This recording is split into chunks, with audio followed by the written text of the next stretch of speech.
continent.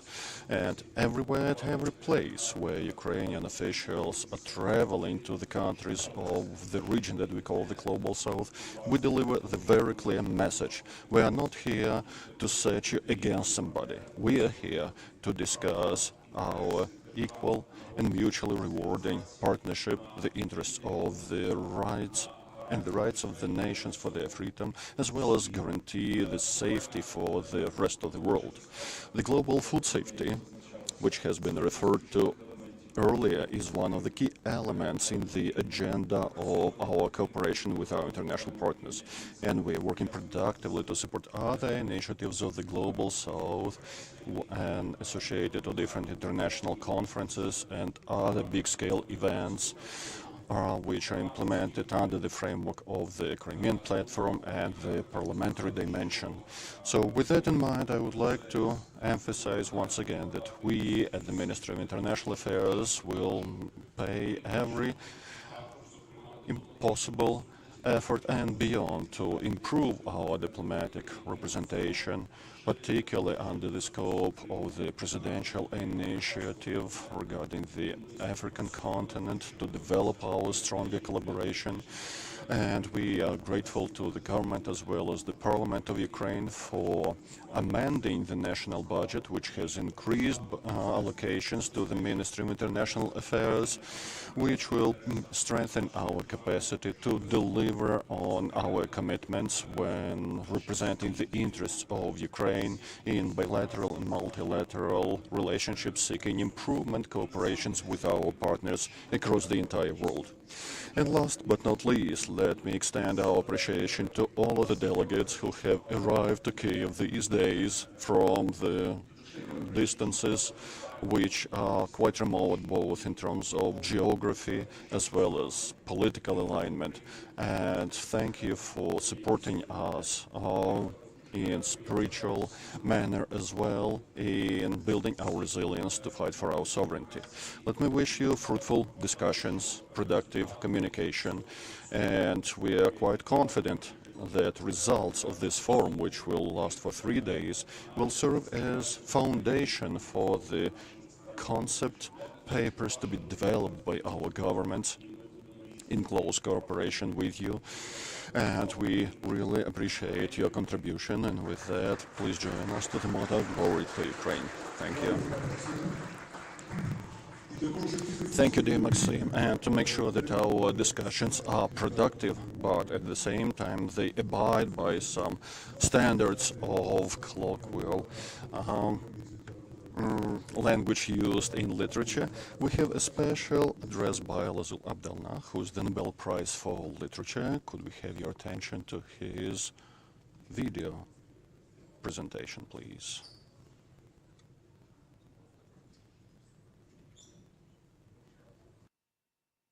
Hello.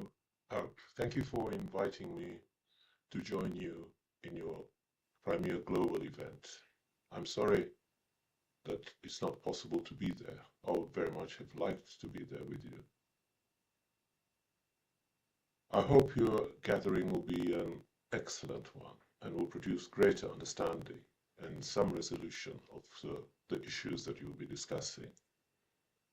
I'm happy to join you with these few sentences to show solidarity with you in these months of danger. I join many thousands of people across the world, from north to south, in Africa and elsewhere, in commiseration for the unprovoked and brutal aggression by Russia.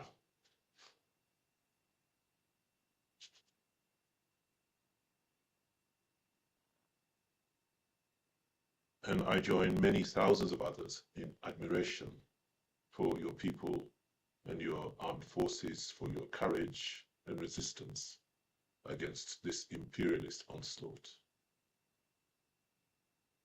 I pray that your resistance succeeds and that you sustain your freedom from such brutal aggression. Thank you very much for inviting me. Це був пан Абдулла Разак. This was address from Mr. Abdullah Razak. Now we have another address from the Peace Prize, Nobel Peace Prize laureate, Mrs. Karman. It's really my honor and privilege to express my unwavering support for Ukraine, a nation that has shown the world the true meaning of courage, unity, and the pursuit of freedom. My support for Ukraine and Ukrainian people is not just a gesture of solidarity. It is a commitment of the principles that should bind us all together as a human. It is a commitment to justice, freedom, and the fundamental human rights to every individual, that every individual deserves this human rights, which started with freedom, justice, and its right to live in a country that has a full sovereignty and doesn't have any kind of occupation and invasion and interfering from the outsiders. So again, I salute the resilience of Ukraine. This resilience is embodied by its people who have faced adversity with remarkable strength and courage. The sacrifices made by the Ukrainian people in the face of war and invasion are a testament to their unwavering commitment to defending their nation's sovereignty and their vision of democratic purposes and united Ukraine. In our interconnected world, the struggle for freedom is not limited to Ukraine alone. It is essential to recognize the broader context in which Ukraine's aspiration for freedom and sovereignty are intertwined with the experience of other nations, particularly those in the Arab Spring countries. Those who find themselves surprised by the actions of Putin and the Russian government toward Ukraine should not be. Since 2015, Putin has been involved in a killing and displacing millions of people of Syria who are fighting for their freedom and dignity against a brutal dictator, Bashar al-Assad, and also now against the invasion and the brutality of Russia. Putin, his government, and his army has led to immense human suffering, displacement, and destruction in Syria. Russian forces have committed numerous war crimes and violations against innocent Syrians.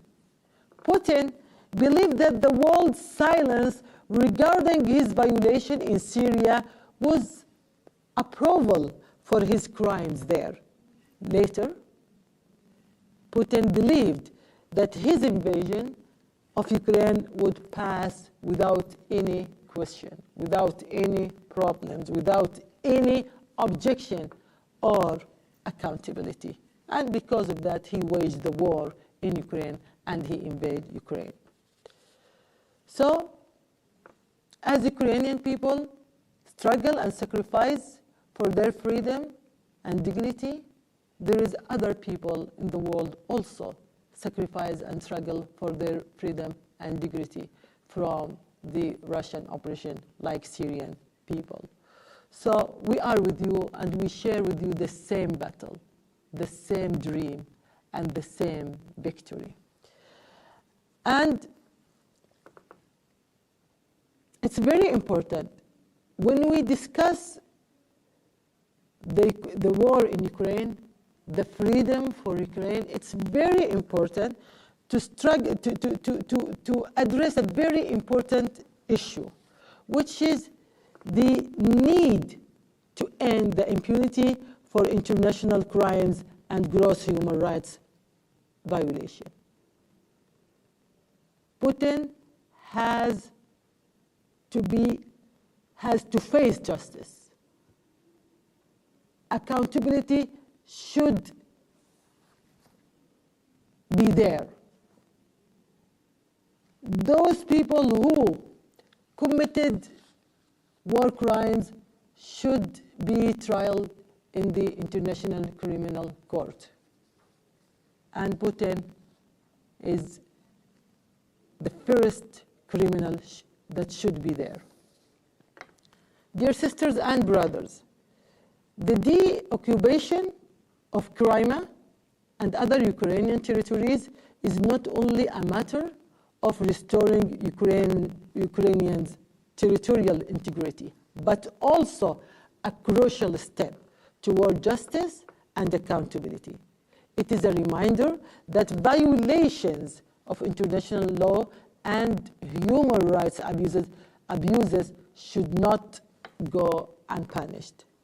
Finally, once again, thank you all Ukrainian people for your great effort, for your great noble battle for your freedom. And believe me that you are in the first line of the battle that will free all the world from dictators. So thank you a million times. Your freedom is our freedom. Your struggle is our struggle. And your victory is our victory. See you soon in Kiev. مع السلامة. Я теж дякую пані Таваколі, теж сподіваюся побачити. Thank you so much, dear Mrs. Tavakoli, and we were also looking forward to have Natalia Oksana Dramatvichuk to take part in our event today. Unfortunately, she could not attend this meeting in person, but we have her video address. Please, can we have your attention to the screen? Address to this distinguished audience. I am a human rights lawyer, and I have been applying the law to defend people and human dignity for many years. Now I am in a situation when the law doesn't work. Russia started the war of oppression. Russia commits horrible atrocities against civilians. Russia deliberately exterminates indigenous people, Crimean Tatars, and the entire UN system cannot stop it. I have one question. How we people live in 21st century will defend the human beings, their lives, their freedom, and their dignity? Can we rely on the law, or does just brutal force matter? It's important to understand that only for people in Ukraine, Iran, Syria, or Sudan. The answer to this question determines our common future, because it's not just a war between two states. This is a war between two systems, authoritarianism and democracy. And Russia started this war not in February 2022, but in February 2014, when Ukraine obtained a chance for the quick democratic transition after the collapse of the authoritarian regime due to revolution of dignity. And in order to stop us on this way, Putin started this war. Russia occupied Crimea, part of Lugansk and Donetsk regions, and last year extended this war to the large-scale invasion. Because Putin is not afraid of NATO, Putin is afraid of the idea of freedom. And in this war, Ukrainians are fighting for a freedom in all senses, for a freedom to be independent country, not Russian colony, for a freedom to be Ukrainians, and preserve Ukrainian identity, not to be forced to educate our children as Russians, and for a freedom to have our democratic choice, like a chance to build a country where the rights of everybody are protected, government is accountable, judiciary is independent, and police don't beat students or peacefully demonstrating. We live in a very interconnected world, and we Ukrainians have to listen the stories of people from other countries as well. And this forum is a unique opportunity for this. We can be very far away from each other through geographical context, but we are very close in our values, because only spread of freedom make our world safer.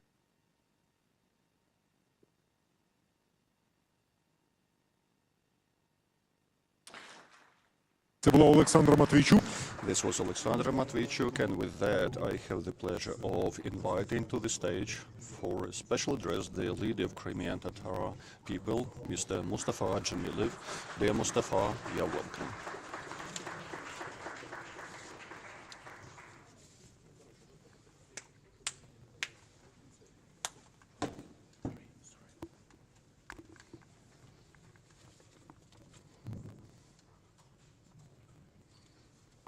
Misafirlerimiz,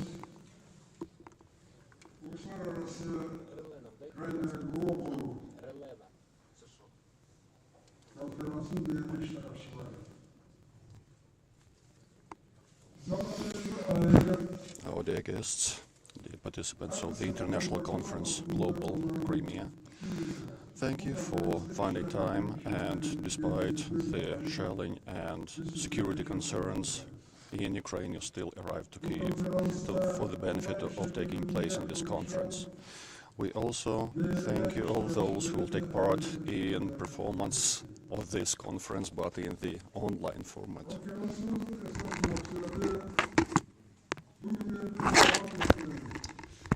This conference is dedicated to the problem of searching solutions, how to stop this bloodshedding war of Russia against Ukraine. It has taken so many lives and still continues developing when we look at the battlefield, which is now trying a prerequisite of sustaining security in the rest of the world.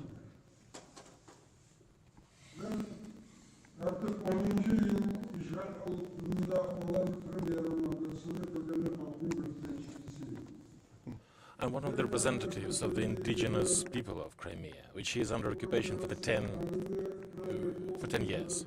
And the conference is called Crimea Global, and this is not a coincidence. This war, indeed, started from the occupation of Crimea by the Russian Federation in the end of February 2014. And the indigenous people of Crimea, the Crimean Tatar people, is the most persecuted by the occupiers and one of the biggest victims, one of the parties which suffered the most.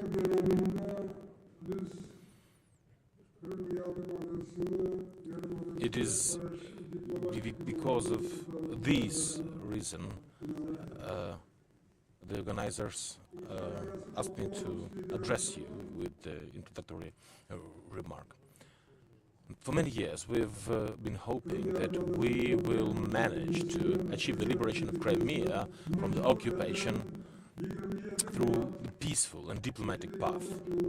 We hoped that the global community would make the Russian Federation fulfill the resolution of the United Nations General Assembly dated 27th of March 2014 demanding to immediately stop the aggression and to take the troops out of Crimea. It never happened.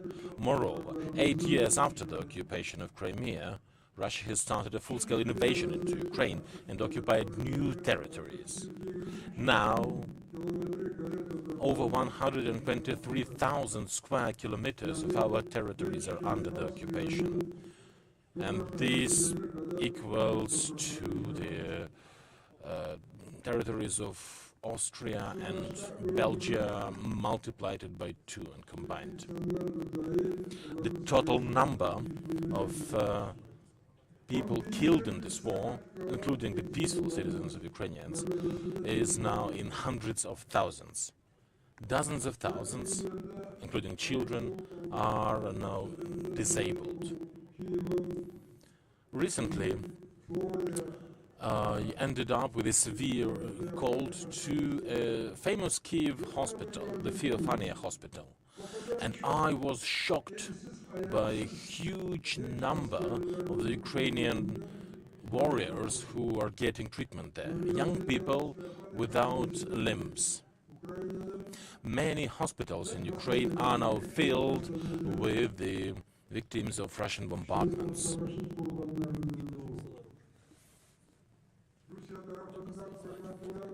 The rocket strikes of the aggressor country have destroyed thousands of residential buildings, destroyed and many valuable cultural heritage sites are destroyed, educational facilities, health facilities, religious buildings.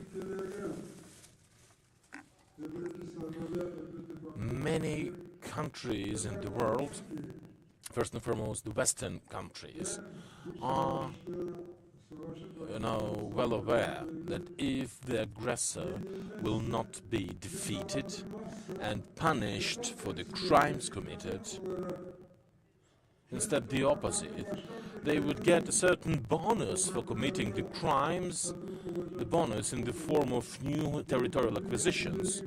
Then these would pose an essential threat to the whole international order. That is why they immediately started providing essential assistance to our country diplomatically, through imposing economic sanctions to the aggressor country and supplying weapons to protect our country from the aggressor.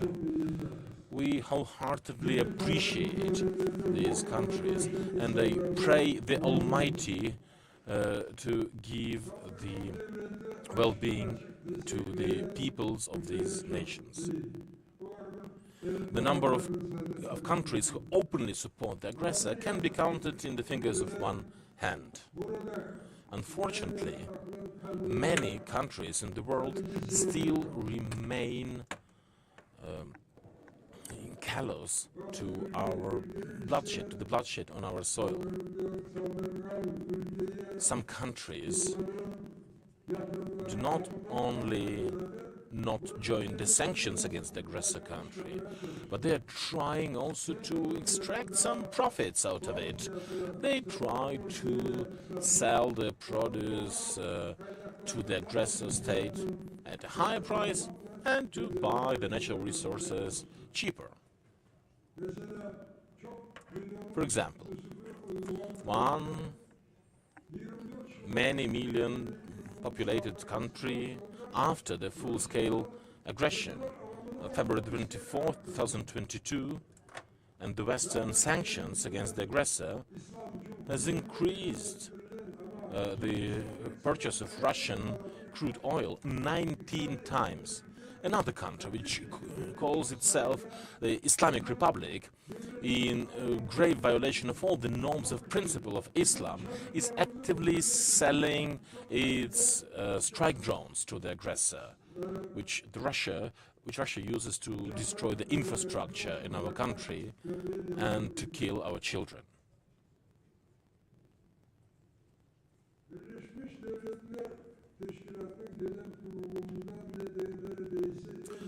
Almost every year, the United Nations General Assembly, they discuss and they approve the resolutions on grave violations of human rights committed by Russia on the occupied territories. And first and foremost, it's about the indigenous people of Crimea. We talk about the kidnapping and killings of the representatives of the nation and terrible imprisonments for 20 years behind bars for just some saying, for the speech against the occupying regime or for storing the literature which the occupiers don't like. The political prisoners are kept in terrible conditions and with degrading treatment. Many countries at the United Nations General Assembly do not support the resolutions. They do not vote against, they just abstain during voting, and in this way they want to show that they are neutral with regards to the international crimes. Our president, of course, for diplomatic reasons, would never reproach or accuse other countries that they have not been helping our country to fight the cruel and cynical aggressor who cold-bloodedly observed how thousands and thousands of our citizens are killed and their children are deported to the occupied country, so that they would be made so that they would forget their language, and so that they would be Russified and forget the national culture and turned into the enemies of the state, so that the infrastructure would be destroyed. But I'm not a diplomat, and according to the upbringing which I received from my parents, I got used to always call things for what they are, regardless of the consequences for me. That is why I spent a great deal of my youth in Soviet prisons and gulag. And I never regretted that, because I was following my moral duty. I defended human dignity. In the cruel fight against the Russian regime for its rights, the civic rights, first and foremost for the right to live in my motherland in Crimea, from which our nation has been totally deported and subjected to genocide in May 1944, many of our compatriots went through Russian camps and prisons. I must say that in these years we have been fighting not just for we've been fighting not just for our rights. In the court verdicts against the activists of the national movement of Crimean Tatars, there are accusations that they were protesting not only against the lawlessness towards the compatriots, but also that they were protesting against the occupation of Czechoslovakia in 1968, against the occupation of Afghanistan in 1979. They were supporting the legal demands of Japan to return the occupied islands of the Kuril Islands, and they were protesting against the use of Soviet psychiatry for the purpose of punishing. We were coming from this moral principle that fairness and justice, such as freedom, are indispensable. One can't only strive for justice for oneself and then make the conscience be silent when the justice for others is violated. We cannot just start calculating what you give me, I give you. So I would like that in the discussions the political leaders would be guided first and foremost not by the economic considerations or mercantile interest, but through this feeling of justice and responsibility for international law. And I really hope that in the course of this forum, in these days, you would help find ways to dispel the lying Russian propaganda about this war, and you would bring the day of just peace on the basis of the 10-point peace formula proclaimed by the President of Ukraine and supported by many countries of the world closer to us.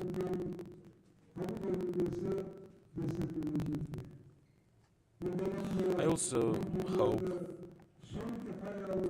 that my last dream to be buried in the soul in the land of my fathers will come true.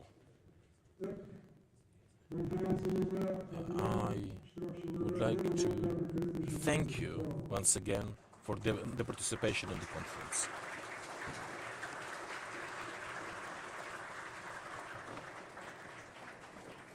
Дякую, пане Мустафа.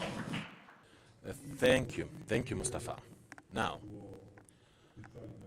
This was an important welcoming remark, and now on behalf of the organizers, I would like to announce a short break until 11 o'clock. At 11 o'clock, we start the first discussion panel, moderated by Olga Ivazovska, and we will talk about sustainable peace. So now you have time to have some tea or coffee, and at 11 sharp, we start again in this hall. Thank you.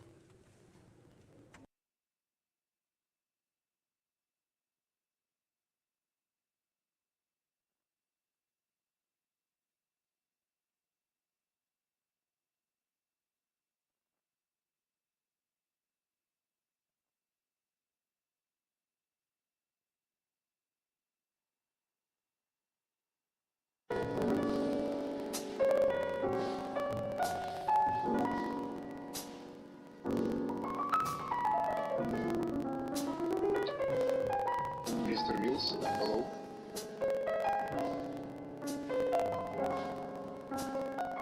Yes, good morning. How are you? Yes, morning. I'm fine, and you? Yeah, good. Thank you very much. So,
to find the right solutions for Ukrainian sustainable peace.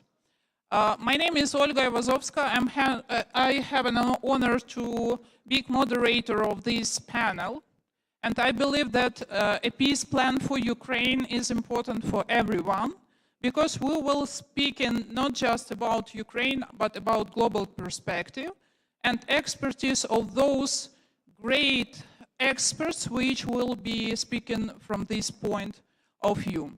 So I want to invite all of the colleagues. First of all, Igor Zhovkva. He is the deputy head of the Office of President of Ukraine. Please join us. And Catalina Gomez. She's journalist. She's very great friend of Ukraine, and I have to speak honestly that she is eyewitness of war crime in Ukraine. That's why her perspective is very important when we will speak about justice, accountability, and others. Dr. Omar Ashur, as you see, he is a great friend of Ukraine because he has more Ukrainian teachers than me. Please join us. Paulina Astroza from Chile, please join us. She is a lawyer. She has a great expertise about international law and diplomacy, and I believe this expertise will be very important for all of us. And Dr. Dina Pati Jalal from Indonesia, please, very experienced diplomat and now one of the think tanker. So I have an honor to start this panel from the keynote speaker, because we need to jump from our vision about peace and plans and formulas from the perspective of President of Ukraine and Ukraine as a state, which already published somehow this information for public, sorry for the gaming of the words, but it's very important to know what is the vision of Ukraine and to use it for the development of other plans for those who are going to support Ukraine to stop aggression and those who are interested to stop double standards for a post-Second World War world. Please. Thank you. Thank you, Olga. Thank you, everyone. First of all, really a very timely and important event, which unites so many countries of the Global South. I don't know if you like this notion of Global South, because some countries were telling me this is a little bit, awkward. We call it Global South because we have this notion. I mean, if we can today maybe invent some other notion, that would be great. That would be intellectual input. But really, thank you for having me here, and thank you for having this event today in Kyiv. This is very important in the midst of the Russian aggression, which unfortunately is still going on, and we're successfully fighting this aggression. We are talking today with you about the peace formula. Tamila, many thanks for having this event organized. Let me start with reminding you that exactly a year ago, or almost a year ago, in November, during the G20 summit, my president announced this initiative of Ukraine in Indonesia, Bali, during this summit. And by that time, I think the reaction of international community was, well, it's another initiative from Ukraine, who knows what will happen. And there was widespread national narrative by that time that this is Russia which wants peace, and Ukraine wants to fight, as if Ukrainian people want to die. But by presenting this initiative, my president clearly showed, and is showing it today, that Ukrainian people, is the first nation who wants peace. But peace in Ukraine, but not on the Russian conditions. And the Russian conditions were very simple. Let's immediately stop fire. Let's introduce the ceasefire regime. Let's freeze the conflict for a certain period of time, because we need some break. We are exhausted. We didn't achieve the goals which we were planning, to conquer Kyiv throughout 3 days, to capture half of Ukraine throughout 1 month. So we need a pause. Winter is coming. Let's have a pause. Let's have ceasefire. Let's fix the reality, like they told. And the reality is that they captured some parts of Ukrainian territory.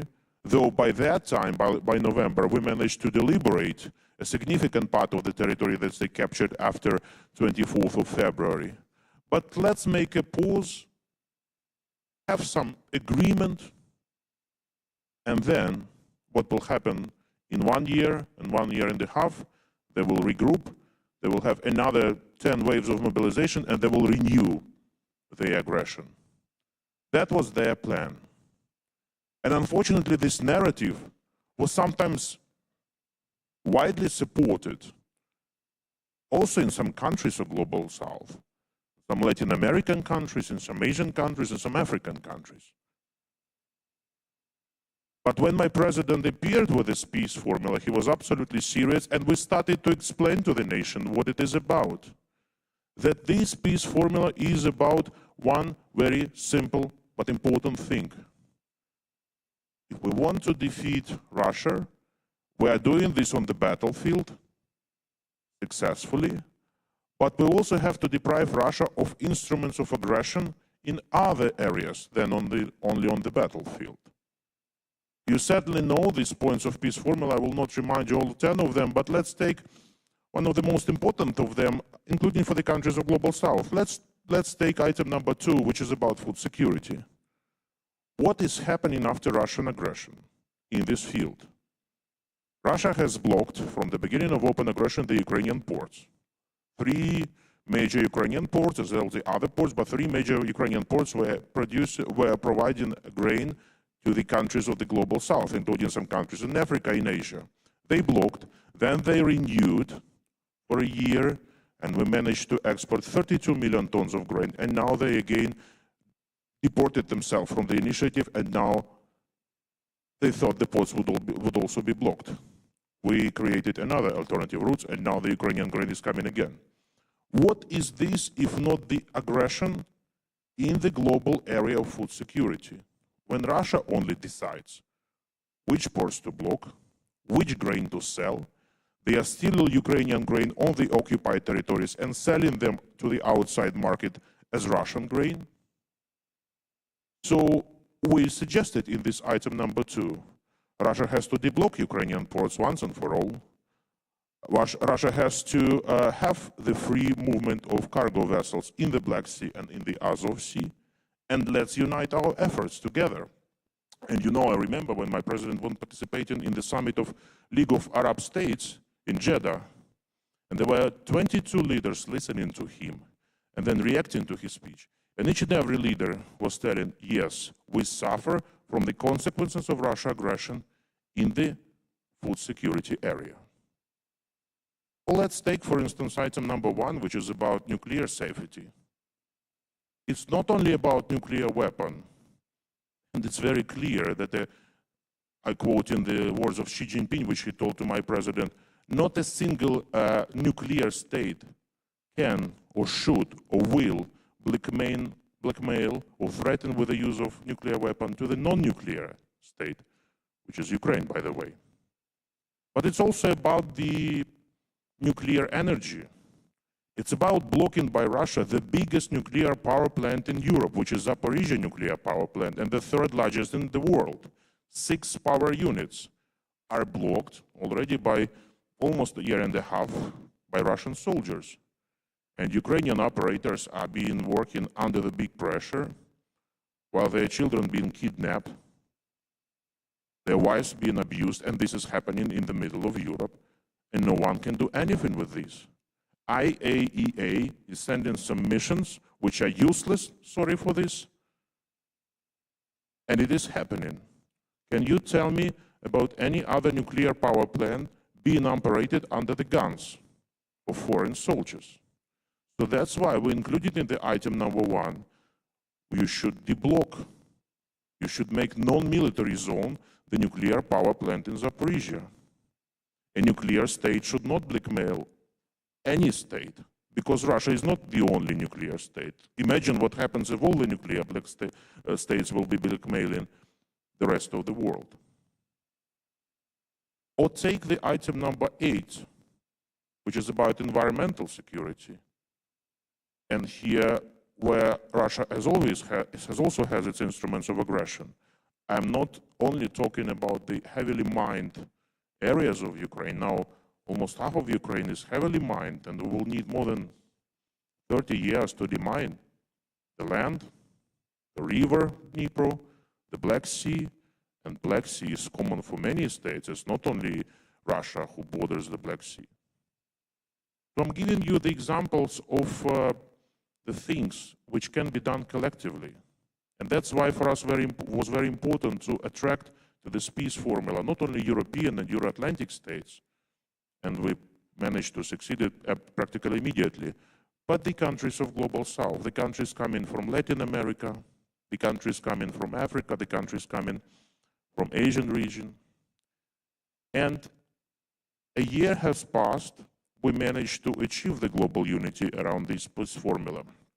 We are working in several dimensions in implementing this peace formula. Dimension number one is the level of ambassadors here, local ambassadors in Kyiv, who are getting together to the meetings headed by Chief of Staff of my President, Mr. Andriy Yermak, to discuss each and every point, to discuss what will be the action plan in each and every point, how this action plan, how this point should be implemented. And we now managed to make 9 meetings of. І тепер нам вдалося провести уже 8 засідань подібного роду, і під час крайньої із них, коли мова йшла про приведення до відповідальності, про настання справедливості, про міжнародний трибунал і замороження. I'm working for the restoration of Ukraine, a difficult point.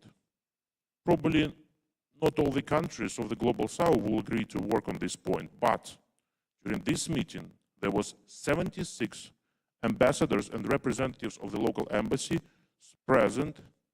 Some of them we are just listening, but some of them they are raising their hands and suggesting the ways how to do this. Because we should already think now about establishing the international tribunal to bring this ruling troika to justice. Not only President Putin, by the way, but also his foreign ministers and other guys who are responsible for for the crime of all crimes, for the crime of aggression. And about freezing of Russian assets, we should think already now.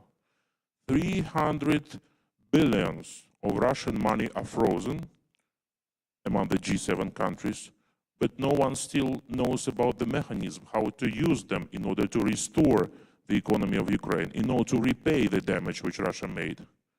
But several days ago, when my president was in Belgium, Belgium introduced a mechanism how to already start to use this money by using the taxes, taxating the proceeds of these frozen assets. So the world is moving in this regard. So this is level number one, ambassadorial meetings here in Kyiv. Level number two is the meeting of national security advisors of the leaders of the states. We had 2 meetings of the kind. First was in Copenhagen, Denmark, where we got together 15 national security advisors, including the NSAs from such countries as Brazil, Saudi Arabia, India, South Africa.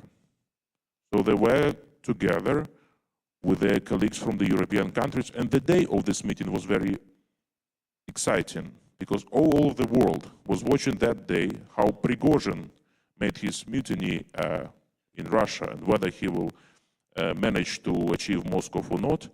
And at the same time, 15 NSAs were talking together in Copenhagen about how to bring peace to Ukraine according to civilized rules and conditions, not according to Russian conditions. During the next NSA meeting in Jeddah, in Saudi Arabia, we already had 42 countries participating, again on the level of the NSA. By that time, Saudi Arabia brought all the Gulf states. We had such Latin American countries as Argentina, Brasilia, and Chile. We had several Asian countries, and we had a representative of China. First time, the special plenipotentiary of President Xi Jinping was there, and he was talking, and he was giving the position of China. He was suggesting some ideas of China. You know, China has its thoughts about how to bring peace in Ukraine. We can discuss any thought, we can discuss any suggestion. But the idea is the only formula to bring peace should be of Ukrainian origin. taken into account the inputs from other states, but the war is going on the territory of Ukraine. And you cannot bring here Brazilian peace formula, South Africa peace formula, or Chinese peace formula. But what we can do is to take the best of their suggestions. So once again, when China says no single state, nuclear state has to blackmail non-nuclear state, we certainly bring this to the loop. Or when China says about the necessity to have the territorial integrity of any state, this is item number 5 of peace formula, to restore Ukraine's territorial integrity. We are also including this. By the way, in this item number 5, one of the Latin American countries is participating as a co-leader, Guatemala, a state in the Caribbean region, but who is very active already now vis-a-vis the developments in Ukraine, as well as some other Latin American countries. Chile is very active. My president had a very important meeting with the president of Chile in New York during the ANGA, and we were talking, among others, about peace formula of Ukraine. Now they are preparing the third meeting of the NSAs. We are thinking about the country. We want it to be in one of the global south countries, maybe in Africa, maybe in Latin America, why not? So if you have any suggestions today how to include your countries in the loop, please don't hesitate. And the utmost goal for this year is to have the Global Peace Formula Summit as a start of the process, as a beginning. An inauguration summit, we call it. But at this summit should get together the leaders of the states. And that would be level number 3, when leaders will start this process of depriving Russia of instruments of aggression in other areas. And we are still hoping that it is possible to hold this summit as soon as possible in order to start the final defeat of Russia. Because imagine, if more than 70 countries would get together and we'll talk about Ukraine's peace formula, including such countries as China, India, Brazil, South Africa, Saudi Arabia, with respect to other countries, but I'm naming these countries to whom Russia is listening, let's be honest. They are trying to enlarge BRICS, they are trying to make some geopolitical moves, but I think the world is moving closer and closer to understanding that this country has just made an uncivilized step. When my president talking to President Lula or to Xi Jinping or to Prime Minister Modi, not a single person of them supports Russian aggression. But all of them are saying that this aggression has severe aftermaths and results, and their results are not good for the international community. Yes, not all of them can now say or demand the withdrawal of Russian troops from the territory of Ukraine, which is also, by the way, one of the items of the peace formula. But if China or India or Brazil will share 1 or 2 points of this peace formula, will work together with other nations to implement these points, that will be a success. I will probably stop on this because I can talk hours about this formula. Thank you for being here. I'm ready for the fruitful discussion further on. Thank you. Thank you very much, Mr. Zhokwa. And please stay with us till the end because we need follow-up from your side and other participants after all of these speeches. And I have to highlight that not only President has the plan. So Ukrainian civil society has the plan, which is not controversial at all from presidential, but we are thinking on the longer perspective. It's not just about current war, it's about how to stop the next stage of the war against Ukraine. Because Ukrainian civil society did lessons learned from the history, and we saw that during 200 years, Russia were involved or were aggressive side and organized near 50 wars. So it means that Russia will fight all the time against neighbors, and if we will not protect ourselves, international law, and will not build this capacity to speak globally about sustainability of each piece, it will just useless for the next generation of Ukrainians. My son is the 4th generation in my family which is suffering because of Moscow. My grandmother and grandfather spent 20 years in prisons during USSR period. This is not the best time how to think about future when if the war will ongoing for more than 4 years, not only my husband and his brother will be in army, my son will be a soldier. So it's not okay for all of us. That's why we have to think not just about next year, but about next generation of Ukrainians which deserve to live in peace. That's why Ukrainian civil society developed this document. We name it Sustainable Peace Manifesto, Never Again 2.0. You know that after the Second World War, many actors, global actors, said, never again. We will not have again this huge, big war everywhere and in Europe. But it's happening already. And it means that all of us are living in a very dangerous period if we will not protect those rules which were developed after the Second World War. Next war will happen for sure, not only in Europe but everywhere, because each of your inch of your borders will not be protected by international organization, by international legislation, by international agreements after a huge war. That's why our plan looks like perspective for a longer period, and we are thinking about justice, accountability. Russia is organizing genocide war against Ukraine, and this is not just about now.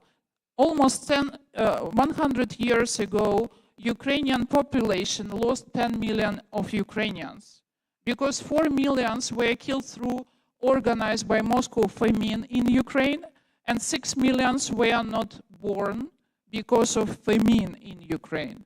Now we are losing our capacity and human resources. More than 7 million of Ukrainians are living abroad, and our lives are not endless. That's why we need to protect sustainability of peace now. Without justice, war will not end for Ukrainian new generation of citizens. Next point, it's about compensation. What damage Russia did in Ukraine. For sure, $300 billion will be enough to win the war. Will be enough to have enough military equipment to win the war and to liberate the territories, to protect the sky and to protect civilians. We are now in more or less secured space. But you have to know that each of Ukrainians are waiting for massive attacks from Russia. During the last 2 weeks, we didn't have alarm in Kyiv just because Russia is joining all capacity to organize massive attacks against civilian infrastructure. And each of these infrastructure, buildings, schools, medical institutions, has to be rebuilt not just through our partners' support resources and taxpayers' money, but through frozen assets, confiscation assets, which will help to recover Ukraine through, because of Ukrainian plan. Isolation of Russia and decreasing of their capacity to have influence in international organization. We have to speak that we need to reform UN. Unfortunately, it's about participation of other states in National Security Council. Let's speak honestly.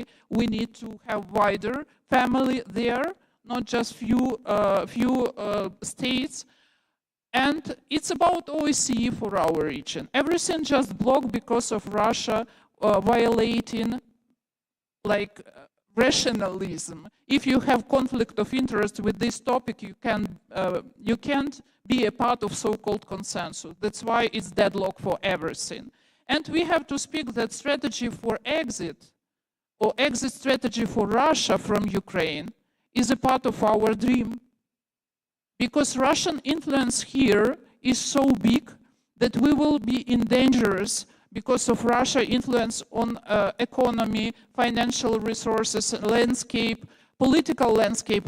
This is very dangerous for next generation of politicians.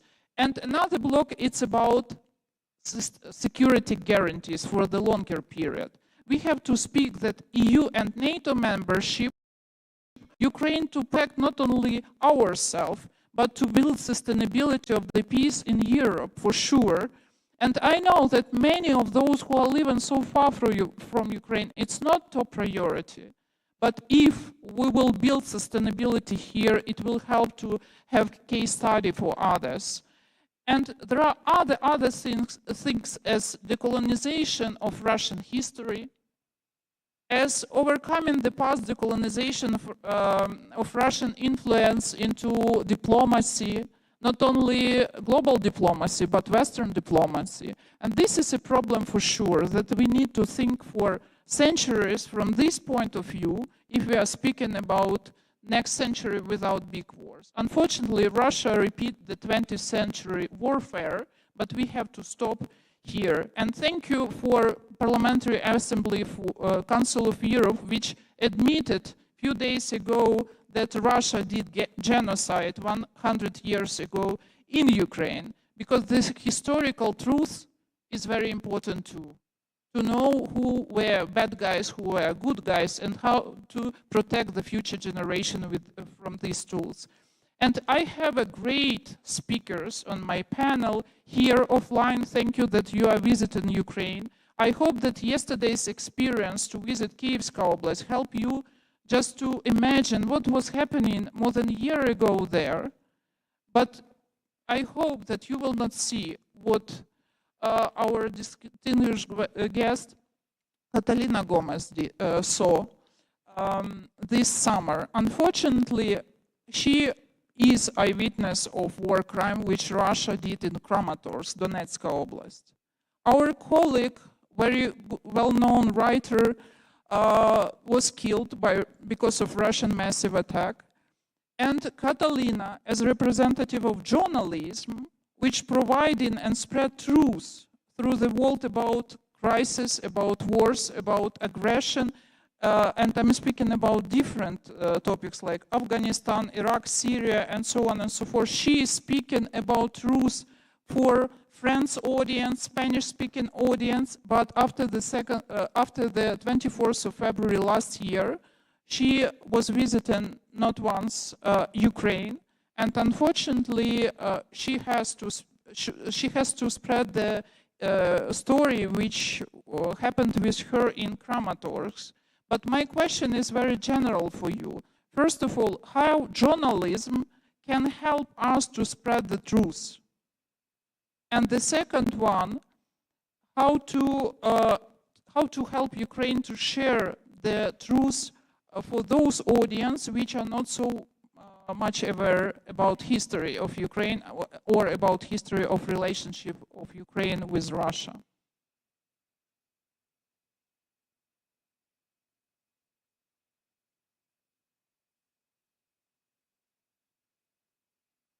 For inviting me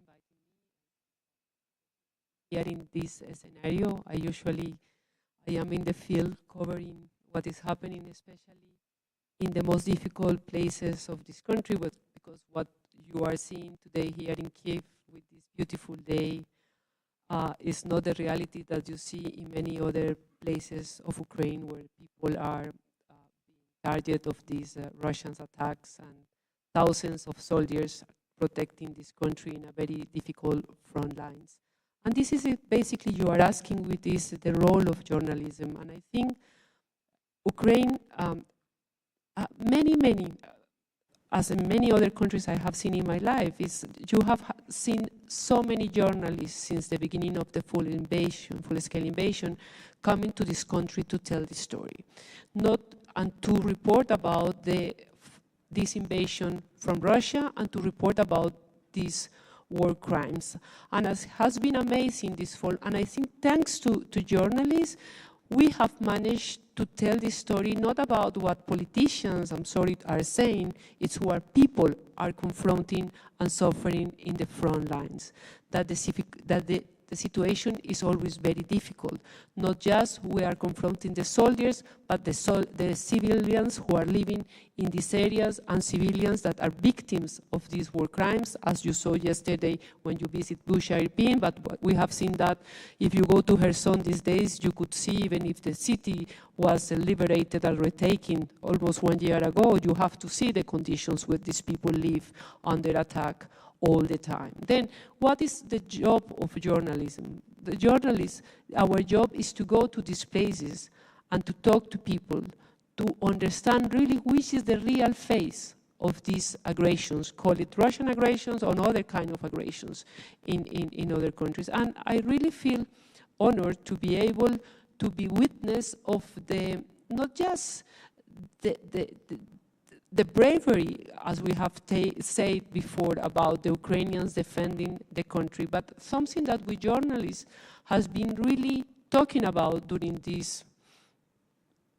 how many months? I already lost 20 months, 21 months. It's about the solidarity and the unity of the Ukrainian society. That's, for me, it's something that we, the world, have to learn from them. And as a Colombian, thinking about what to talk about here, I was remembering when Colombia finally have this peace agreement in 2016, we brought this agreement to be in a referendum in the society. And I don't know if you all remember, but 50.2% of the society of Colombia voted no. And it was very shocking for Colombians to understand that part of the society, half of the society, was saying no to peace. There is not a perfect peace, and we know, all of us. But also, to live in peace is much better than to live in war. But this is what always have amazed me as a journalist, what I have seen. It's a complicated country, it's a very big country. There is a corruption, of course, which other countries, which all our countries have corruption. There is problems with the institutions, there is bureaucracy, there are divisions, but the country has remained united. And not just united, has mobilized to help people in a really amazing way. And this is what, as a journalist, I think we have been trying to tell the world. I don't know, and I guess the message has been sent in many countries of the world, but of course, we are also fighting with something that is very, very strong, and is, especially in our countries, I'm saying about Latin America especially, Russian propaganda is very, very strong. And of course, in our societies, there is a big, big mistrust. People don't trust in the United States for many reasons around the history. I'm not saying about all the population, but there is a big population that they don't trust. And luckily, when people don't trust something, they go to the opposite side. Then, as a journalist, it has been difficult for us to fight against that. Not to fight, we are just talking about the truth. They are not talking, the misinformation, they are not talking about the truth, but it's, as Maria Ressa, the Nobel Peace Prize says, misinformation travels 6 times faster than truth. This is a problem. Then, just leave it here, is what we journalists have tried to do, but it's not easy to fight with this misinformation. Thank you very much for your thoughts. And I have to add one very short question about Colombian experience of this peace deal process. We had already one in Ukraine, and we lost. We lost the chance, not lost the chance to have a peace on the Russian scenario based. We lost the chance to stop the war for 100%. But Ukraine won the time for preparation, because everyone knew in Ukraine that next stage of aggression will happen. We are alone in our history, and we know Russians better than anyone else. But Colombia has its own experience, and this peace deal was not supported by majority of society. What was the main gap from the authority side? Why the peace deal was not supported by society? We are speaking about Colombian case, which was not geopolitical or international war, but it's about future in society, which is very important for each of us. There are many factors at the moment. Of course, they were part of the political groups of Colombia that they were not supporting the peace process because they were not doing the peace process by themselves. Also, there was a big play with misinformation. they play a big role at the moment that the peace agreement plan was going to be signed in order to convince people of things that were not really even in the agreement, but people would not take the time to read it. And they create fear about what will happen and what was the role in the society that these guys who were the enemies and they were killing, doing massacres, kidnaps, and they really make the Colombian people's life impossible for years, how they will let these people to come back to the society, to be part of the society, and even to have a political role. I think the years has shown that nothing happened. They come back, they don't have really real power in the government institutions. They even lost power and voice, and of course, with a lot of problems, and a lot of problems for the implementation of the peace process, because this is a challenge, you know. It's not about singing the process, it's about how implementing this peace process. And I was, the other day there were some statistics. I think in Colombia there were 6 points of the peace process, not 10. 28% of these points and that has been implemented, but there are 35% of these points that just starting, and 19% of these are not even started. But this peace process is thinking in 15 years. Still, we have process, time to go. But the important thing about this peace process is that we really managed to enter a new stage, a new moment in the life of Colombia as a political country and as in the social statements, with a lot of problems, because the war in Colombia in another ways continues. We are far away to be a peaceful country, but this war, that was our main war between this biggest statement that was FARC with the Colombian society and the army, at least in the context we used to know, is finished. And war is always a possibility to make changes in the society and the political sphere to be a better society. And I always say that about Ukraine. I think you are having a lot of process inside of your country in this moment to be a better society in the future. Colombia has many things to learn, but I think when you look back, I think we did a good step when we signed this nuclear agreement. And I think many people will agree with me at this moment. Thank you, Catalina. Of course, again, it's not the same type of the conflict. We have geopolitical conflict already, and it's international war for sure, but we need to learn from each other.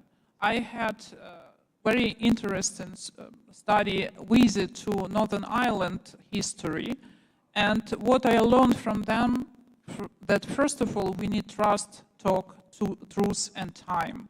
So, and each of us have some capacity to provide this support. Like journalists can provide truth, diplomats can provide trust, but we need to be competitive with big players.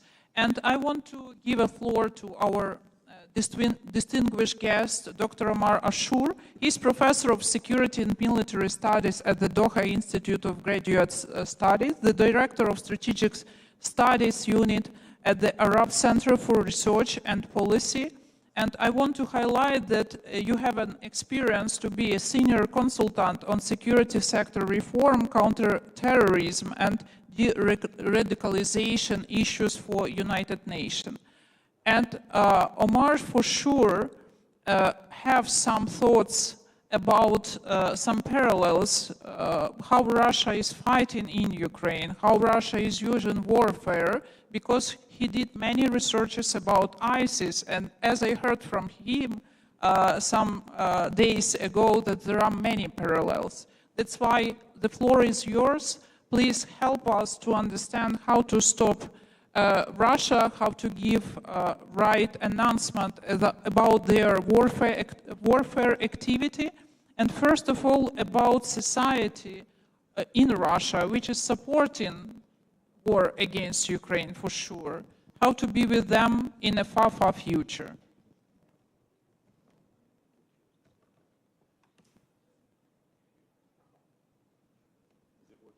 No. Yes, excellent. First, thank you so much, Olha, and thank you for the kind invitation. It's a real pleasure and honor to be here in Kyiv. And I have to stress one thing, that Russia has already strategically lost this war. And one of the evidences is this conference. We're here, we're talking about the liberation of Crimea. I already got invitations in Simferopol, in Sevastopol, in Yalta, so I'm looking forward to that. And I'm holding everybody who promised me dinners there. So that's the first thing. The entire force that attacked Ukraine on the 24th of February 2022 is decimated. We're talking about somewhere between 200,000 to 300,000 casualties on the Russian side. So we're talking about the force between dead, injured, POWs, and just some people who just left the army and desisted. So this is one on the strategic level. The second on the operational and tactical, I will talk about that. But very briefly to answer Olha's question, the war here is going to be a long war. It's already a long war.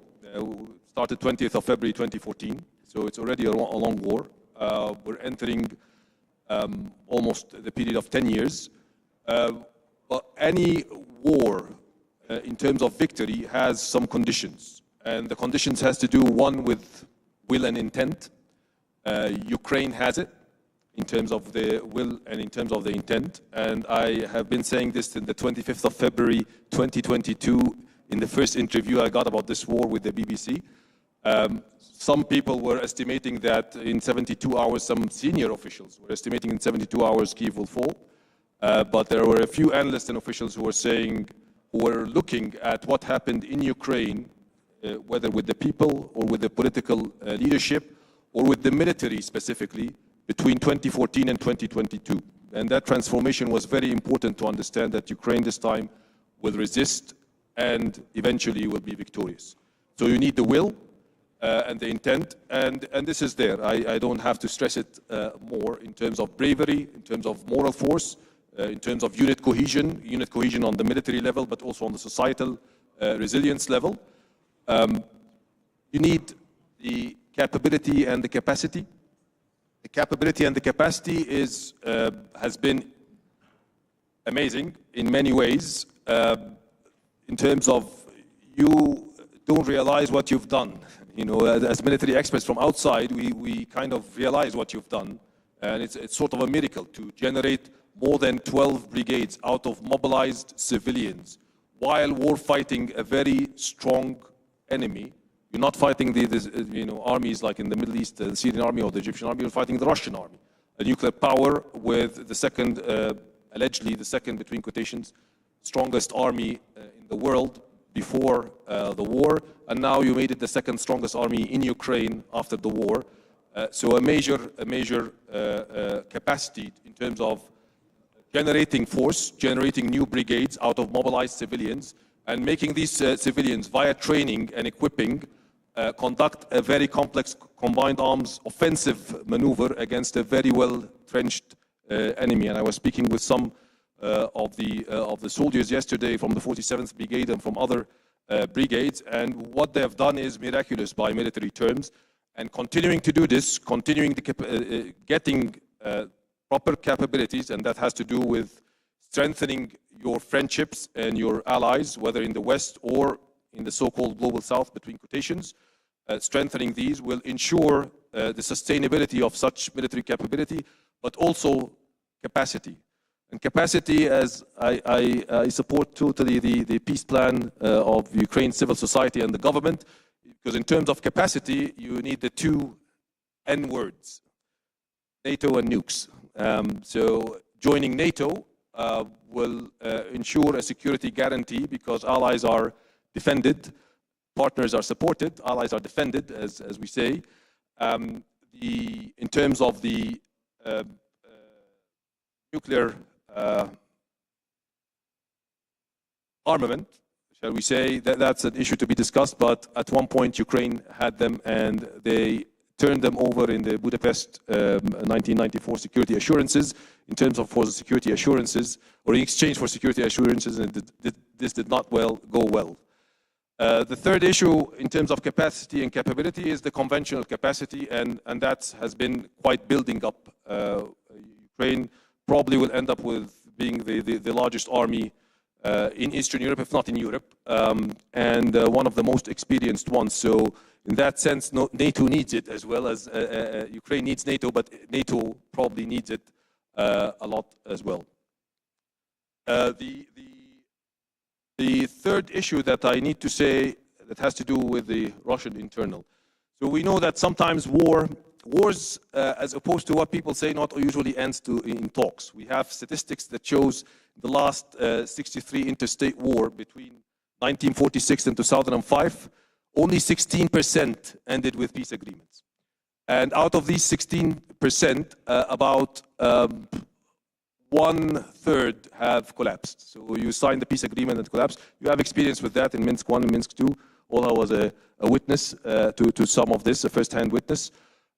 So not all wars end in peace agreements. Many wars end either in some form of a military victory, decisive military victory, or some sort of an unnegotiated armistice. You have the Korean War has been going like that since 1953. The Arab-Israeli War until 1979, it was an unnegotiated ceasefire that breaks out every now and then with a new war. And in that sense, you will need to sustain your defensive capacities on one end, but on the other end, that political will to stop the war can end up within Russia by what we call the 3 Ps. Part of the strategic communication / propaganda that affects the public opinion, that affects the politics. But that has to do as well a lot with the capabilities and the capacities to launch a new war. So these capabilities and capacities needs to be continued, undermined on the battlefield. So the battlefield will have the first say. On the issue of how ISIS fights. So I was looking at, I authored a book called How ISIS Fights, basically, and then I authored an article that will turn into a study on how Putin's army fights like ISIS in Ukraine between 2014 and 2022. And the similarities are quite staggering, because I was looking at how ISIS, to put it in a very micro sense, how ISIS controlled Raqqa city in Syria in 2013, and how Putin did that Putin's army did that in Crimea. So you see the parallels are quite staggering. A series of infiltrations of the senior ranks, a series of false front organizations that pretend to be civilian, but they're not really civilians. They're intelligence fronts and militias. A series of assassinations and kidnappings that happened. And then securing all that after destabilizing the society, and a series of propaganda and psychological warfare. And after destabilizing the society enough, you move the troops, you move the muscles just to secure the victory, between quotations. Not to attain the victory, so the largest air assault and amphibious in the history of Europe before 2022, that happened in Crimea in 2014, post-World War II, of course. That largest amphibious and airborne assault did not happen except to secure the victory, not to attain it, really. So this is pretty much how ISIS fights. You destabilize, and then you send they don't have amphibious ops or airborne. They have, technicals and trucks, so they send their technicals and the trucks to secure the victory with the numbers and the muscles. But also, it gets more than that. The IAD operations that were happening, we forgot, or people tend to forget, that between 2014 and 2015,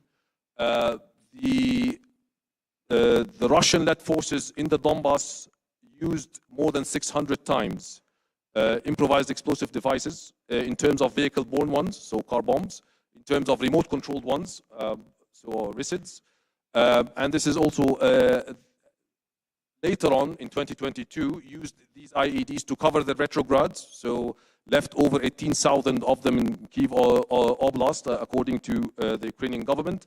Many of this was to cover their retreats, the retrograds, and they left them in places where had no military value whatsoever, including children parks and people's homes, ovens and kitchens and so on. A very ISIS way to fight as well. Add to that the abuse of the religion. Rather than using religion to be a force for peace or a force for stability and humanity, so supporting human actions or humanitarian actions, Russia used it in a way to bless the weapons. So you have the head of the Russian Orthodox Church blessing the head of the Rosgvardia, giving him icons, religious icons to bless the assault on Ukraine. But also using this also in areas such as the Russian installed authorities in Chechnya, also using religious narrative to mobilize against Ukraine. So abusing religion for mobilization, for retention, for rotation, also a very ISIS way to fight. Add to that finally the weaponization of sexual assault and of rape, and all of what I mentioned before are crimes against humanity and war crimes that should be conducted, whether it's done by a non-state or, in this case, a state actor. Final point, because there are lots of lessons to learn from Colombia. So I worked on collective de-radicalization, meaning transition from a violent extremist militia to a political party or a non-political social movement. Ukraine will liberate the Donbass eventually, and you will have to deal with teenagers and young men who were subjected to Russian propaganda and Russian brainwashing. Some of them may have assisted or collaborated with entities such as the LNR or the DNR. And those young men and teenagers will have to go through a process of collective de-radicalization. It's a process and it's a program. The Middle East, from Algeria to Iraq, has a lot of experience with that. Colombia has a lot of experience in that. But there is a difference between what happened with the Colombians. The comparative would be Cuba, who supported some of the left-wing militias for a long time, actually negotiated the peace deal. So the peace deal was signed in Havana, Cuba. So this would be like something like the Russia is pressuring the LNR and the DNR to calm down, put down the weapons, and reintegrate into the civilian society. And this did not happen yet. The other thing is that I think it's very difficult here to accept the LNR and the DNR or other militias into the parliament. Colombia had to do that. They lost the election 0.38%, so almost nothing. They just were given 5 seats in the Senate and 5 seats in the lower house. But then they became parliamentary with immunity and everything. So also it's very difficult to do that. But also to support the statistics, part of this peace deal has collapsed partially. So many of them took up arms again. So again, your security guarantees and your defense guarantees are the most important. And to attain that effectiveness, that level of military effectiveness and security effectiveness, you need the support of the government and above all, the support of the people. I have no doubts about Ukrainian victory in that sense. Thank you. Thank you very much, Omar. And we need to ask to do more lectures from you in the future. So thank you. And our next speaker is Paulina Ostroza, Director of the Center of European Studies at Universitat de Concepción.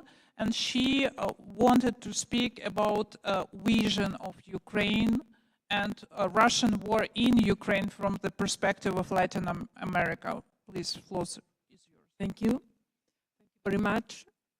It's a pleasure to me to be here. I come from Concepción, Chile, 500 kilometers of Santiago, the capital of country. Then my trip was very, very long, but I felt like I should be here. Then thank you very much. I will try to explain in my presentation the position of Latin American countries. The Ukrainian war is not an isolated event, but rather it affects all actors on the international stage. From Latin America, the war has impacted us indirectly, since it has questioned a fundamental basis of international system, a structure based on rules and respect for the principle of international law. However, this questioning of the international system did not start with Russia's invasion of Ukraine, but instead with the event that happened in 2014, especially with Crimea annexation by Moscow. This unilateral decision by Vladimir Putin comes from the intervention and promotion of the conflict in several parts of the country after Euromaidan. When this happened, the unilateral decision of annexes was not recognized by Ukraine, which considered that it's illegitimate and against international law. This event was a topic of debate on international scale due to the risks present to international security and international legal order. In fact, it had not only an impact on the protection of sovereignty and the territorial integrity of Ukraine, but also several other countries, such as Georgia or Moldova. It constituted a violation of international humanitarian law, as the residents are facing systematic restrictions to their fundamental freedoms. As I said before, Latin American countries are indirectly impacted by all situations leading to the violation of international legal order, and they are not strained to it. Yet their positions have varied from uncomfortable silence to open condemnation of the event in this side of the world.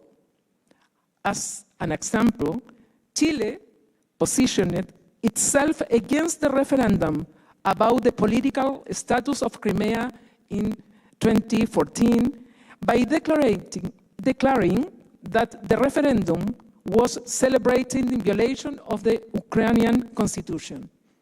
Chile was not the only Latin American country to oppose this referendum. Indeed, the resolution, territorial integrity of Ukraine, from the General Assembly concerning the commitment of the United Nations to recognize Crimea as part of Ukraine, set its opposition to the referendum. Latin American countries such as Costa Rica, Colombia, Guatemala, Haiti, Peru, etc., supported this resolution by voting in favor. Yet, on the other hand, Bolivia, Cuba, Nicaragua, and Venezuela, etc., voted against the resolution. And Brazil, Argentina, El Salvador, Uruguay, etc., abstained from voting. After that, the annexation of Crimea devolved into the Donbas War, which was the object of different attempts for peace that did not succeed. Indeed, both Minsk agreement staged a fragile and difficult peace, but were constantly transgressed and ended in the Russian invasion of Ukraine in 2022. Since the start of the war, the General Assembly of the United Nations has given the opportunity to countries all over the world to manifest themselves about the situation by voting. Indeed, the resolution, Aggression Against Ukraine, demands that all military force be withdrawn from the territory of Ukraine. The resolution was adopted with a total of 141 votes in favor and 5 against. Regarding Latin American countries, most of them were in open condemnation of the war, such as Chile, Argentina, Colombia, Brazil, Honduras, Peru, Costa Rica, Guatemala, and Haiti, among others. In comparison, 2 years before. However, Nicaragua and El Salvador voted against it. On the other hand, the resolution condemning Russia's invasion of Ukraine demanded the Russian Federation to immediately end illegal use of force in Ukraine and to withdraw all troops. It was overwhelmingly adopted by the General Assembly with 143 countries voting in favor, 5 against, and 35 abstentions. The participation of Latin American countries stood the same. Most of them, such as Chile, Argentina, Colombia, Mexico, Peru, etc., voted in favor, while Nicaragua voted against the resolution, explained by the historical ties between Managua and Moscow. In the same line, several Latin American countries support the International Criminal Court arrest warrants by Vladimir Putin and Maria Bobabelova for investigation war crimes, crime against humanity, and genocide. The Latin American position against the illegal war was reinforced by the European Union and CELAC. CELAC, it's a Latin American and Caribbean states community that was celebrate in July 2023. Indeed, one of the thematics developed in this bi-regional association was peace and war security. The association, European Union, CELAC, wants to promote stability and peace in the world according to the international law principles such as equal sovereignty of all states, respect of their territorial integrity and political independence, and the settlement of controversies and peaceful means and in accordance with justice and international law. It's also demands to stop of human suffering caused by the war, as well as the economic problems coming from and affecting in an international scale. The association also expressed its support to the Black Sea Grain Initiative, which specifically allows commercial export of food and fertilizers from Ukraine. Nicaragua didn't sign this statement. The illegal war must end and peace must return, because it's not only affects Ukraine and the Russian Federation people, but it affects the international legal order and international security as well. Regarding Latin American countries, they are confronting this situation by respecting international law and condemning the illegality of the war, as well as the violation of human rights. As such, peace must be established, but not at any cost. It must be sustained by respect to international law, respect to human rights, justice to victims, and to advancement of international governance to prevent these conflicts. Thank you very much. Thank you very much, Paulina, and for your solidarity, the solidarity of your country, Colombia, and others who are supporting us in UN. It's very important to know that all of these votes are not symbolic for Ukraine. And we are watching cautiously what is happening there. And trust me, it's very close to our hearts when we see that countries which want to be democratic, societies which want to participate on the management of its own states are on our side. Please continue. And my next speaker, distinguished speaker, is Dr. Dinapati Jalal. He is chairman of the Foreign Policy Community of Indonesia, and he has a great experience and expertise in diplomacy. He was serving as diplomat many years, and now he's a researcher, and he wrote books about leadership. So I have a very quick question to you, but I believe this is a very big topic about leadership in a world where unfortunately diplomacy and international law doesn't work good enough because we have new war, not only here, but in other continents. How to be with that?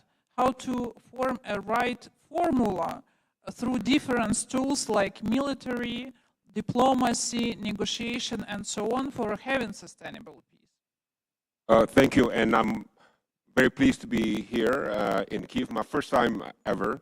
And I want to say that, look, Ukraine has been inspiring to my organization and many people.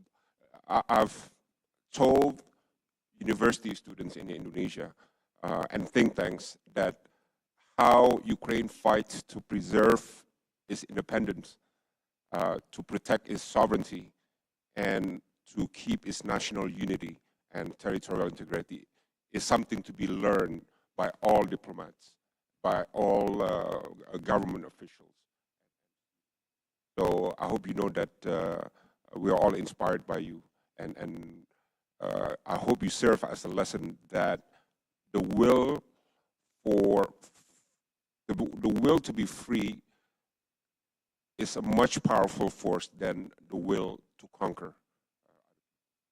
So having said that, I want to make a few comments. I know Igor is here, and I listened very carefully to your comments about Ukraine and the Global South. And I very much appreciate Ukraine's efforts to engage the Global South, because in the beginning, I was a bit worried, to be honest, because it was seen too much after Russia's invasion. It was seen too much as a military warfare between the West, yeah, Ukraine and West, and Russia, right? You know, that's not the right picture.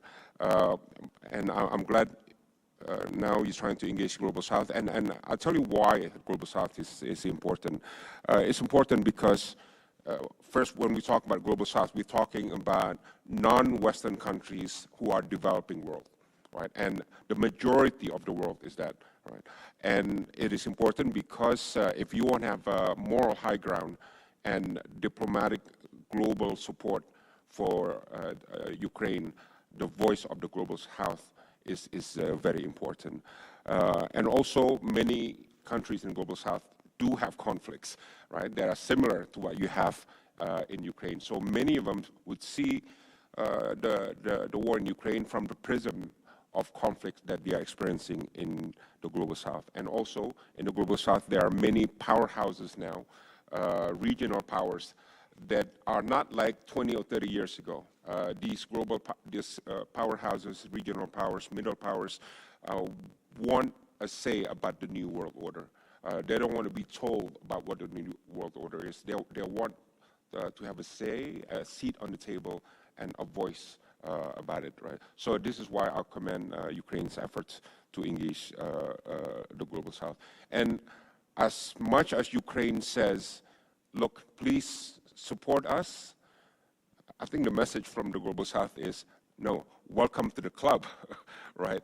What you're experiencing is happening in many places in the Global South. And I think a good message for you to send to the Global South, I know your message to the Western world is one thing, but the message to the Global South should be slightly different, right? Because in the Global South, there's a great deal of anti-Western sentiments, right? The reality is that, right? Every time I talk to somebody in the Global South, the answer is about, look, the U.S. invaded Iraq also, and blah, blah, blah, blah, blah, blah, right? So I think the three key messages that you should convey to Global South is, look, we get that. You know, we get Iraq, we get this, we get, you know, all these conflicts around the world. But one thing, Ukraine never harmed any country in the world, right? Ukraine never colonized any country in the world. Ukraine never intervened in any country in the world. And Ukraine is not a security threat to any country in the world. So that needs to be said, yeah? Second message is, look, Ukraine just wants to be Ukraine. We don't want to be Russia. We just want to be what we are, what our identity to be preserved, right? To be protected. Ukraine just wants to be Ukraine, because this is what many countries in the Global South are saying, because they're facing a lot of interventions from many countries. And the third message is, look, the fact, the record says that Ukraine is a friend of the Global South. Look at our grain for grain from Ukraine. Yeah, all our measures. We are selling food and seeds to you and fertilizers that help your people, your economy at the grassroots, right? So I think those three messages would be important to reinforce, right? Now, you've done very well at the UN, won the votes. Indonesia also is one of the countries that supported the resolution. As a reality check, if this becomes a war of attrition, keep in mind that you got to fight to keep that vote in the UN, because you know how diplomacy is done, and in the UN there's a lot of trade of favors and so on. There is always a possibility that the votes will be reduced if you don't fight for those votes in the UN. To be real about this, the biggest issue now in the Global South is Israel-Hamas war in Gaza, right? To be absolutely real about this, right? And there is the prospect that much attention in the Global South will be absorbed by that more than the war in Ukraine, right? I have to calculate that. Now, I've read your official position on the Gaza. I appreciate that, yeah. But I think one dimension you need to add is to express concern about the civilian casualties in Gaza. Yeah, that has to be expressed very clearly, in addition to the points that have been made by your government, because that reinforced the point that, look, humanity, a fellow human in Ukraine is the same worth as a fellow human in Gaza, right? So I think that needs to be said. Another point is China. I really appreciate what Igor says, right? The reality is this: there's no country in the world that Russia listens to than China, right? That's just the reality. And the perception that Russia owns China because of this no-limit partnership is wrong, right? I mean, I've been to China and they said, look, we got our own interests, right? So as much as you can engage China, I look at the China peace plan for Ukraine. I know not everything can be accepted, but if you look at the points, there are many points that are aligned with the points mentioned by President Zelensky as well. Probably the point on ending sanctions is not realistic to be accepted, but the rest of them, on sovereignty, on territorial integrity, much of it is aligned. And China wants to be leader of the Global South. China is active in Saudi, Iran, rapprochement, right, reconciliation. So I think you need to factor in China. This is how we resolve conflict in Cambodia in the 80s and 90s.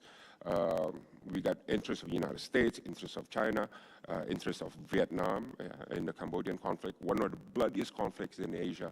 And we resolve it by engaging anybody who has influence on the parties in the conflict. Another point, look, no peace, if you're asking for our advice, I know Omar said that there are many peace plans that failed, yeah, and I agree with you. You're totally right. Fortunately for Indonesia's experience, we got 5 conflicts that we dealt with, which today remains valid and alive, right? Confrontasi with Malaysia. We wanted to destroy Malaysia. That is no longer true. We have full friendship with Malaysia. We have confrontasi with Singapore. We wanted to, I don't know if destroys. We have a strong conflict with Singapore. That has ended. Aceh, we have an internal conflict in Aceh, separatist movement. That has ended with a permanent peace agreement. Cambodia, as I told you, we resolved that conflict along with France as mediator. In East Timor broke away from Indonesia. Very bad breakup, but in the end, we are the best of friends, right? So we had a record of 5 conflicts that we resolved peacefully. 2 formulas, 2 elements that are critical. One is we learned no peace plan is ever linear, right? So if Russia has a peace plan, or China has a peace plan, Ukraine has a peace plan, nothing is achieved A to Z in a linear fashion, right? There's always impediments and improvisations that has to be made. But most importantly, if you're aiming for a political solution, the other side has to agree. So if Russia has a proposal, Ukraine obviously has to agree. It cannot be done without Ukraine's approval, and vice versa. So the question is this. I know you have many countries helping your peace plan, but who is your honest broker when it comes to Russia, right?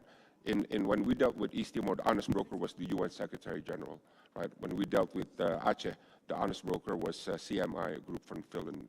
And when we dealt with Cambodia, we were the honest broker, right? And so on and so on.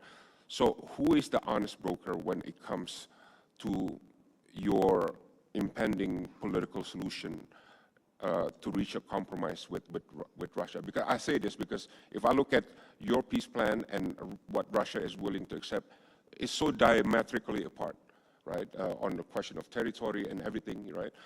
But I'm sure there are some low-hanging fruits that can be achieved. I don't know what they are, but I think you should ask that question, who would be your honest broker? And that honest broker should be there from start to finish. That is the key. Right, this is how we resolve the East Timor question, the Cambodian crisis, and so on. Longevity and sustainability is very much key. And the final point is this: look, I think this is going to be a long conflict, right? And there's always a risk of fatigue, right? Fatigue in Ukraine and desperation, and also fatigue in Russia, right?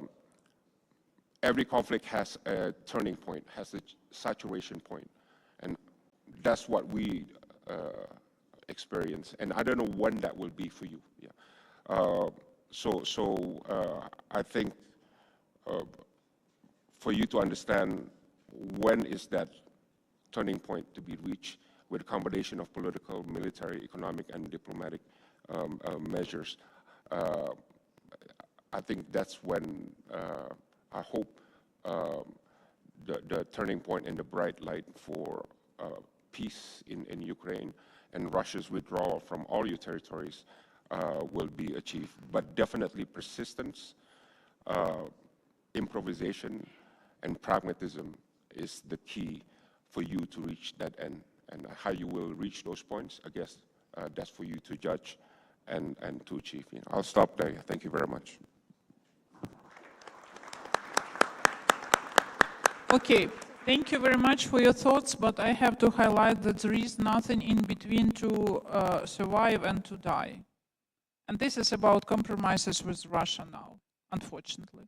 That's why we don't have a choice, another choice, that continue to fight and to defend the territories and to liberate the people on that territories, because first of all, it's about people. And there is no any position from Russia which looks like readiness to have any compromises. As I mentioned before, we had 9 years of negotiation in Minsk, and it doesn't work very well, because Russia didn't accept even position that Russia is a state which aggressed against Ukraine. Zero truth in between sides. So thank you for your thoughts, but we need to understand how to use other experience in our reality, especially in Russia, with Russia. And we have another speaker. Please, we started a little bit later. That's why we need to include African view into these discussions, because without Africa, it will be difficult to understand how to build this bigger alliance with those who support in Ukraine. And in Africa, there are many countries and societies which have solidarity with Ukraine. And our next speaker is Dr. Gregory John Barrington Mills. He is director of the Brenhurst Foundation, and he wants to share a few thoughts from his side. Please, thank you for your attention. Dr. Mills, sorry, we have many speakers here, but all of them are so great with their experience. Please, floor is yours. In Kiev. I'm speaking to you from Cape Town in South Africa, a long way away. I wish that I was with you in Kiev, but regardless, my thoughts are with you.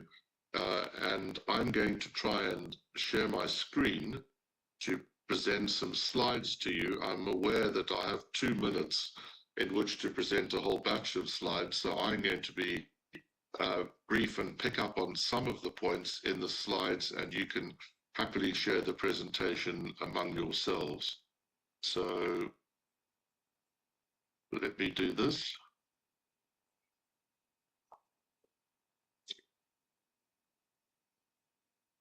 Can you see my screen?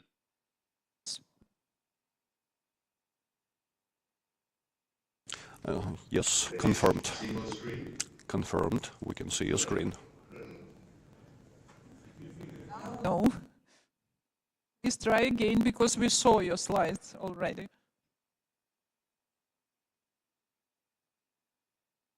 Can you see my screen?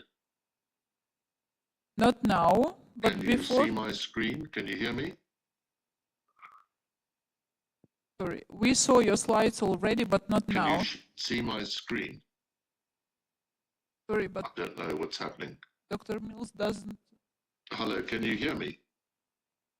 Yes, I hear you. Oh, great. We see your slides. Please start.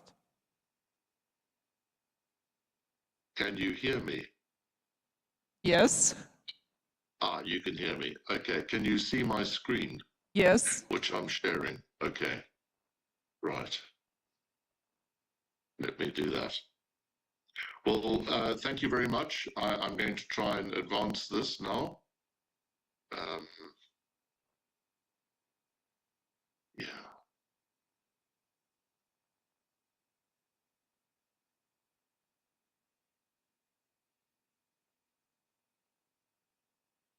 Okay, can you see that okay? Yes. All right.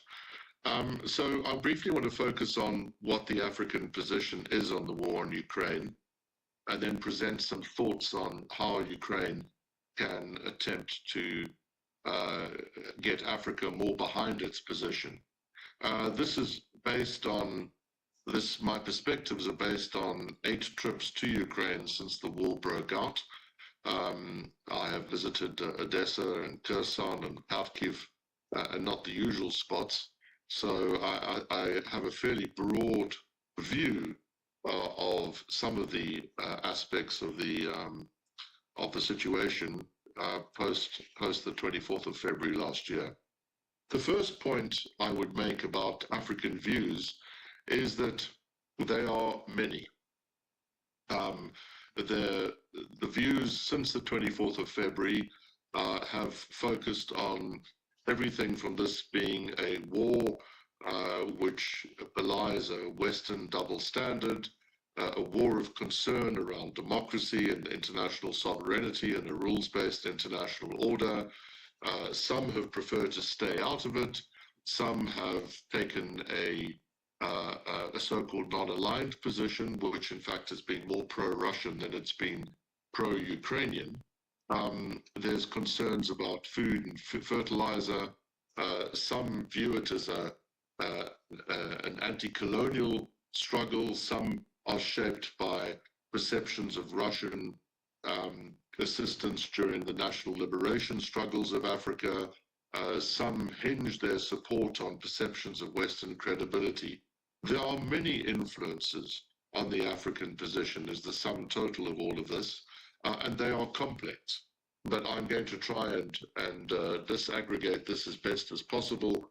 And I think overall, the view is that there's more sympathy for Russia in Africa than in other regions of the world.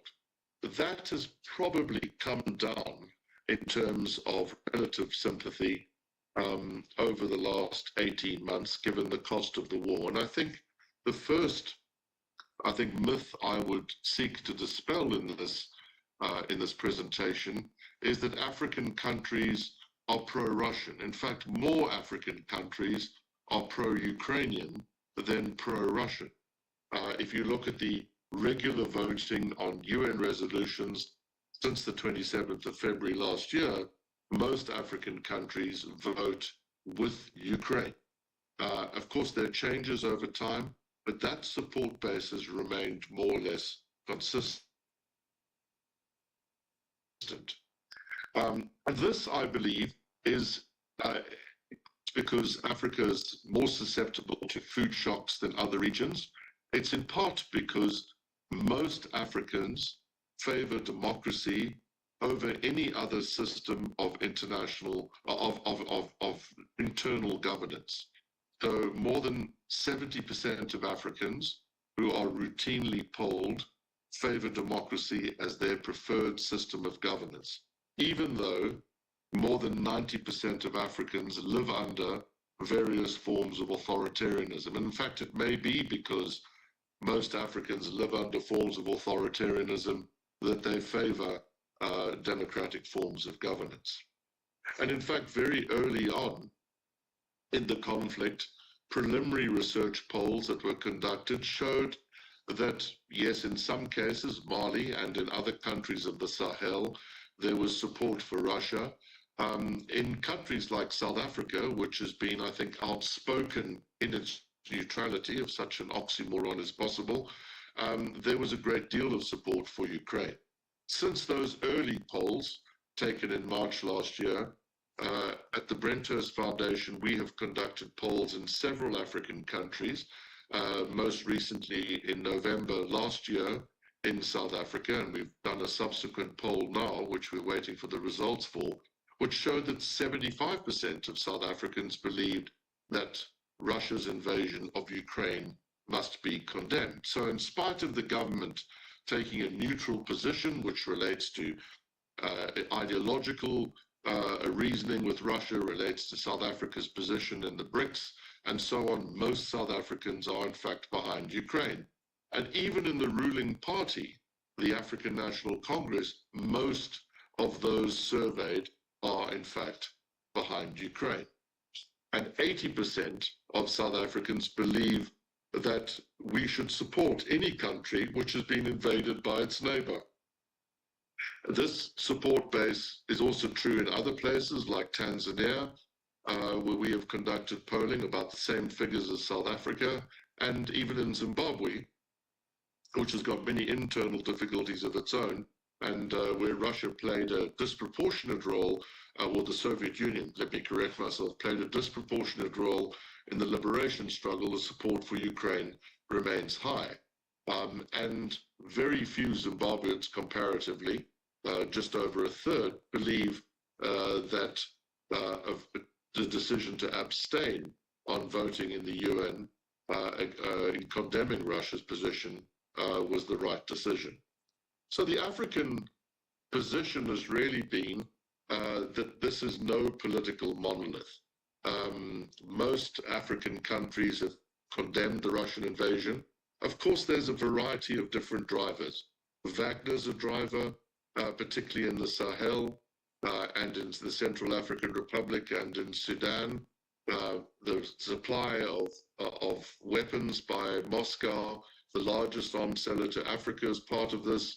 The very active diplomatic record of Moscow in Africa is part and parcel of this viewpoint, as indeed is the history of support to the national liberation struggles in Africa, which, in spite of it being delivered by the Soviet Union, and in large part, at least in South Africa, being delivered by military training camps in the Ukraine, that Russia is largely the inheritor of the goodwill that's been associated with this. It's also to do with the absence of Western credibility post-Afghanistan, the absence of perceptions of Western reliability towards its allies post-Afghanistan, and African overall frustrations around Western delivery, and the fact that Africa prefers to play both sides. And the fault lines in this, of course, are what I've already mentioned, is that while some African countries support Russia, implicitly or explicitly, that there's a fault line in terms of what their overall populations prefer and where they would like to see African voting patterns and attitudes go in terms of the overall direction. So more Africans, as opposed to their governments, actually favor the Ukrainian position.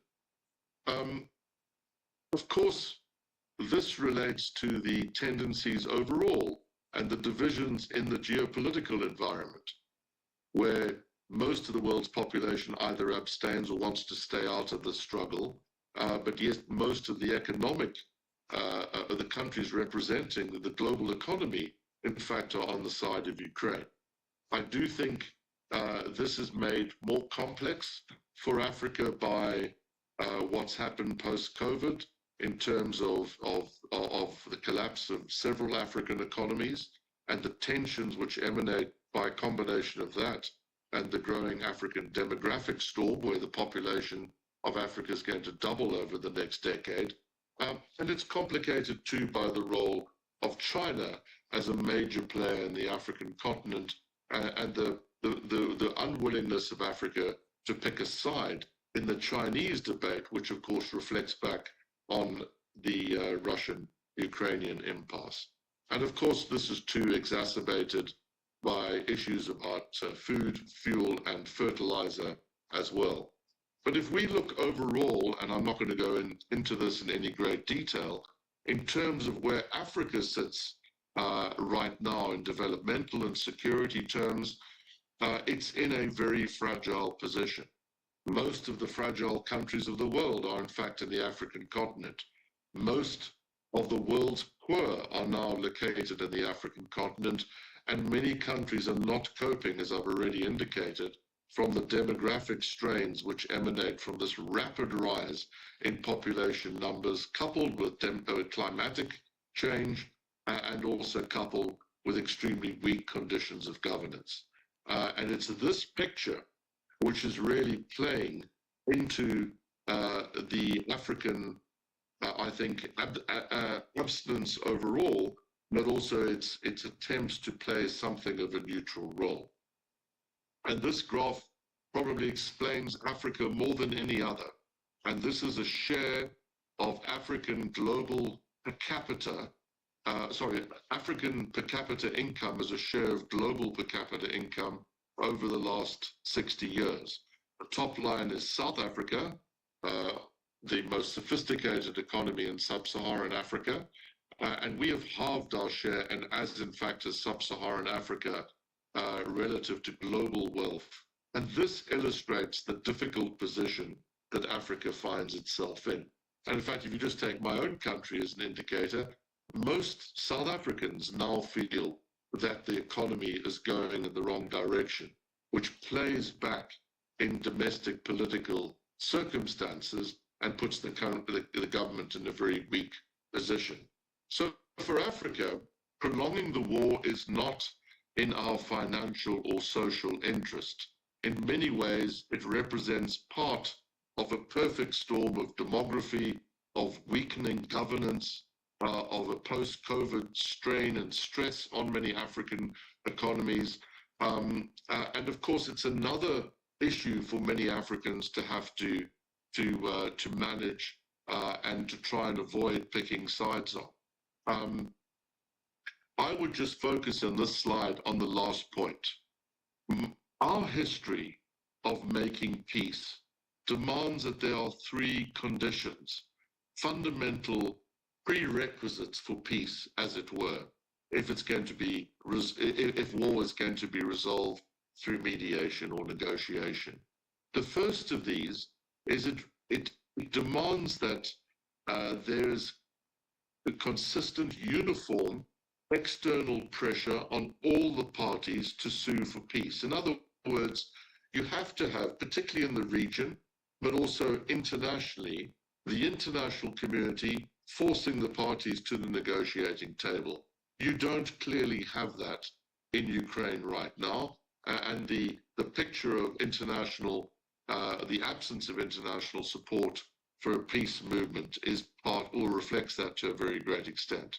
You also, secondly, need an understanding on the part of all the participants to any conflict that there's more to be gained by ending fighting than there is from continuing with it. In other words, in South Africa, in the late 80s and early 90s, before our own democratic transition, both the African National Congress and the white government of the time saw that there was more to be gained through negotiation than continuing with armed struggle. And then, of course, the third factor is you need leadership and method, a methodology, as it were, which you have laid out in your points, in your President Zelensky's plan. And you need a timing. You need to pick the right moment for this to happen. And this level of international consensus and internal consensus, I don't believe exists, but Africa will and can play a part in this process. So for my key takeaway here is that currently for Africa, there's a perfect storm of events out there. There's a geopolitical churn. You see this most recently in terms of Israel and Hamas, but Ukraine and Russia, of course, is part and parcel of that. You have a lot of donor distraction to other areas of the world, low rates of development, very high levels of debt once more, particularly to China. And none of this is working in Africa's favor. Economic sanctions threaten much greater contraction in the global economy and a degree of African isolation. And of course, in all of this, you have the self-interests of elites and the traditional failures of African economies to grow, which relates to some of these structural inherited problems. So from a Western perspective, what the West should do to build this level of international consensus is to maintain the moral high ground with African elites, and particularly those which flout basic conditions of human rights, and also reinforce aid flows to those which maintain a higher standard of democracy. In other words, to close the window of collaboration with authoritarian regimes. And the narrative would have to focus on not funding African oppressors, given the short-term strategic interests in so doing. And of course, Ukraine has to do exactly the same, is not play the same game as Russia and work with African authoritarians because they may offer a possibility of greater African support in the short term. Ukraine, too, has to maintain the moral high ground. If I go to this matrix, the war in Ukraine dragging out, which is the bottom right-hand block of the matrix, is not in the interests of Africa. It's a future of greater global poverty. As I've already said, we have the largest number of people living in poverty of any continent in the world, and it's not one that portrays a great future for Africa. Neither does that of Russia winning. We need to migrate to the top half of this matrix, and this is the argument that Ukraine has to use in terms of its relationship with the African continent. So my final slide is really, what are the key takeaways for Ukraine? Ukraine needs to focus on those countries which have similarities to Ukraine. It's not Sudan, it's populations rather than governments. It's not Sudan, as I've said, it's more the population of South Africa. It's more those countries which vote consistently with Ukraine and have already been willing to take manage political resistance from their fellow African leaders who prefer to abstain or to support Russia. You need to focus on those countries in Africa which punch above their weight in international affairs. You need to look to those countries which are influences in their respective regions and who share, mostly at least anyway, these values with Ukraine. So I think it's very important for me just to simply conclude by saying Africa is not one thing. As George W. Bush famously said, Africa is a country. It's not one country. It's highly differentiated, and it needs to be disaggregated analytically in terms of understanding why the continent has taken the views that it has. And the important point, finally, I would make in this regard is that African governments largely do not reflect the will of their people. The will of their people is far more in alignment with the values exhibited by Ukraine in this conflict, values which uphold a rules-based order, values which are about democracy over authoritarianism, which has been the source of great cost to most African populations. Let me end there. Thank you. Thank you very much, Dr. Mills. And thank you for these positive takeaways. But I need to take a floor for 2 minutes just for follow-up thoughts after all of this presentation, which we are very valued for us, to Igor Zhokwa. Thank you, Olga. Let me briefly react. First of all, thank you all of you for having this view from Global South. Each and every country's position is really valuable for us. But let me react briefly on something what I've heard. Let me start from Dr. Jalal. Thank you for sharing these 3 points which we need to bring to the world. In fact, we are bringing them already. Because you know, right you are, Ukraine has never started invasions or any plans of invading. We never wanted to have any single part of Russian territory, though you know history was different between us and many Ukrainian inhabited territories are in the territory of Russia now, but we have more than 300 years of experience fighting with Russia, and we know how to fight with Russia, and we know how to win over Russia, and we will definitely win this time again. But this is definitely not because this is the West against Russia. This is the Russian narrative. When we had this open invasion, we started to mobilize, first of all, European countries, because we are in Europe, we are a European country. Because we didn't want to happen the situation in 2014, when Crimea was being invaded. The world overslept, didn't react. Even the European country, most of them were silent or even suggesting by that time to then authorities.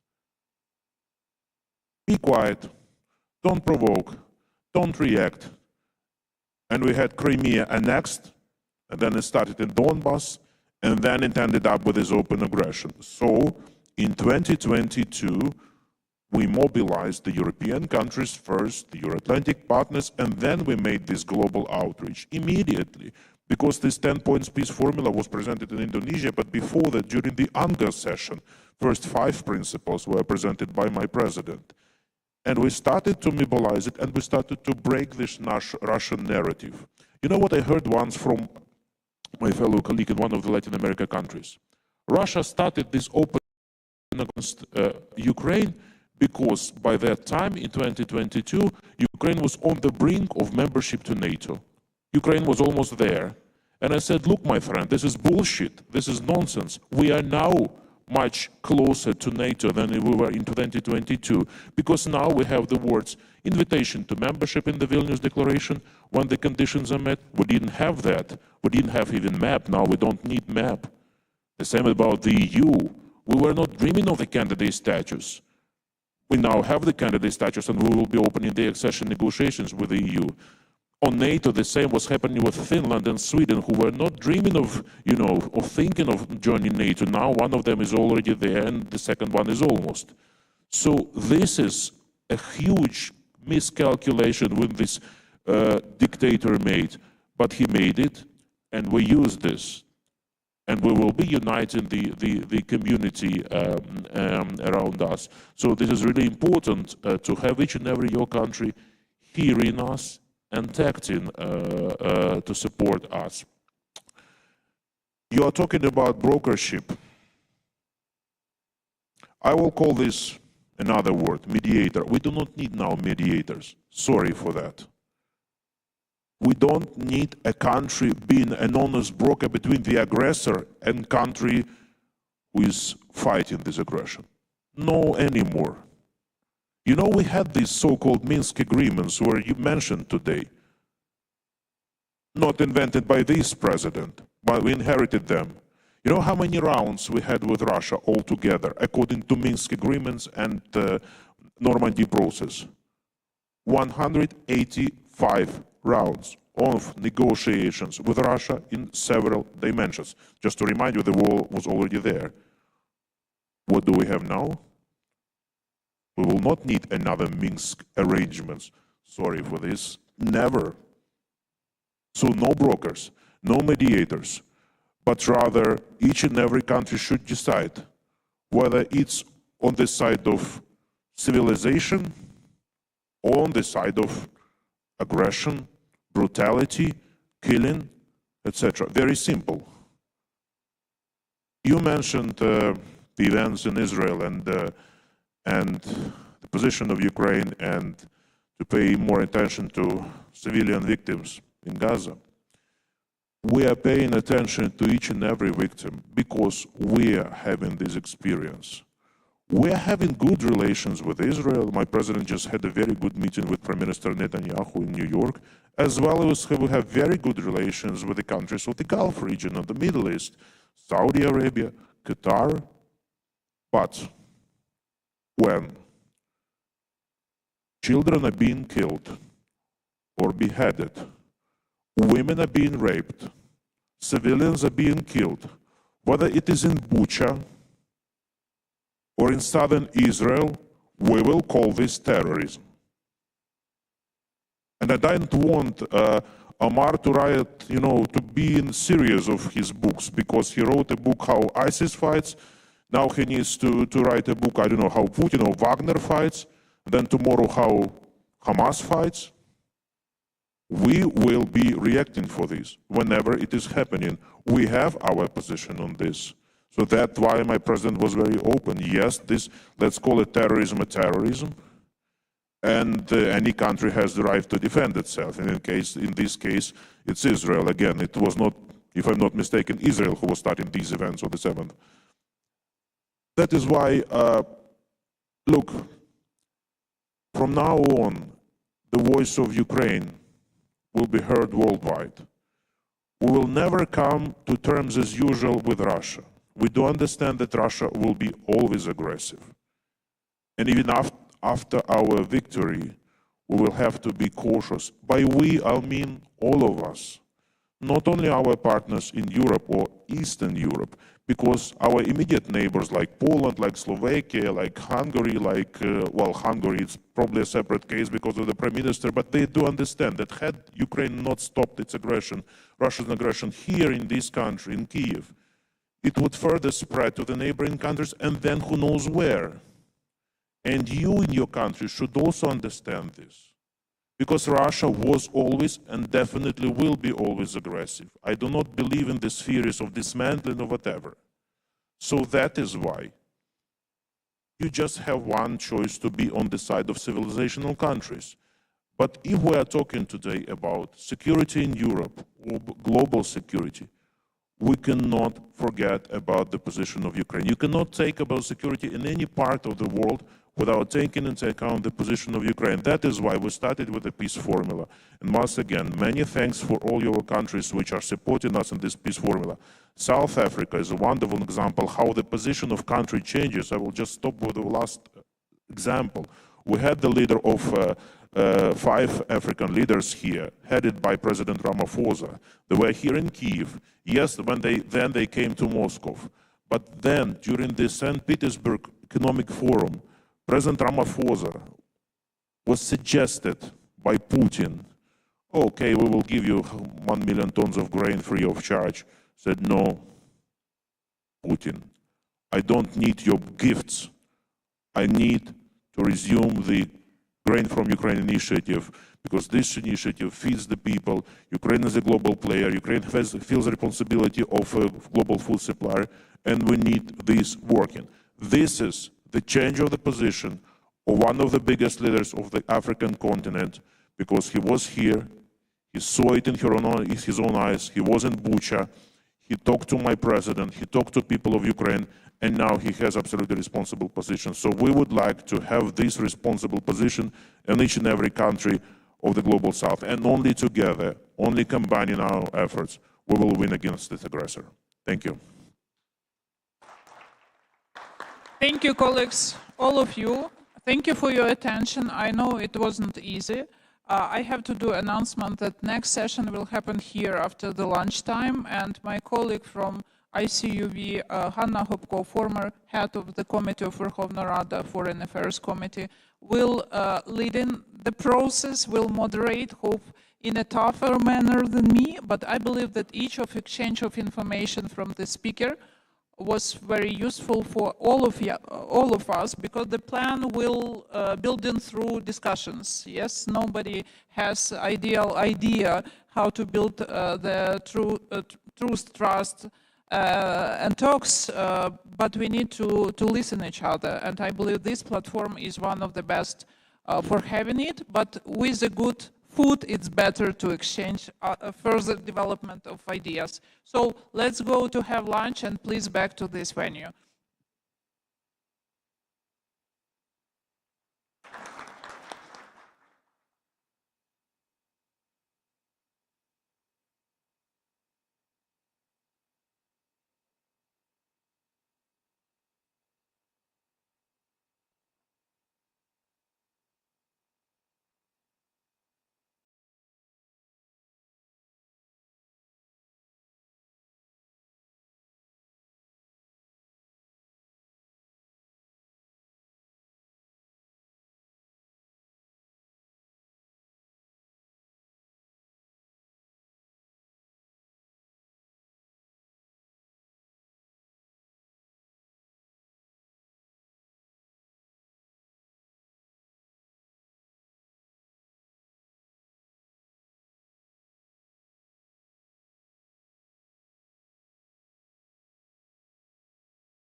Окей.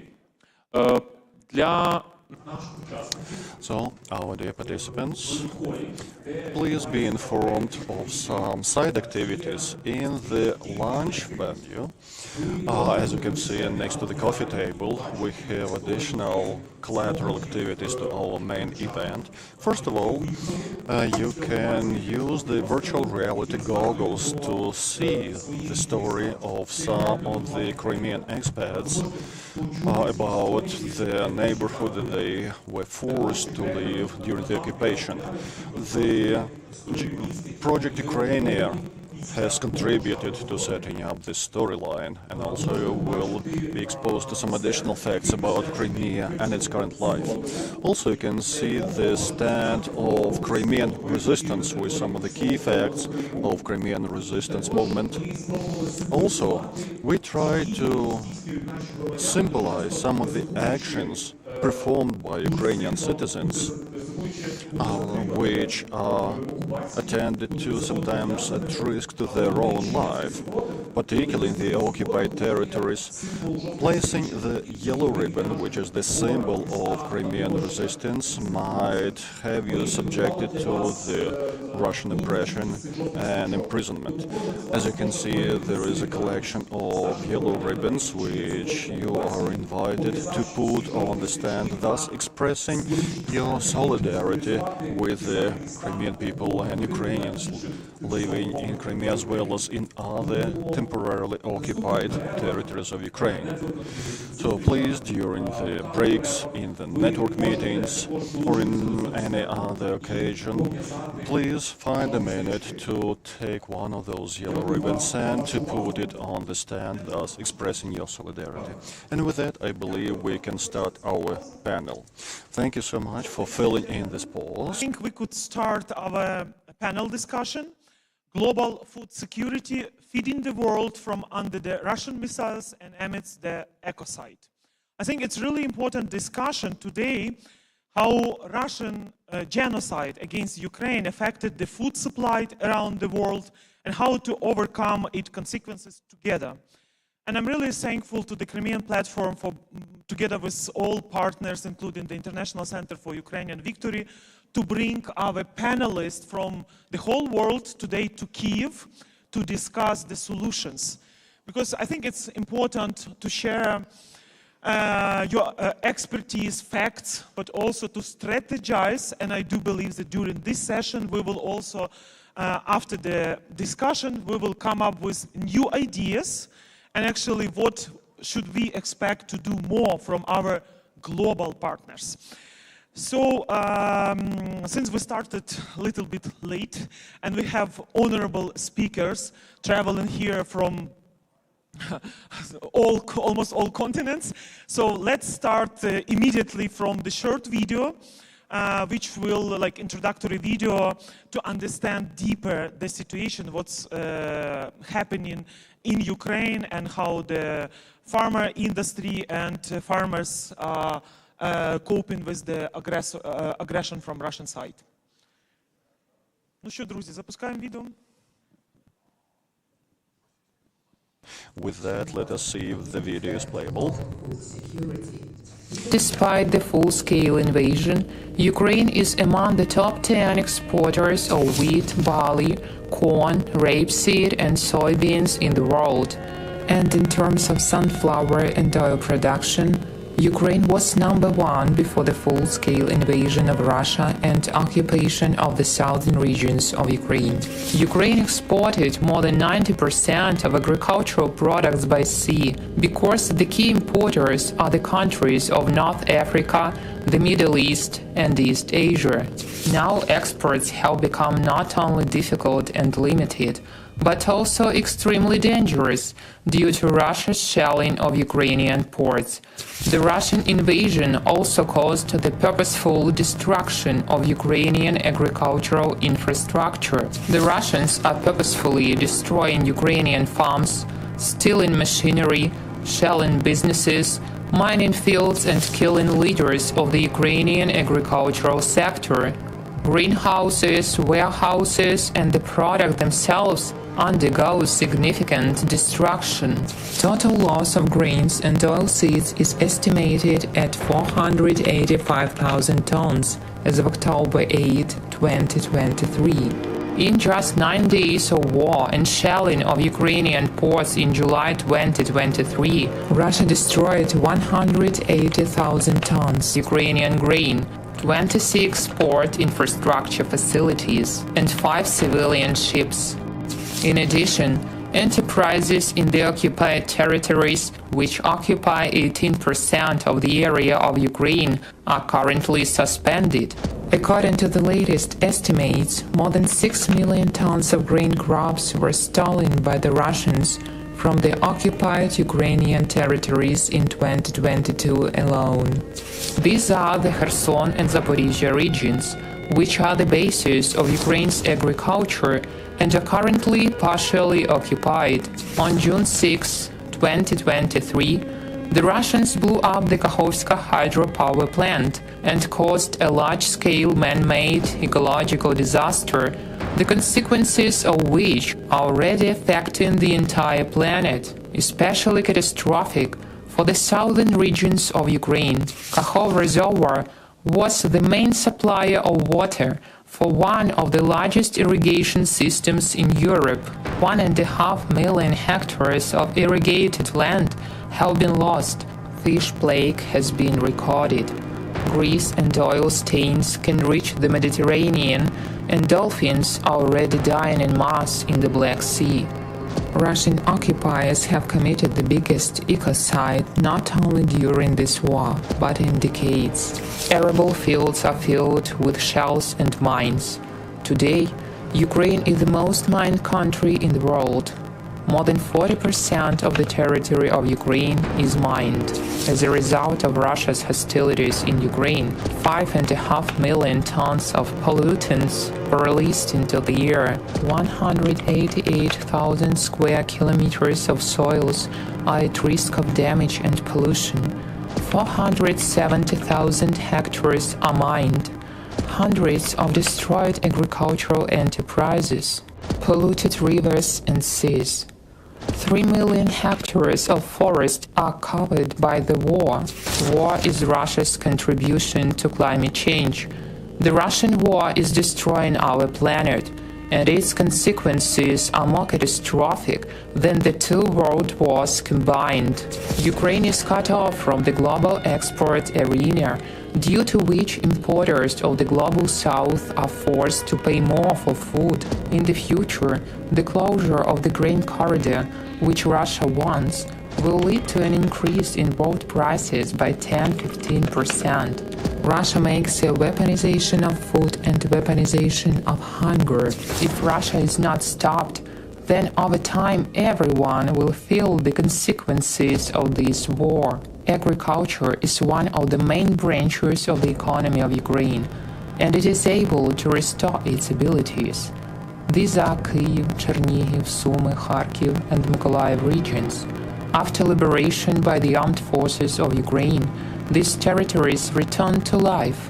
Despite the threat of shelling, Ukrainian farmers are rebuilding their businesses, going out into the fields and preparing for the new season. They risk their lives every day to feed you and us. Help us to stop Russian terror. Ukraine's victory means ensuring stability, well-being, and security for Europe and the global South.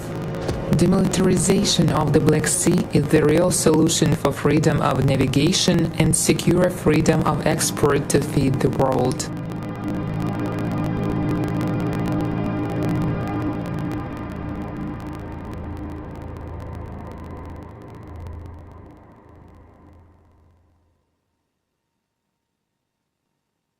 I think it's really important today to discuss global food security and Ukrainian farmer security and Ukraine's role in global food security. And before we move to our speaker, I would like to remind the audience some statistics before the full-scale Russian aggression, the results of Ukraine's agriculture in 2021. So the highest production growth, agriculture production on farms increased by 19%. About 14% of country's population was employed in agriculture sector. Also the highest percentage of GDP. Agriculture accounted for over 10% of Ukraine's gross domestic product, the highest among all sectors. Agriculture and food products are also represented at the largest percentage of Ukraine's total export. And 20 years ago, Ukraine provided food for 40 million people worldwide. In 2021, Ukraine's contribution was equivalent for feeding approximately 400 million people worldwide, not including its own population. By 2030, Ukraine's strategy for the development of the agriculture sector aims to ensure food security for 1 billion people worldwide. So, of course, Ukraine accounted for over 40% of global export of sunflower oil, 13% of corn, and almost 18% of barley. So it was before the full-scale war. And of course, after the Russian aggression, full-scale war, a genocide started, approximately 36% of pre-war grain cultivation in the country was directly affected by Russian aggression. About 30% of Ukraine territory is at risk of landmines. And now I would like to start our discussion from Ukrainian farmers, and especially those who were under occupation and who are living close to the border with Russia. And let me start from Vadim Svetlov, head of Farm Enterprise Svetlova. Farm Enterprise Svetlova is located in Sumy region in the nearest border area. Since the very beginning of the war, it has been under constant shelling. The occupiers have caused great damage to Sumy communities, village, people, business, and also managers of the company are faced with making decisions about sowing and other work, and actually responsibility for the employees. Vadim, I just recently visited Sumy region. Besides Sumy city, Охтирка, Тростянець, and we had a meeting with the representatives of local communities. And people came to the meeting, and especially from Білопільська громада, and were demanding the evacuation of people because it's 5-kilometer zone from the Russian border, constant shelling. And there was the question to me asking, Hanna, how the West consider Sumy region as a buffer zone? What should we expect in the future, and why we are not having enough anti-air defense system?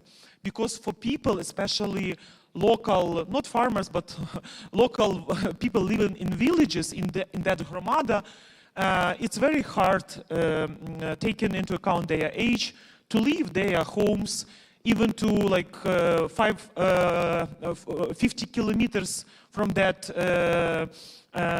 line with the aggressor. So how is actually your enterprise? What are the biggest challenges now, and what you expect from our international community?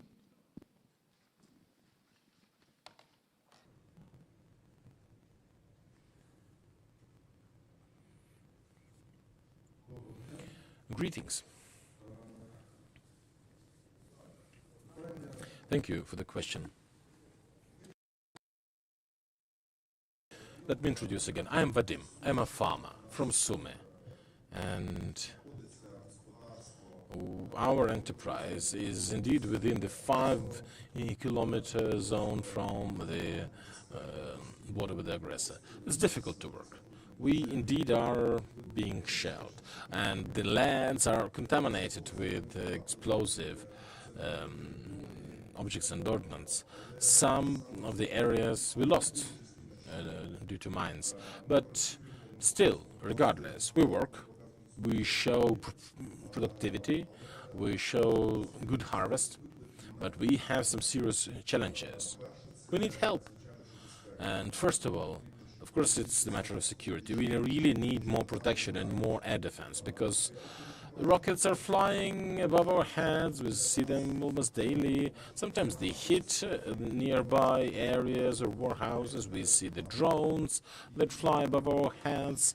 And sometimes we get the feeling that, we are like a buffer zone, indeed. And the air defense is further down the central Ukraine.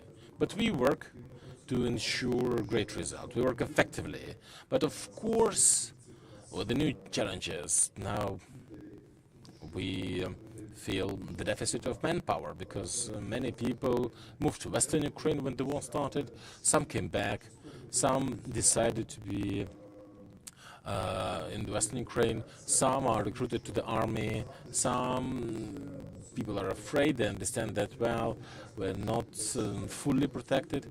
And also people, they work, they love their job, but they, well, want to be with their families.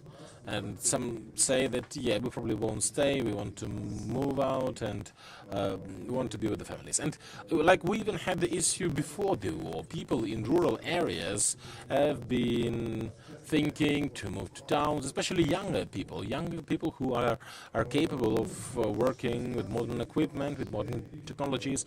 They were willing to move to the city. And in the agriculture, timeliness is crucial. If we do everything timely, we can sow properly, we can have a good yield and get profits. Another challenge is with exporting.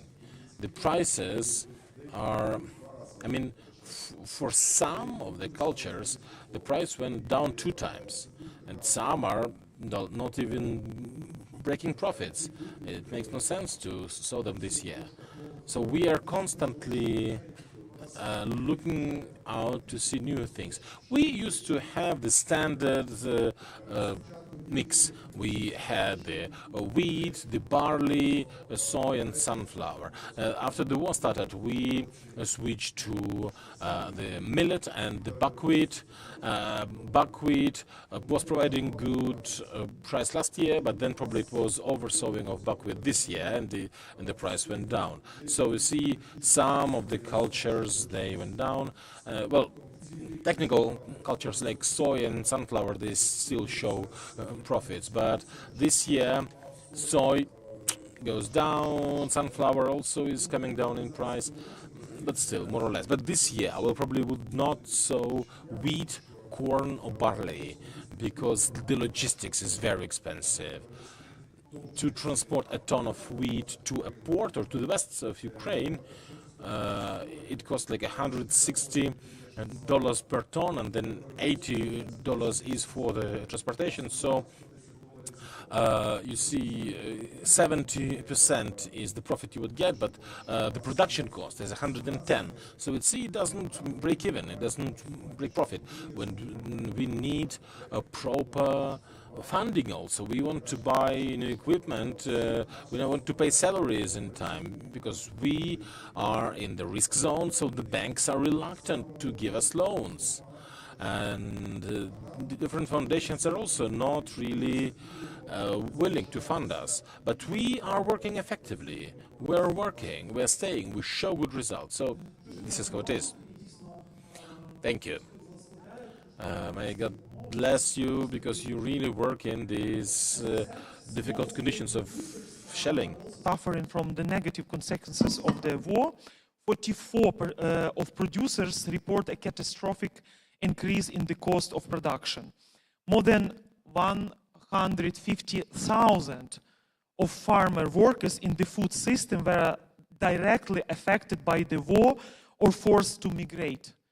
So this is also the negative consequences, and when we are speaking about local and smaller farmer, we are speaking about families, about their destinies, and this is really very painful and heartbreaking. So now I would like also to discuss with Serhiy Leonov, who is from Kyiv region, and his company Rove Agro, which was established 5 years ago in 2018. And also the war caused a lot of material damage and Russian aggression, and your enterprise was under occupation. And could you follow up what just Vadim said about priority needs? Because in Sumy regions, of course, it's anti-air defense system, and the faster we win, the better conditions for farmers to keep feeding the world and their families. In the Kyiv region, your enterprise was damaged a lot. Someone compensated these damages, or you are fighting, seeking to international community? How situation is now with your enterprise and your plans? Доброго дня. Greetings. Thank you, Hanno, for the possibility to speak. I would like to show a set of slides to show how it happened, how the occupation had been going on, and then I will just be accompanying it with the explanation. We were a small company, a small and young group of companies. We have 2 farms in Kiev region, and oh, sorry, the clicker. Oh, yeah. Yeah. So we are in the Kiev region. We opened in 2017, and we grow classic agricultural cultures. In 2019, we started a new path. We started growing berries. We had a sea buckthorn orchard in Ukraine, one of the biggest in Ukraine. So we have about 1,500 hectares overall in Dymerka community, Vyshgorod, and Svetlanska community. We were developing.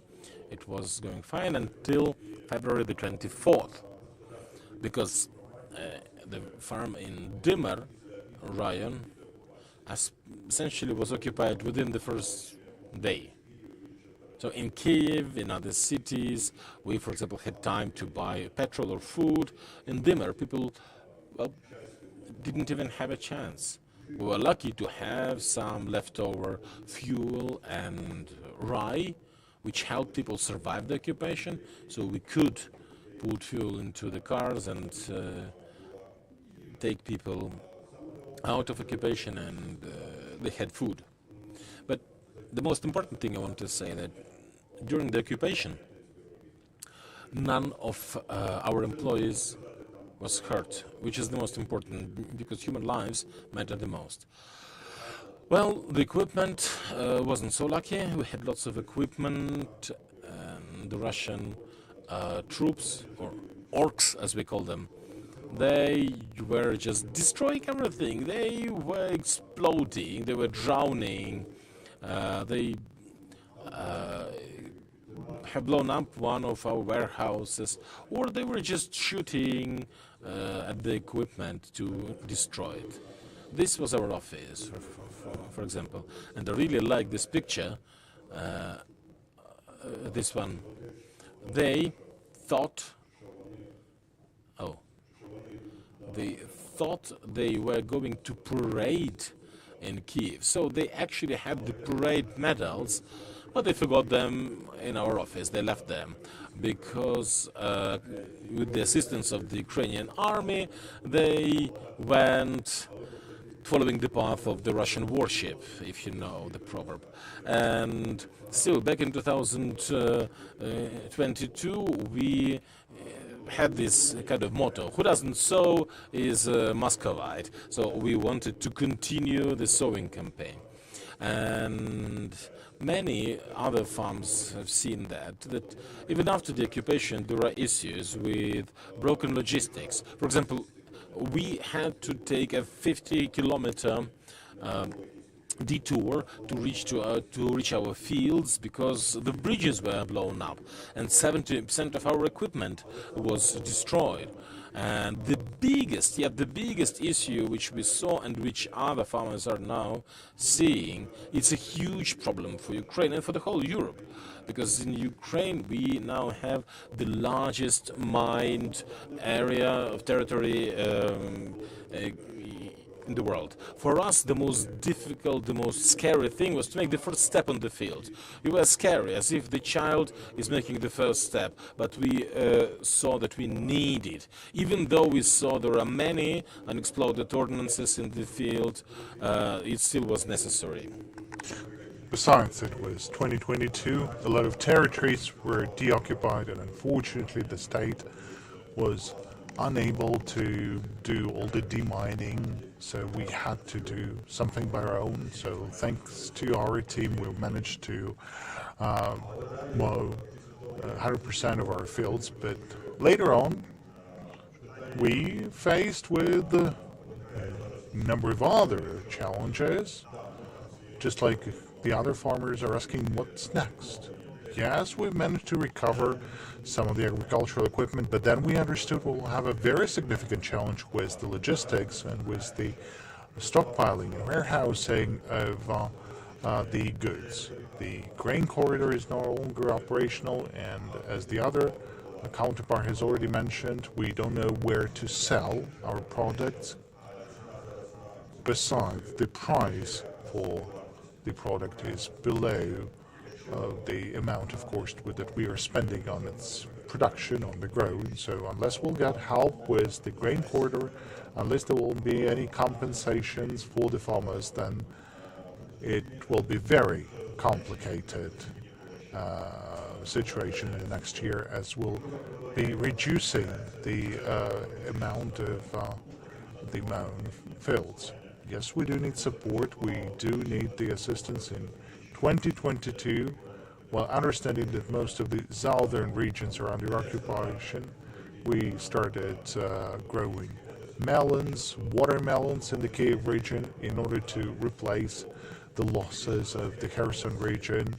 In 2023, after the destruction of the Kakhovka Dam, we faced a number of other issues with growing vegetables. The other aspect, which is so much needed, that's the processing industry. We do need to have some support from the foreign investors so that the producer would be able to create some sort of a production for himself in order to sell the added value products. So thank you. Героям слава. Thank you for the presentation. I think it's really important you mention the most important problem, how demilitarization of the Black Sea. Because on July 17, when Russia withdrew from the Black Sea Grain Initiative and started attacking Ukrainian ports, storing grain intended for export, so everyone started to seek solutions, trying to somehow negotiate with Russia. But I think it's a mistake, because the only right way to go is to make the Black Sea region free from the occupiers and guarantee the freedom of navigation, freedom of export, and actually not to be dependent on Russian will either to allow the export or not. So I think and we expected from international community, from UN, from NATO, and other partners, stronger position. And actually this was the mistake to withdraw from the Black Sea before the full-scale war, because it created the problem. So now I would like to move to our international part of our panel. And since you mentioned the Black Sea, so it's a time to move to our panelist from Turkey. And it's really important that we have, and let me present Yörük İsik, geopolitical analyst, founder of the Bosphorus Observer, non-resident fellow at the Middle East Institute in Washington, D.C. So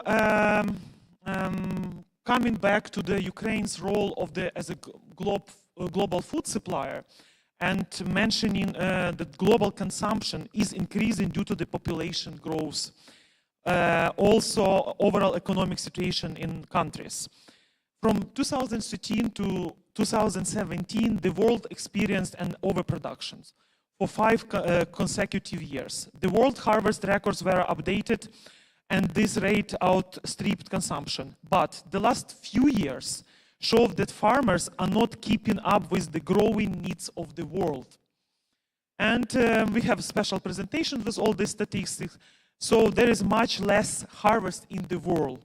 And this is why it's so important that Ukraine has this right to export, and Ukrainian farmers, they describe that the problems they face.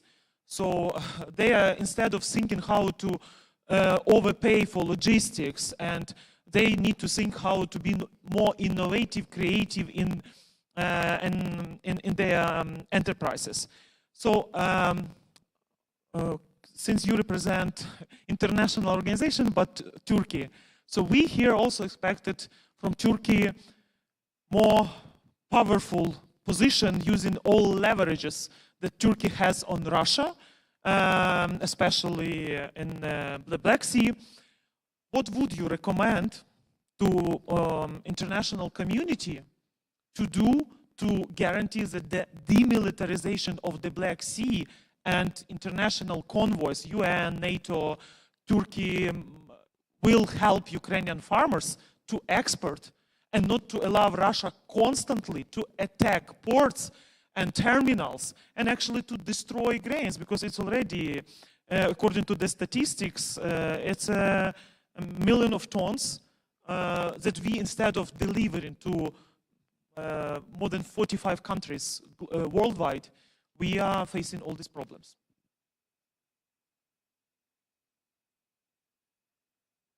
Thank you for inviting me, first of all.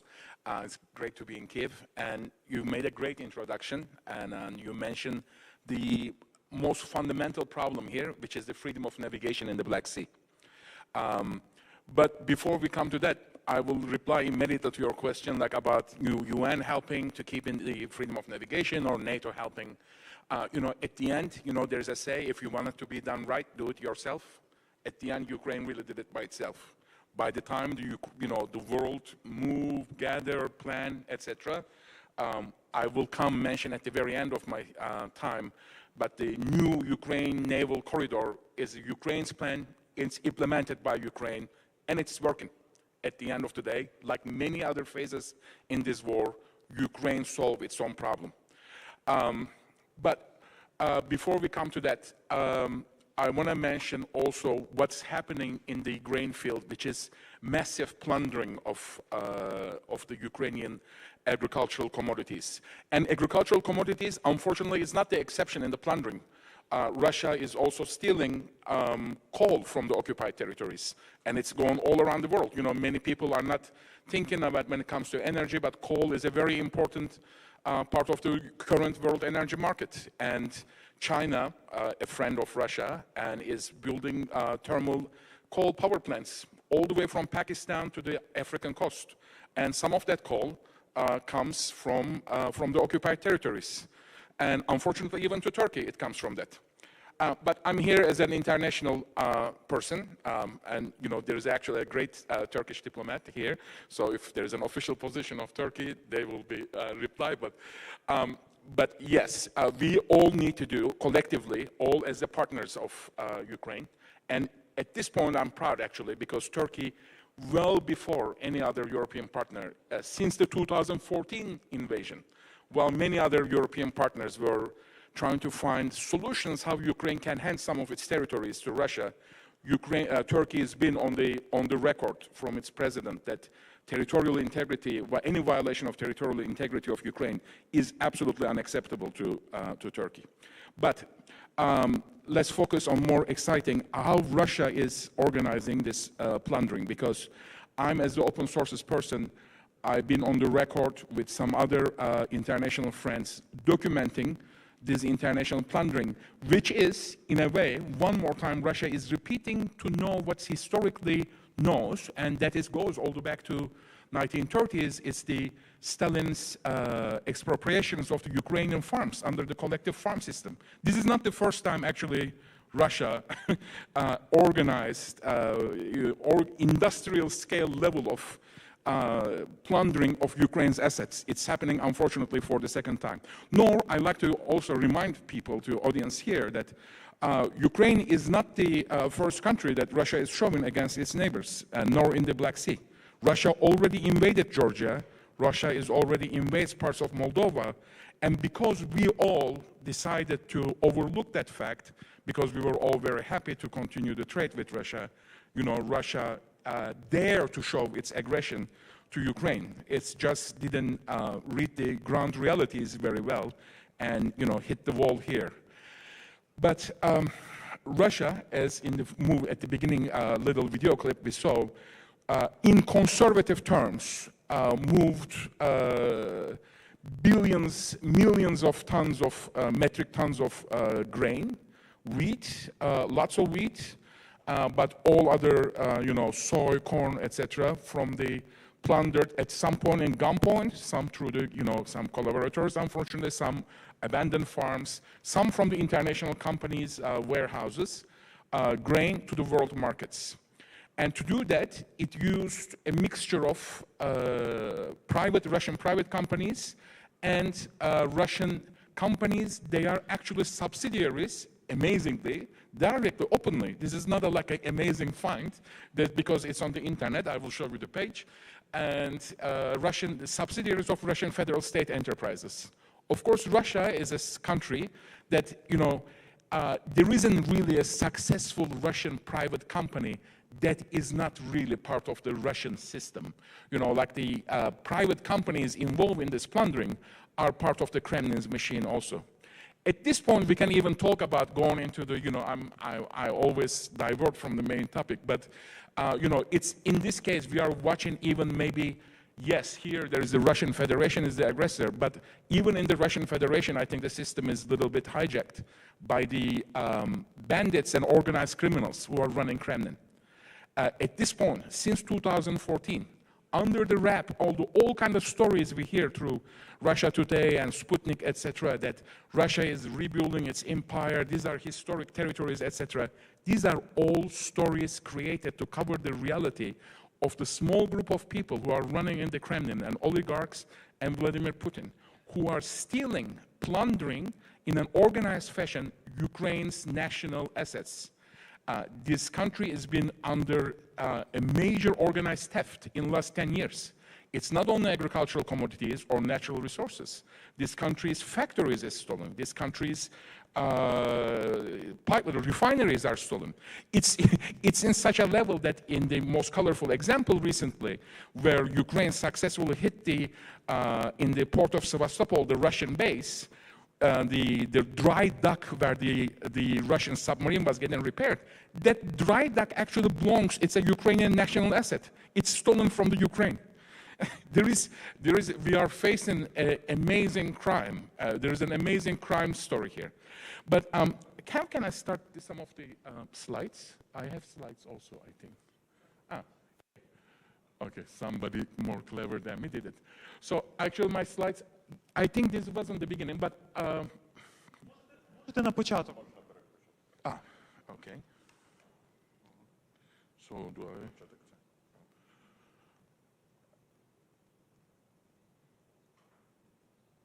Let's see. Unfortunately, I'm not very super good. Well, okay, this was the actually the submarine I was mentioning that was stolen, but here, let's... okay, I will keep pushing, see if this works. But basically, what happened is, and this is again an important point to highlight, that before the war started, before the last stage of the war in February 2022, Russia even purchased vessels. So this goes to my point that, Russia didn't come and find itself, in an invaded territory and, happens to be here, there are farms, and I'm gonna move this agricultural goods from here. Before their last aggression, and Russia purchased vessels, some of them all the way from South America, and brought them here. And there are vessels that are on the maximum limit of the port of Sevastopol, in the occupied Sevastopol, grain terminal of Avlida can handle. So we are seeing here a planned action. Maybe somebody else, okay, now it's moving, I see, okay. So here, let's see. There's a beginnings, here. So what are these pictures? I'm showing you here 148 tiny pictures. Actually, I don't, because I'm a inherently lazy Mediterranean, I didn't update my pictures, but actually there could be right now here 180 slides. But these are the 148 pictures of 148 different ships. Russia moved grain last year from the Avlita grain terminal. And these are the good days. There were some cloudy days that we might have missed, because satellite technology only works when there is a good cloudy days. So we are seeing here how organized this is. This is not some, this is like, I'm giving this example as just being colorful and funny, but like Russia organizing Olympics, etc., that they really thought this and organized. This is not the disorganized Russia we are seeing. This is even working better than their military campaign, that they fail utterly in the logistics. Somebody intelligent up top assign people, they organize trucks, because this is the Avlita grain terminal. Until the grain reaches to this terminal, and until the grain reaches to this terminal, and these men will know, it has to go through it gets loaded to the trucks, it goes to the weigh station, it goes to the train, it goes through so many stages, and it comes, as you see, like on the upper right side of the picture, there is the grain silo, and immediately to the right of it, there is a train track comes and the trucks come. This is a big organization of involves hundreds of people and hundreds of vehicles, and those vehicles need electricity or diesel, etc. This is a well-organized crime we are seeing. So this is has been the center of really the Sevastopol's Avlita grain terminal. So this is immediately to the north of the Sevastopol Bay, to the major downtown of occupied Sevastopol. This has been really the center of the grain plundering, but not only the exclusive place. The occupied Feodosia and ship-to-ship transfers, which is more complex in the Kerch Strait, also really took place. So this is the Sevastopol Bay, and so and from here, let's see, these are the same vessels we see, and these are all matched. This is how the open source works. I'm not going to go to crazy details, so I can explain in private anyone. But all these vessels you see now, this is all Latakia, Syria. It was the same vessel. We are talking about each vessel making dozens of trips and going to the same place, and from there again systematically sold from another place that Russia organized through the Assad family's network to the rest of the Middle East.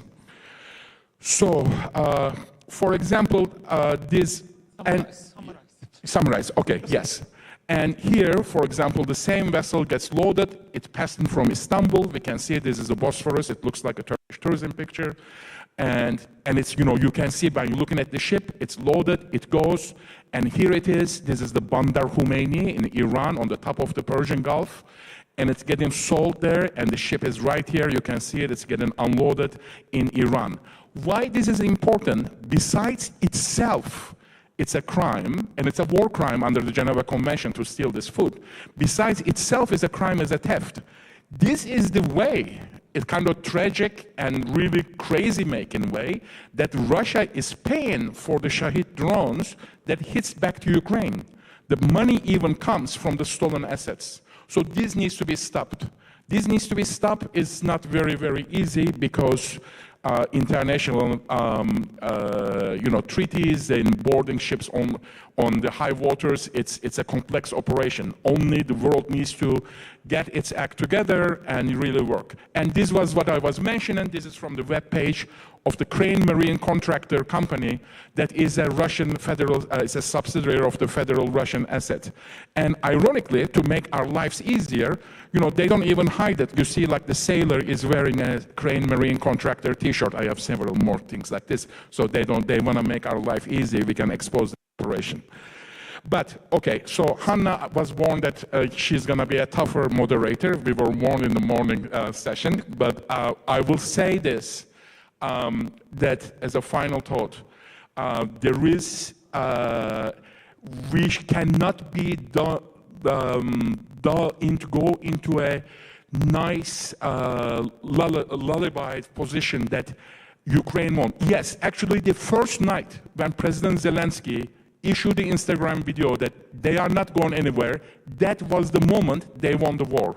But active war continues. While we're sitting here in this comfort of this conference, the war is not over. And you see that Russia is playing to the time to hope in another winter. They will weaponize everything from children of this country to the food issues, to the coal, to the energy, and they will hope to reach the next year into the US elections that there will be the unity on Ukraine issue will be broken. So as we go back to our countries to expose this theft network and keeping this unity together, it is key importance. I cannot highlight how important, because the moment the unity is broken, Russia will make its moves to go back to original position. Yeah, sorry, override. Thank you so much. So actually, the role of the Black Sea region in global food security has increased in recent years. And actually, what we are seeing, that weaponization of food means weaponization of hunger. And nothing changed from Soviet Union time, when Stalin's man-made famine organized against Ukrainians, Holodomor, a genocide, when millions of people were suffering because of lack of food, when Ukraine was world known as a European breadbasket. But now Russian totalitarian regime is repeating the same tactics. By weaponization of food, they are trying to weaponize hunger, but now millions of people will be suffering globally. Yesterday, the member of Ukrainian parliament, Alena Shkrum, during the discussion mentioned her recent visit to Cambodia and Vietnam, that the negative consequences of the blockade of the Black Sea for the prices for rice increased in that part of the world. So it's another problem that billions of people are seeing, not that the price is not affordable. Price for rice is not affordable because of the crisis created by Russian aggression. And I just recently came from India, New Delhi, before the G20 summit, and during our discussion at the ministries of foreign affairs, energy, all speakers were mentioning 3 global crises: food, fuel, fertilizers. But unfortunately, there was no political will in India to mention who caused these crises. Russia as an aggressor state. And Yuruk Yisik, you are right saying that it's a crime, but actually it's a genocide because of war crimes, crimes against humanity, ecocide. So Russia is committing genocide like it happened last century during the Holodomor genocide, and now Russia is trying to threaten millions of people worldwide. So now I would like to invite and to provide perspective from Latin America. And it's really important that we have with us today Aribel Contreras Suarez. I never visited Latin America, it's my dream. So after victory, definitely.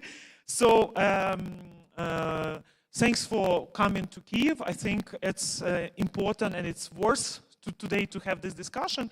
So how people are considering Russian aggression in that part of the world, because Russian propaganda is so toxic, influential, and trying to sell that and blame Ukraine for not delivering food when everyone knows that it's because of Russian blockade and everything. So please, perspective from your country, and what are the solutions? What Ukraine should do more, maybe more visits to Latin America, more talks, more explaining what's happening here, because in our International Center for Ukrainian Victory, we have our motto, mobilizing world for victory. So the faster victory happens, the better world is. So please.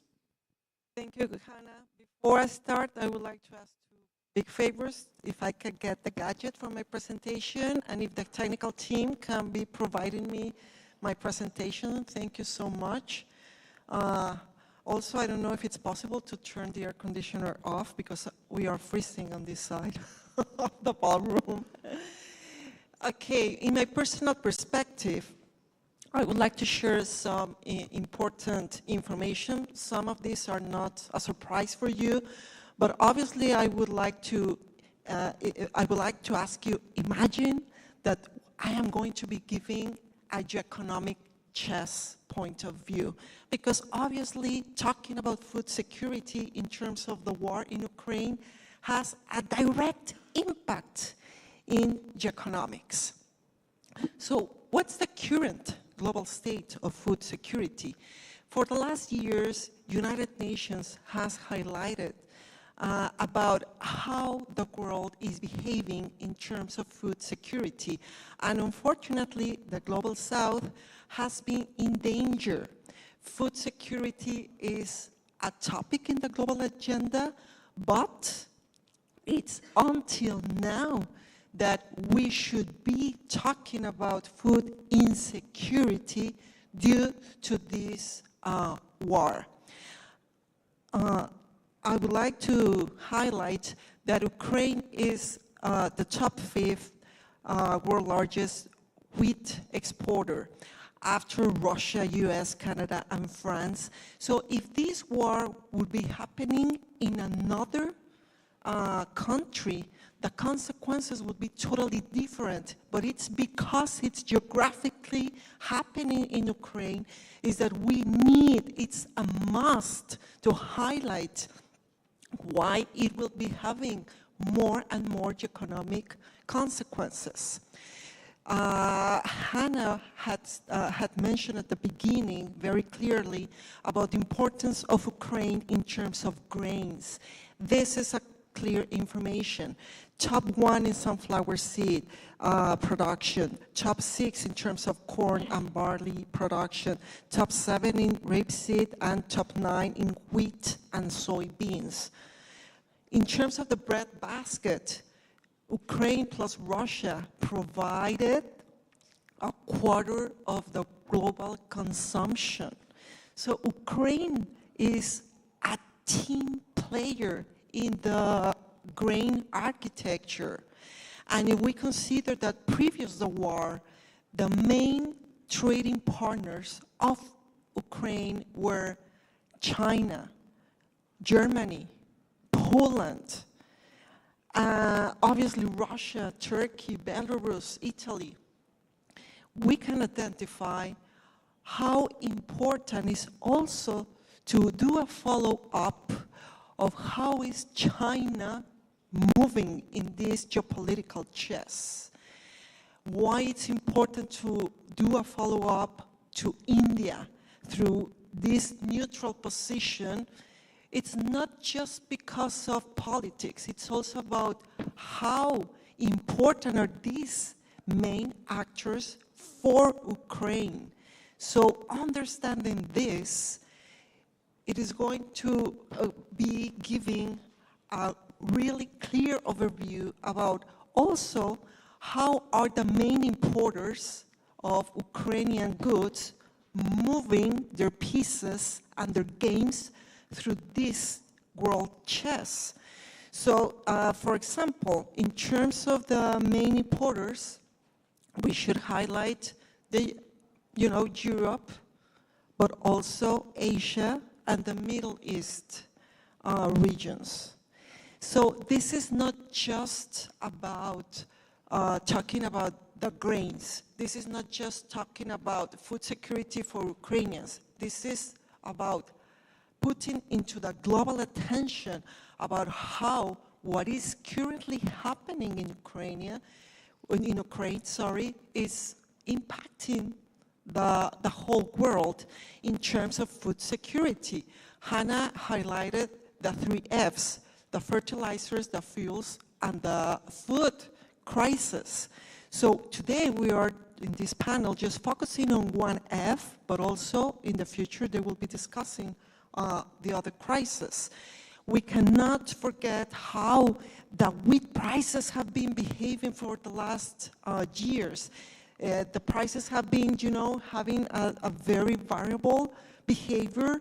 Obviously, through the war, the prices increased crazily, and if we identify about the behavior for the last 20 months, we can see that the prices per bushel, have been changing, ups and downs, and obviously this is pushing more and more the consequences of this war in terms of the global goods that are using as raw material different types of grains.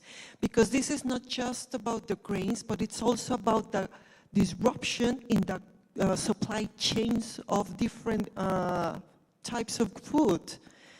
We can easily identify right now goods in our fridge, in our kitchen, that if you see ingredients, for sure we will have different grains. And for sure, some of those grains are coming from Ukraine. So that's why this is a big threat, because Ukraine provides huge amounts of importance for our daily consumption. It doesn't matter where we are living.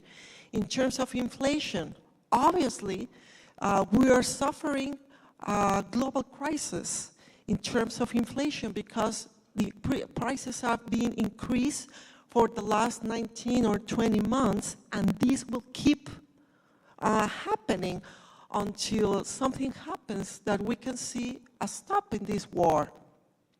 So for me, this is the perfect storm in order to see how on this economic chess we are having a total disordered world. We cannot be talking about a new global order. I think that we are living a new global disorder because focusing specifically in terms of the food crisis, this is affecting deeper the global south, but in general, it's the whole world. So specifically about this perfect storm I have been talking to you, I would like to put into your attention that this food crisis is reshaping the way we should see this war. This is not a common war like in the past. This is not a linear war. We are living a spiral war, and I have presented in different national and international media from Mexico City that we are living a pentagon spiral in this war. That a pentagon, you know, it has 5 sides.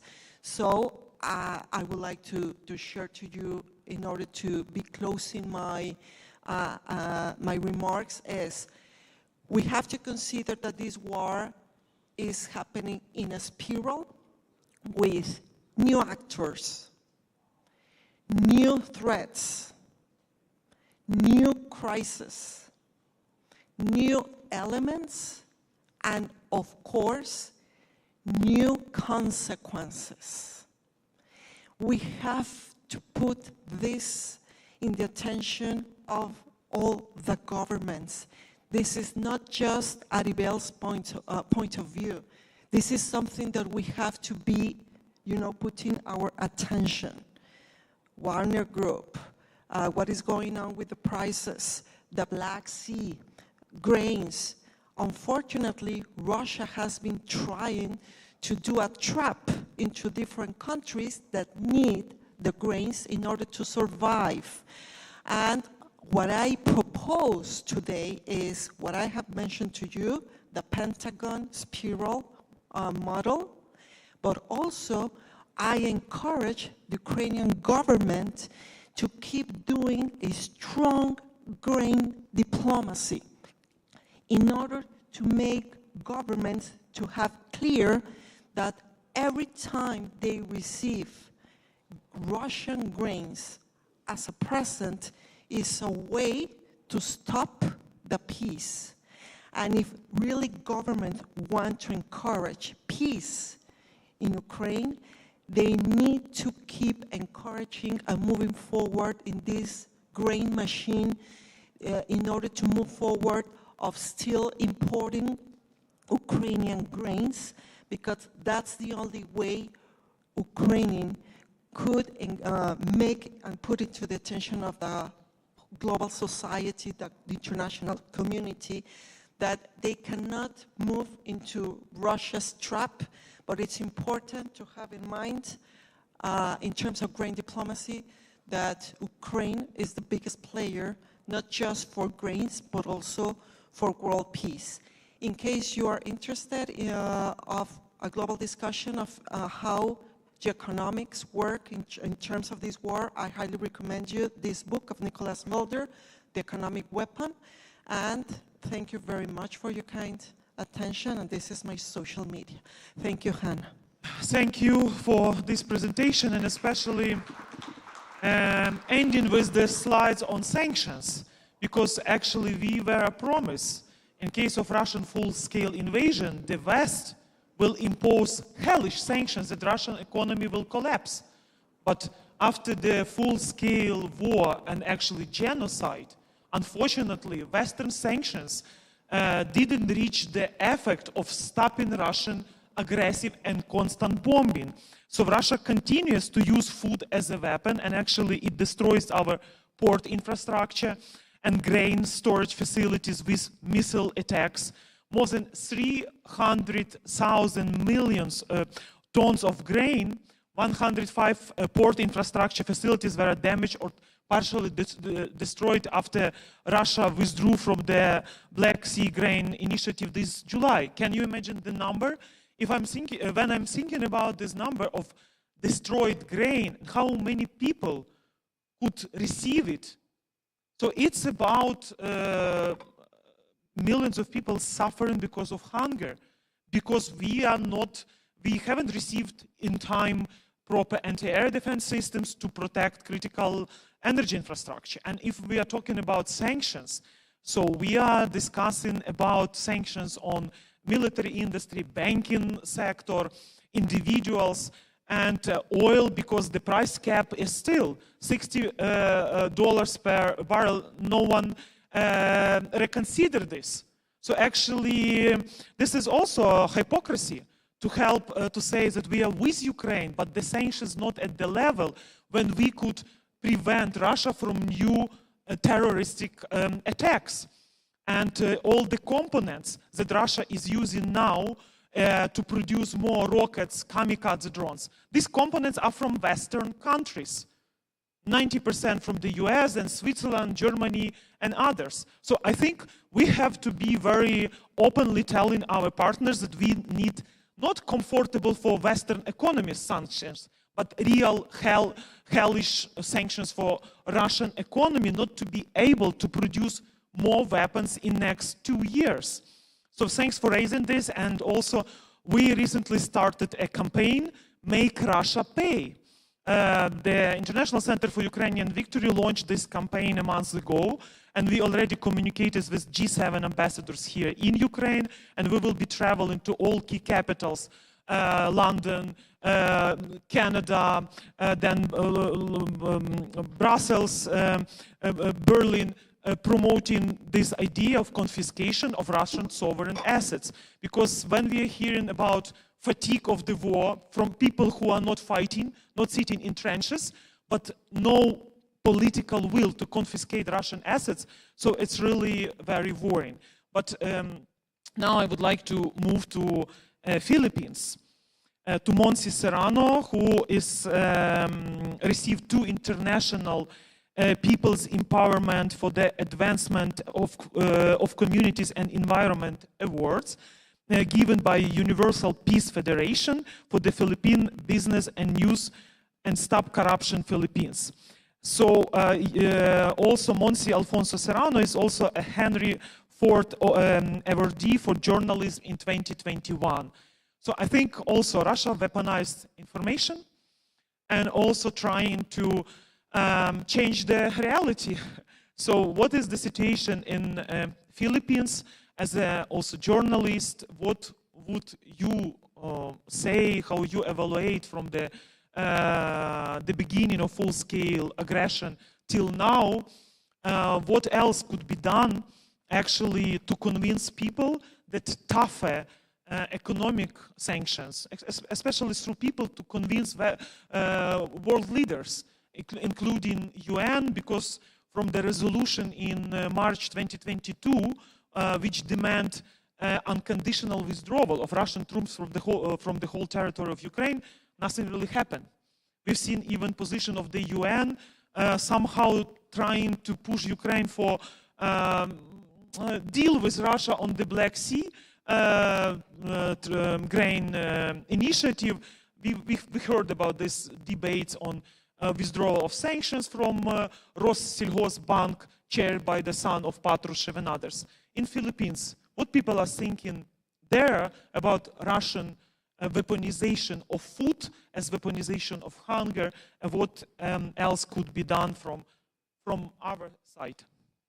Good afternoon. And from the Philippines, they're extending their greetings to you. Of course, Ukraine is facing two wars, two front wars, right? Attacking the different facilities, infrastructures, then the war in disinformation. As a journalist, this is something that I've been fighting for. In fact, I put up the page of the Philippine for Ukrainians. Filipinos support Ukraine and Ukrainians. It is something that I just thought before when I interviewed a lot of displaced Ukrainian last March and April when I was there in Krakow, in Czech, and also in Warsaw. I felt that there's a moral obligation for me as a journalist to fight this. And that also compelled me to come up with a documentary film. Later on, I can share to you the trailer. The disinformation is something that really upsets me as a journalist. And it is sad that in the Philippines, because of the distance that we have, I think young people are not really that concerned. But I have to go and explain to them from time to time that everything that's happening right now, in fact, Hannah called it 3 Fs. I called it 4 Fs. The food, fertilizer, fuel, and finance. The money aspect is going to hurt us. And this is also one thing that Ukraine can adapt and tell to the partners that the sanction must really be seriously implemented, because the moment it's just a victory in paper, it's useless. We really have to do something about it. In fact, I was really shocked that pre-pandemic, there are around 135 million affected by food insecurity. And last July, World Health Organization released that there are already 900 million affected by food insecurity. Food security, by the way, is not the absence of or scarcity of supply. Food security is about nutritious food, availability, and of course, the distribution. And Russia's playbook is very simple. We are also experiencing this in the Philippines with China. We have the West Philippine Sea issue. You know, I was kicked out by Chinese embassy in the Viber group as media because I was one of those who asked tough questions. I was removed unceremoniously.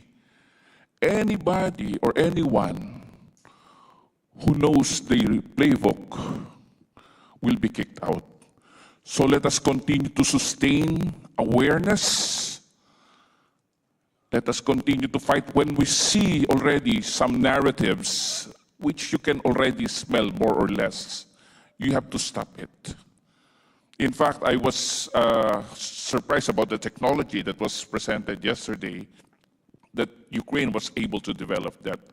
I think that would be useful not only here in Ukraine, but also in other countries. Fighting the disinformation actually would create more troubles and more favor to Russia. The Black Sea Initiative, canceling it last July, Russia really wanted it to create chaos. This is my analysis, right? Because the more chaos it is, the more less attention will be given to Ukraine. The recent fight with Hamas, we had this global media update from the Israel Foreign Ministry, and at the back of my mind, I said, this is dangerous. Someone must be playing. A while ago, we discussed the peace order or deal with China. I was talking to Dr. Ivan a while ago that I don't like to play.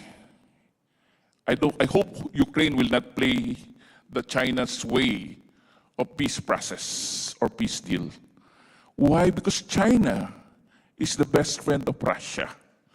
The moment you take the stand or the peace deal of China, even they said they are going to be broker for peace between Russia and Ukraine, there is something that I see that Russia and China will collaborate in the end.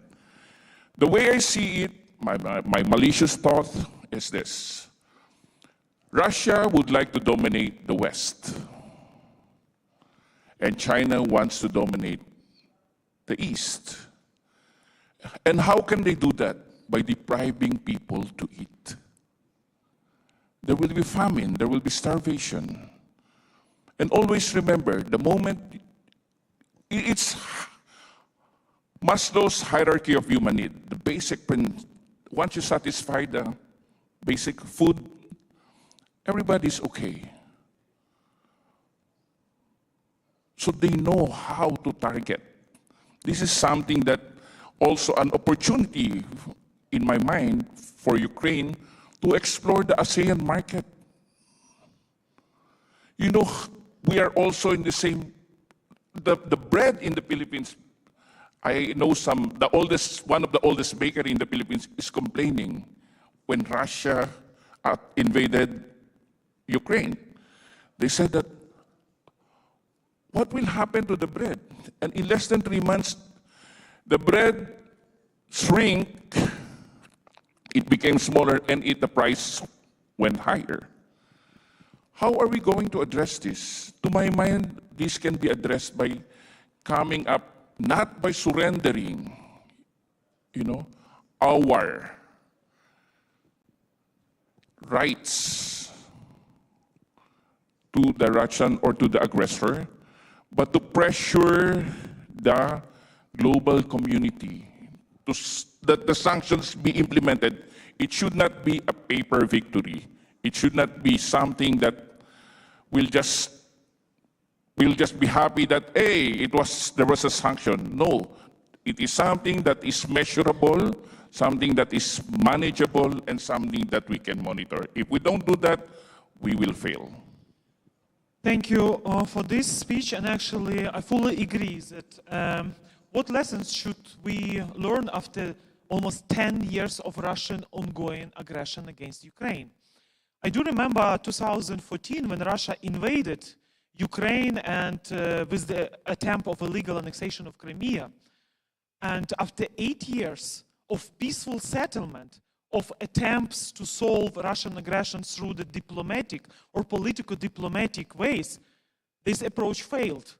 So Russia is committing genocide. And the success of our collective efforts would have been happened if we avoid the genocide that Russia is committing against us. So this is why in India I saw a lot of disappointed in Global North from representatives of Global South, because they learned the lessons that unfortunately we couldn't prevent Russia from full-scale terror from Hamas on Israel, and what could happen in Taiwan. Actually, I visited Taiwan with the delegation from ICV last year, And during the Warsaw Security Forum just a week ago, we had a meeting with Taiwanese delegation, and they are worried about potential attack from China, seizing the opportunity when in the US people and parties are debating to invade and to create new conflict zone, and how world leaders will manage many battlefields or new theaters of the war tensions or terror. So I think it's really important to explain this delay with weapons to Ukraine. It's also damaging the credibility of international organizations, UN, NATO, world leaders to stop tyranny, to stop aggressor, dictators, and others. So coming back, since I mentioned Taiwan, and of course, if I do believe that God will save, protect, and the attention will not distract from Ukraine, and everything will be fine there. But also what is really important, and now I would like to move to Pavel Panasyuk, Ukrainian innovator, startupper in agriculture sphere, because everyone is also mentioning, our Turkish panelist mentioned that Russia is stealing not just grain and also all strategic resources. And Ukraine is a very rich country having critical raw materials. This is the future technologies, industry materials, and it's really important for the future. But agriculture sector, Pavel, could you tell us, is it possible that Ukraine could become Taiwan in high-tech agriculture technologies? How we could solve some of the problems like demining and also revitalization of land, also with water supply, what your startups, your innovations, how they could save the world, help farmers to be more innovative, creative, and feed the world, and actually with your technologies. Can Ukraine, after victory, to feed, as I mentioned at the beginning of our panel, 1 billion of people, not just 400 million? Thank you. Thank you, Hannah. Hi, everyone. I think the only strategy which is really valid for Ukraine today is to be, and let's introduce some startup lingo, to be ready beyond ahead. So to be really prepared for all future activities and not just to react to whatever is happening here today, but just to think in future terms. We are analyzing the consequences of this aggression. We are analyzing the policies which are being introduced. But so far we see that there is very little being done in terms of implementation of these policies, and as such policies also can be questioned. In my I don't want to call it a speech, but thinking about what is happening here today, I would like to analyze what was happening with food security, with global food security in the past, yesterday, what is happening here today, and what will happen in the future. So, in general, if we speak about food security, we can analyze the situation, and this was already done in presentation by Aribel and many other speakers before, that if we speak about agriculture, we have to take into consideration some factors. Some of these factors are human-made, some of these factors are objective. What are the objective factors? We are facing global warming, right? So this is still the reality, despite the war. So we're facing global warming, and that leads to water scarcity. What does it mean, water scarcity? 60% of the world population doesn't have enough water. So when I was in school, I learned that Colorado River flows into Mexican Bay. Well, guess, it doesn't anymore. So if I'm correct, it ends on the border with Mexico, right? Because the United States just uses all the water which flows through Colorado River. Imagine that Poland, surprisingly, has right now the same level of water retention as Egypt. All right, Poland, Egypt. Seemingly very well doing country in terms of water resources. Poland right now has a huge national program about water retention. In this light, what is happening in Ukraine, and especially the diversions caused on Kakhovka dam, is really an act of genocide. And in light of what is happening there, Ukraine will have to think its agriculture from the beginning, especially related to the areas in the south of Ukraine which were heavily dependent on water supply from this river, from this basin. At the same time, we are facing the situation when we have aging global population. That means less productive workers which can work in agriculture, less people who can produce food. And for Ukraine, this is an additional challenge because for security reasons, people move away from affected area. And this has caused problem for many colleagues, as you have heard today as well. Another problem is that fertile lands are getting polluted. They are not that productive anymore, right? So the average and usual reply from the industry, from the agricultural industry, is let's put more fertilizers. Guess what? If you don't have enough rain, it's not going to help. So it's going just to contribute to additional problems. So this is not an imminent answer to how to feed more people and do it. And right now I'm moving to more human cost factors according to several policies which have been implemented large scale right now in the world. One of them is, for example, EU Green Deal. It means that 25% of European food should be produced in an organic way by year 2035. Seemingly, it's far away. Seemingly, it's not affecting Ukraine anymore. But guess what? After victory, we have to be prepared to deliver food according to the standards if we want to be present on those markets. Another factor which is highly affecting food security is food losses along the supply chain. 30% or more of food is wasted from field to fork. This is called like the food supply chain. So as you deliver food, you encounter losses during this process. And 30% of all food globally is wasted.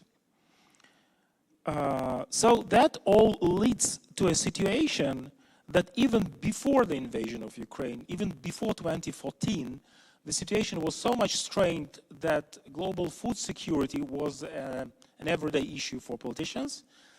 And we have a statistics that by 2020, 30 countries had food inflation, and that means how much you spend on food, how much families spend on food, about 15%. That means that half of the population spent more than half of their budget just on food, just to keep them nutritioned.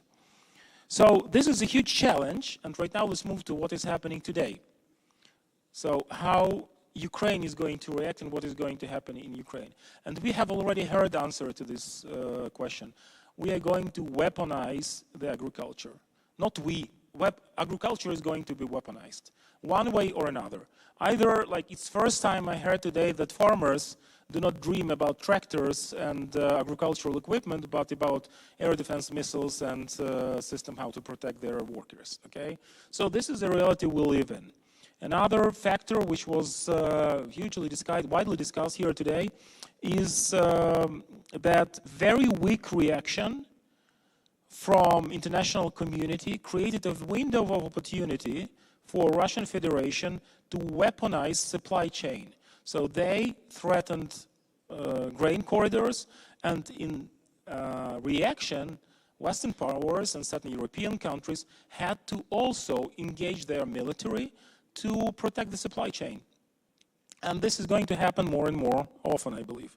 However, I believe we didn't talk enough about the largest weapon which is used in this war. I mean, from the position of food security. And that is fertilizer and fertilizer supply. Despite the sanctions which were imposed globally on certain Russian companies, on certain individuals, Russia still remains the top player on the fertilizer market. Russia is responsible right now for the delivery of 50 million tons of different fertilizers. First of all, NPK, which is nitrogen, potassium, and phosphorus. And that represents 13% of total. And right now, can anybody tell me who is the largest buyer of Russian fertilizer? No. No. United States. United States buy over 20%, or like 20% of the fertilizers United States imports comes from Russia. So talk about the policies of double standards, right? This is an extremely interesting issue, because if we think in terms how to prevent Russia getting their additional money flows from international markets, we should be able to finish this war faster and in more efficient way, with many more lives saved. So out of this, two immediate conclusions come. So first conclusion is that we are living in very much interconnected world, and the problem of one country very fast becomes the problem for everybody else. So, and I don't think we need a big debate about that. And then another conclusion is that we need to think beyond these stopgap measures, beyond immediate sanctions.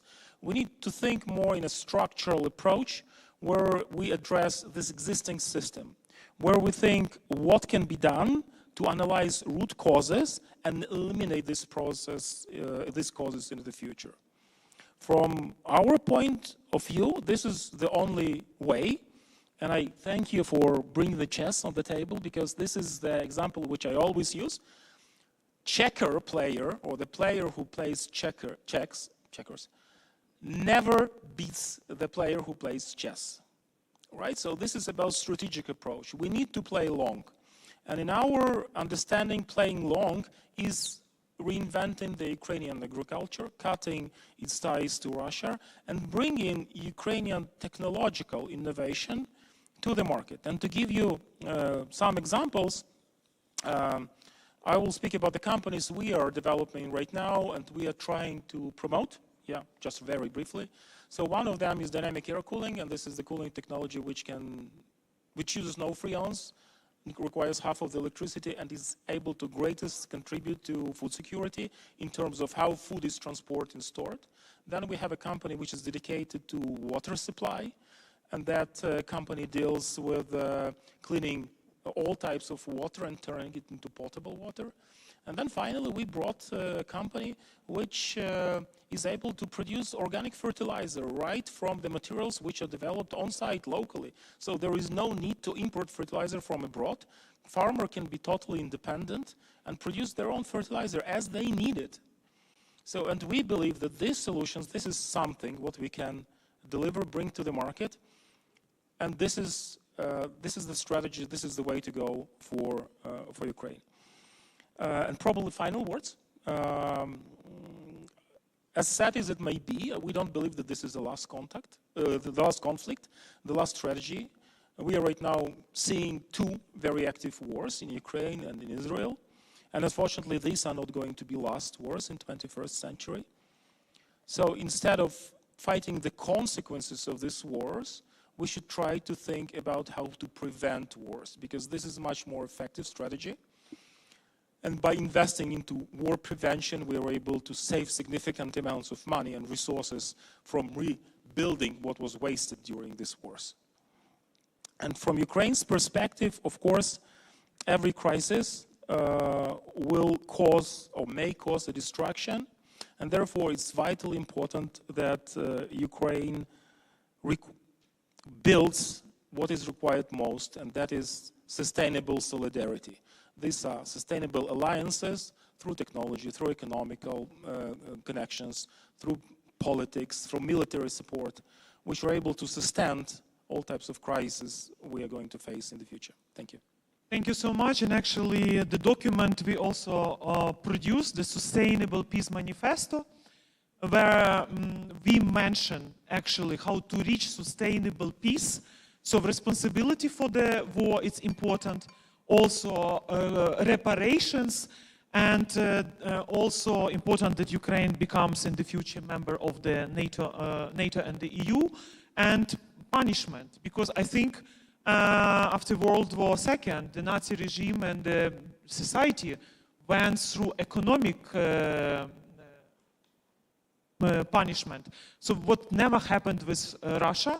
I'm slowly moving to the next panel, which will be on decolonization, de-imperialization of Russian Empire, which is important, but since we still have 5 minutes and we started, I want to also, not just after such brilliant presentations, especially from our farmers, what they are facing and how to help them. I see already 3 hands, so please ask questions, not make your speeches, that our panelists will have time to respond. So 3 hands, so please, and then please introduce yourself and just mention whom the lady, please. The man is sitting here and there, yeah. So 3, yes. Just a second, we will bring the mic. Yeah, I think that it's been framed, the whole conference and this discussion as well is framed very importantly in terms of the entitlement and right to food and how the war affects that and how Ukraine can speak to that. But I want to ask all the panelists here, actually, whoever would like to respond. Just one panelist, because... Well, whoever wants to respond, preferably, from Ukraine. I'm asking, Hannah, you were in India, maybe you can decide who would like to respond. Because I don't expect a Ukrainian farmer to respond. My point is that we are, right now, we have been here, and I think we've had a conspicuous silence on an enormous humanitarian crisis and hunger crisis that is unfolding in Gaza. It used to depend on Ukraine for quite a bit of its needs. It's been suffering since last year. And I am a little tired of listening to the comparisons from important persons here about how the Hamas attack is something like the Russian attack. Sure, the Hamas attack was horrible. There is an anti-Semitic element to it, and there's no, I have no love lost there. But the point is that the systematic cutting off of electricity, of food, when people in Gaza and those sympathetic to it listen to Russia talk about how they are caring for the people of Gaza and this and that, and they hear radio silence from Ukraine except talking about the war in Israel. I think that, don't you think that there has to be a better response on the question of food, on the question of human rights, on the question of justice? We cannot have the moral, we are here to campaign for Ukraine. But it's a little galling to hear things about justice and radio silence about a terrible, violations of international law. We're talking about Russia violating international law vis-a-vis food and food supplies and other things. Well, so is Israel, and systematically so. So I think we need to call spades spades. I'd like to respond. Thank you for this question. Please, yes, take the mic. And please introduce yourself. Thank you. My name is Stanislav Sereda. I'm project manager with the Center for Humanitarian Dialogue. We are working on global food security, help to export grain. I have more comment, but of course your response to it would be welcome. One of the things that Ukraine right now is doing is trying to break through Russian blockade. Basically, a lot of ships are coming in and coming out. And actually, right now, I just read the news that another 3 ships are coming in. What is most important here, and I think it's important for everyone, for the Global South as well, there are 2 scenarios around it. Win-win and lose-lose. Win-win, it means Ukraine forces its way, of breaking through the blockade, and Russia realizes that, if it tries to sink Ukrainian ships, then probably their own shipments will be in danger. And then it decides, okay, there is this balance of equilibrium of power and nothing happens. There is a lose-lose scenario. And I think it's quite important that everyone understands that Russia might try to force the blockade that will actually end up in, naval war, and of all the grain from the Black Sea, Ukrainian and Russian, which is a quarter of world grain, being stopped from shipping. Why would Russia want it? I don't know, I don't want to speculate, but, if you think, okay, causing even more chaos, could it be in the interest? You never know, but I think it's quite important that you, as the Global South, it means that you might have a bit more influence on Russia through diplomatic channels than the West, than Ukraine, that you still promote the win-win solution.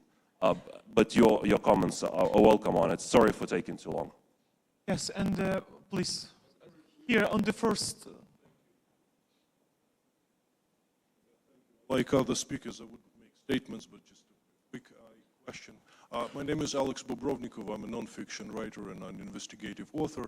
A question from for our colleague from Turkey. You did this absolutely astounding research on this, I call it a gray zone activity of Russia, whether selling the grain and mixing it up with its own grain and so on and so forth. My question is, I mean, it's pretty hard to calculate the effective, not the number of vessels that you could do, but the money, the cash flow that basically went back to Kremlin and its proxies during this, I would say, campaign and this crusade as they perform it, you know, to bring stolen grain and plundered grain to the market. Thank you. And the last question, please.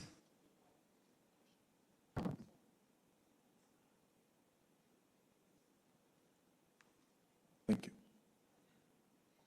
Hi everyone, my name is Nick Yurlov. I'm a senior legal counsel at Truth Hounds, a Ukrainian NGO which investigates and documents war crimes, crimes against humanity and genocide. My question is to those two colleagues that have brought in the board games as analogues for what we have.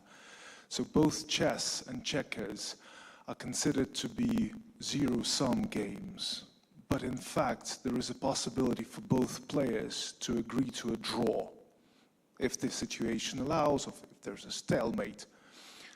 The reality in Ukraine is that we don't have the possibility to agree to a draw with the Russian Federation. Russia's declared goal was very clear in Putin's article: to destroy Ukraine as a nation, to commit genocide of Ukrainians, and to turn everything into Russia. Therefore, do you think that the analogy with chess and checkers doesn't quite work when we have our survival of a nation at stake? Thank you. So, thank you everyone for your questions. Let's start from Turkey. I will say, you know, the shipments are two ways. There is a network of probably 3 to 4 dozen small vessels work to feed the bigger vessels. And we have 25 or so vessels that are in good international shape. They work directly from occupied cities of Ukraine or from the ship-to-ship areas of the southern Kerch anchorage. And these are mostly Russian flag or Syrian flag vessels, but there are a couple other convenience flag vessels. These are companies, they're hiding in the crowd in places like UAE and unfortunately like Turkey, because these are major trading places. The companies clone themselves, so you have to stay constantly active to follow them. The same ships belong to the company A. Later on, the entire fleet gets transferred to the company B. So these are all getting documented. And one day, Ukraine will get compensated for this. But it's very important to keep documenting because they're actively trying. The cash flow, probably we are looking at something, conservatively speaking, given maybe they gave some discounts to sell it, to unload it, etc. I will say 8 to 9 billion euros worth of agricultural commodities is removed. Coal, etc. is very complex because maybe it comes to places like Turkey and other places and gets mixed with other imports, etc. So we are again probably possibly looking billions of dollars of billions of euros of trade. Since the last 18 months, since the last 18, 19 months. So this is a very big number. I will dare to go just for 10 seconds to the participants from India's very rightful concern. But I think there is a very limit of how much we can compare the Israeli situation with Ukraine's situation. I mean, Israel's situation is very complex. Hamas is not even a country. It's not even an organization. You know, it started as a social movement, and there is major influence of Netanyahu government's strange policies that the current crisis started. Not just, you know, I'm not going to go into that. So here. There is a major, Ukraine is under major aggression, and one needs to appreciate President Zelensky's incredible diplomatic talents. Some of the openings today, because Israel, the country that President Zelensky issued such graceful statements, Israel refused to give some of the defense products that Ukraine is very badly need, and which Hannah mentioned it. Ukraine's major infrastructure, agricultural civilian infrastructure is under attack because we as a West, all the NATO members, etc., we cannot transfer, amazingly, enough defense, air defense material to Ukraine. So while Israel is holding key systems that can pass to Ukraine, these statements in the diplomatic circle is very acceptable. And for a country which is under a massive invasion, Ukraine is doing more than enough for the African world. While Russians are just talking and just not even surpassing even implementing what they are talking, Ukraine, with the grain initiative, passed so much free grain to Africa. So yes, there is some ugliness on the top, on the words, but this is a necessary move so Ukraine can have access to the air defense that badly needs, because we are not providing fast enough. The voices of Ukrainian farmers. Дякую, Ганна. Що я хотів сказати? Well, thank you, Anna. Well, talking about the grain corridor as well as the checkboard, I would like to say, as a farmer, that we as Ukraine, we cannot agree to any checkboard scenario. We have to go till the very end. But for that, we do need the support of the Western partners, from more specifically the support in air defense. Last year, we've started to develop grain export through the Danube River, and if not for so many attacks against the ports of the Danube River, then Ukrainian farmers would not be facing such a crisis. I believe we have to move on. We have to develop the alternative exports corridors, and for the sake of food safety, Western Partnership provide us with more air defense to protect the Danube River ports, and then to move on. To move on in cooperation with Romania by extending cargo supplies through the ports of Constanța, and then together with the EU we could increase the scope of supplies through the railroad. Therefore, I believe that we shall never agree to the checkboard scenario, and it will not be beneficial to anyone. We missed this terror in 2014, we have this terror in 2022, now we have a new terror in Israel. Therefore, there's also expectations of what might happen in Taiwan, so we cannot make any concessions. Instead, we should stop this terror. Otherwise, it will continue to spread around the world. One more thing I wanted to add in response to the first question. We, in Ukrainians, we feel it's very horrible when someone is dying, when there is no electricity, there is no food, because we felt what it is when you arrive to the household and they can see with bread, and they haven't seen bread for 64 days because there was no electricity or no bread for 64 days. So everyone should stop the terror spreading the world. Thank you. Question. Obviously, in my perspective, we are having two different chessboards. The chessboard where one player is Ukraine and on the other side is Russia. But at the same time, we are having our world chessboard where there are different players, and every chess piece that represents different countries, I see that each one is playing their own game. So instead of having like a multilateral movement, we are just seeing unilateral movements that represent individual geopolitical interests and economic interests. So on this different place, let's see about the result of every movement, so that checkmate not necessarily will be world peace. Thank you. Thank you so much. Russian genocide against Ukraine is an attack on humanity. And we all, how to say, every day, when we are receiving news from Kramatorsk, Sumy region, when new civilians are being killed as a result of constant massive missile attack. So of course, the key for us to get everything we need, the tool to finish the job and to defeat the enemy. And what is the most important now, because in the this November there will be commemoration of 90th anniversary of Holodomor genocide. 90 years, and it's less than within 1 century. 2 genocides from Russia happen against Ukraine.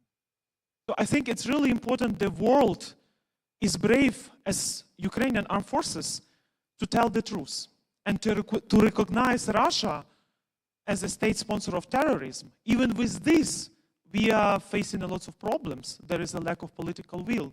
We mentioned terroristic organization, but Wagner Group in some capitals hasn't been recognized as a terroristic organization.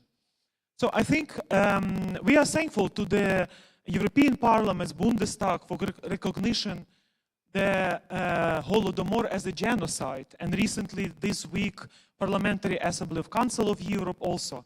But isn't too late, almost 90 years, to recognize Holodomor when millions of people were dying because of hunger. And actually, as I told previously, the success of our collective efforts would have been happen if we prevent, if we avoid the genocides. Never again. So I think the key is here to make lessons learned. And punishment, justice, tribunal, finally has to happen. Russia should be de-imperialized because it's not just about regime change. It's about also imperialistic nature of Russian society, which allowed Russian totalitarian regime not just to invade Ukraine in 2014, but also every day Russian taxpayers are giving money to the totalitarian regime to kill Ukrainians, to weaponize food, to weaponize hunger. So there are many friends of mine in the trenches now. So of course we are praying every day, asking God to give God's shield to protect our armed forces. I don't like such comparisons like Ukraine is a shield for Europe or others. We are not shield. Actually, we want the world to provide the best weapon to our armed forces, our soldiers, artillery, modern tanks, anti-air defense system, attack arms, F-16. And actually, the wake-up call, unfortunately, was missed in 2014. And the price, which all people in the world are now paying for their reluctance to defend the rules-based order. And the longer war lasts in Ukraine and the less weapon we are receiving, the West is losing credibility. Credibility to defend values, rules-based order, and actually the chances to restore a global security architecture is unfortunately decreasing.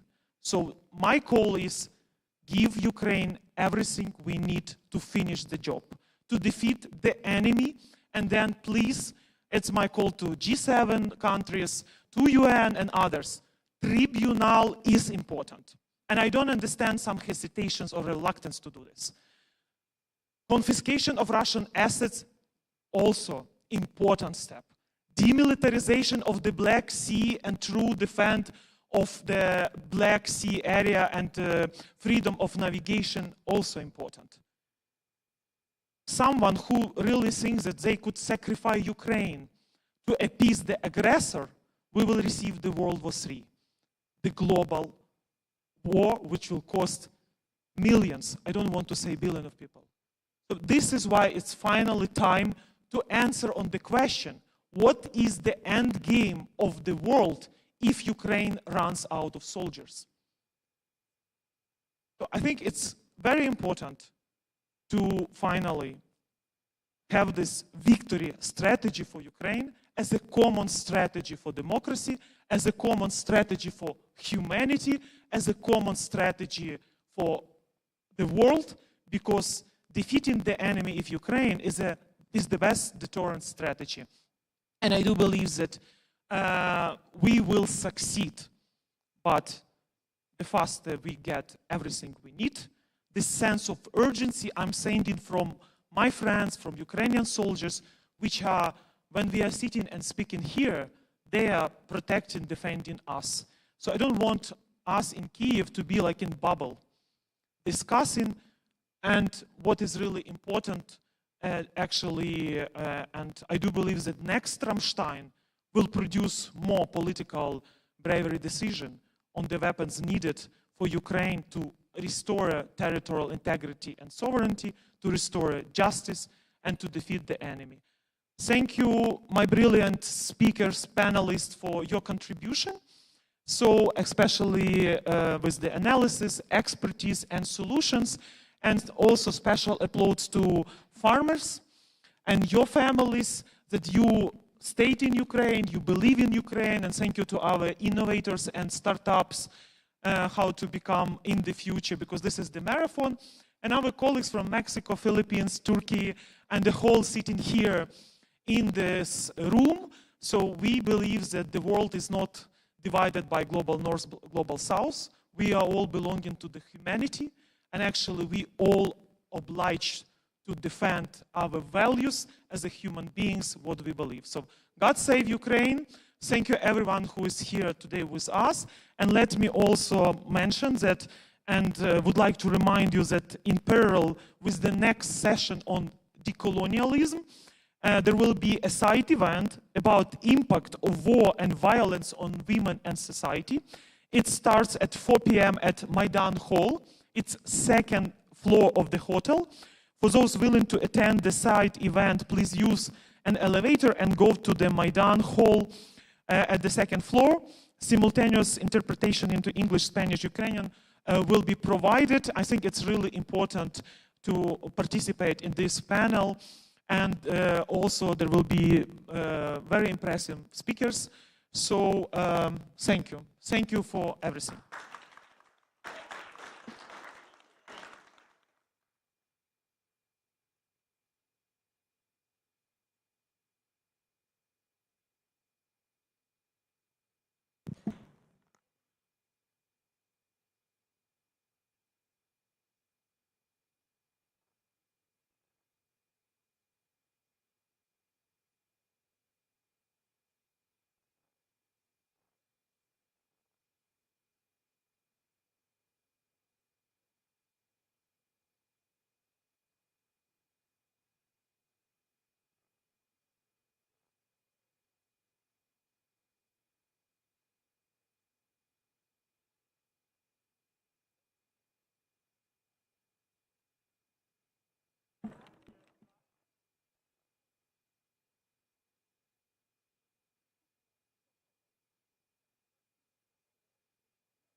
Okay, everyone, we are going to start our panel. I hope you enjoyed your coffee.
Okay, everyone, I believe we can start our panel on decolonialism, lessons of the past and challenges of the present. My name is Martin Kisui. I'm a historian of Crimea and Crimean Tatars. And today we will have a panel. We will start it with a keynote speech by Mridu Aghosh. And after the keynote speech, we will have a discussion with our panelists. Mr. Ali Maliyev, Crimean Tatar activist and deputy head of Ukrainian Institute. Dr. Marat Ilyasov, scholar from Chechen scholar, visiting scholar at George Washington University in US. He will join us online via Zoom. Felix Maradiaga, academic and former presidential candidate and president of Nicaraguan Freedom Foundation. Dr. Batakas Kasambekova, assistant professor of modern history at the University of Basel. Reverend Madihai Dambiana Wampo, Chief Executive Officer at the AGAP Humanitarian Outreach, convener of a Democratic Pressure Group, Arise Ghana, and elite convener of political activist group Justice for Ghana. I will start with a short, brief introduction by myself. I will try to be very brief because we really have plenty of issues to talk about and a lot of questions to ask each other. But I want to frame our panel very quick, in a very short manner. 106 years ago, a Congress of the enslaved peoples of Russia was hosted by the Ukrainian parliament here in Kiev on September of 1917. On its first day, the head of Crimean Tatars delegation, Jafer Sidemet, he paid tribute to the hosts and wished success to the Ukrainian movement. Simon Petlura, the head of the Ukrainian government, replied in turn, I firmly believe that Russia stands on the brink of death when it does not turn to the living sources of the nation that comprise it. All of us, Ukrainians, Crimean Tatars, and all others are great nations. Unfortunately, Bolsheviks won the war. And for Ukrainians as well for Crimean Tatars and many other nations of the former Russian Empire, the Soviet rule was highlighted by tragic events. 20th century was an age of genocides and neocolonialism provided by Soviet Union. By the moment this Congress of enslaved people of Russia happened, Crimea was occupied for more than a century by Russia.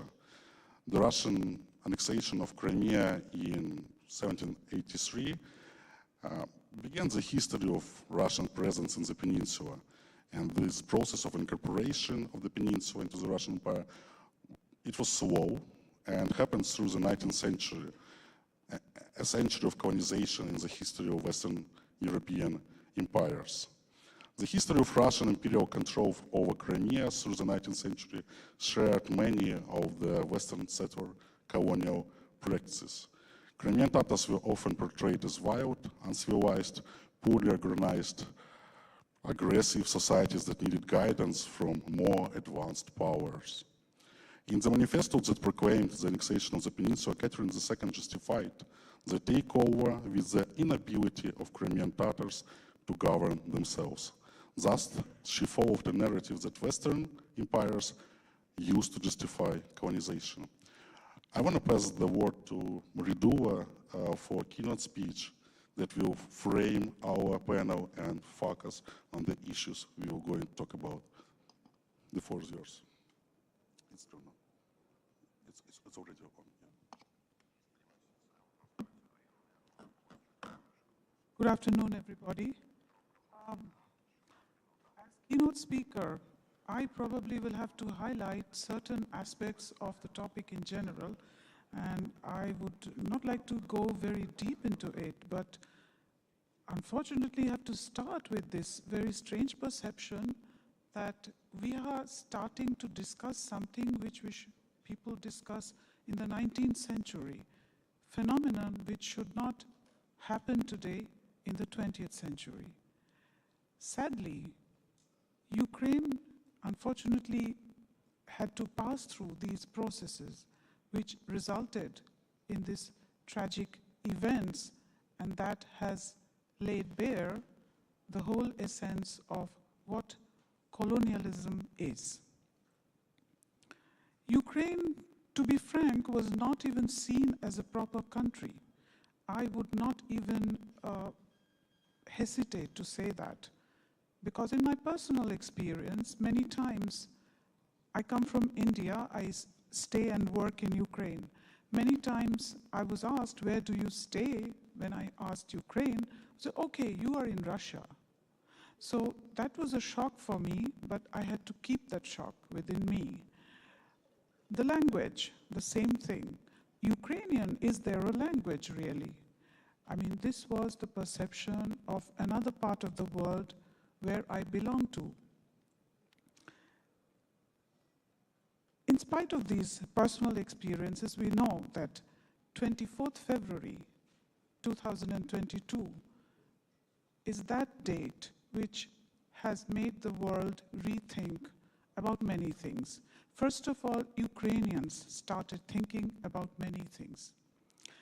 If before, Ukrainians were hesitant to talk about colonialism from their perspective, I had discussions with a lot of academics, a lot of politicians, that they were very hesitant to think of even colonialism affecting Ukraine back during the Soviet times. However, today it is acknowledged by every Ukrainian that what they are passing through is a war of decolonization and a war of liberation. Ukrainians have been fighting this war since 1991, and even maybe before. Some would even say that they have been fighting this for 300 or 400 years. But to put it, in a more reasonable framework, I would say that 2014, with the occupation of Crimea, the signal for decolonization becomes very open. An occupation of Crimea sets the tone for decolonization. And the war that started in 2022 made it open. Now, the problems of understanding Ukraine, I will just say a few words. That's the perception. It's in the mental map of Ukraine, mental map of every person. What is the place of Ukraine? There is a historical inertia everybody suffered from. And there is the Russocentric historiography, Russocentric stereotypes. As a result, we had what? We had underappreciation, undervalued, ignored, and sometimes taken for granted. Together with it, even in the Western universities, including even, in the universities of what we call Global South, there is very little intellectual inquiry and public discourse. And what can we expect from the policymakers? We hardly can expect anything. And please add to that the grand bulldozer. What is the grand bulldozer? That is the Russian media and soft power, which is there to sway everything away. And let's take the truth. It's the post-truth war, the wartime extremities, and of course, the humanitarian crisis, what Ukraine goes through. Ukraine's coloniality, academically, is very difficult to trace. It's not a traditional colony that the world thinks of academically. Like, all colonies were in the southern hemisphere, and colonial people usually are with dark skin. Unfortunately, there is a very serious racial element in it, but these subaltern Ukrainians were culturally colonized, linguistically colonized, not racially. We have to understand that therefore the marginalization was collective and not necessarily individual. You could see a lot of Ukrainians occupying high posts during the Soviet era, but that does not signify that there was no colonialism, because the marginalization affected large groups. I would not talk about the language discrimination only. There is another subtle note to it, a very psychological note, that is mystifying of Ukraine by Russia bearing what they call it like the white man's burden, we are trying to do something better. We are trying to help the Ukrainians. And there is this imperial narrative which was perpetuated during the Soviet times.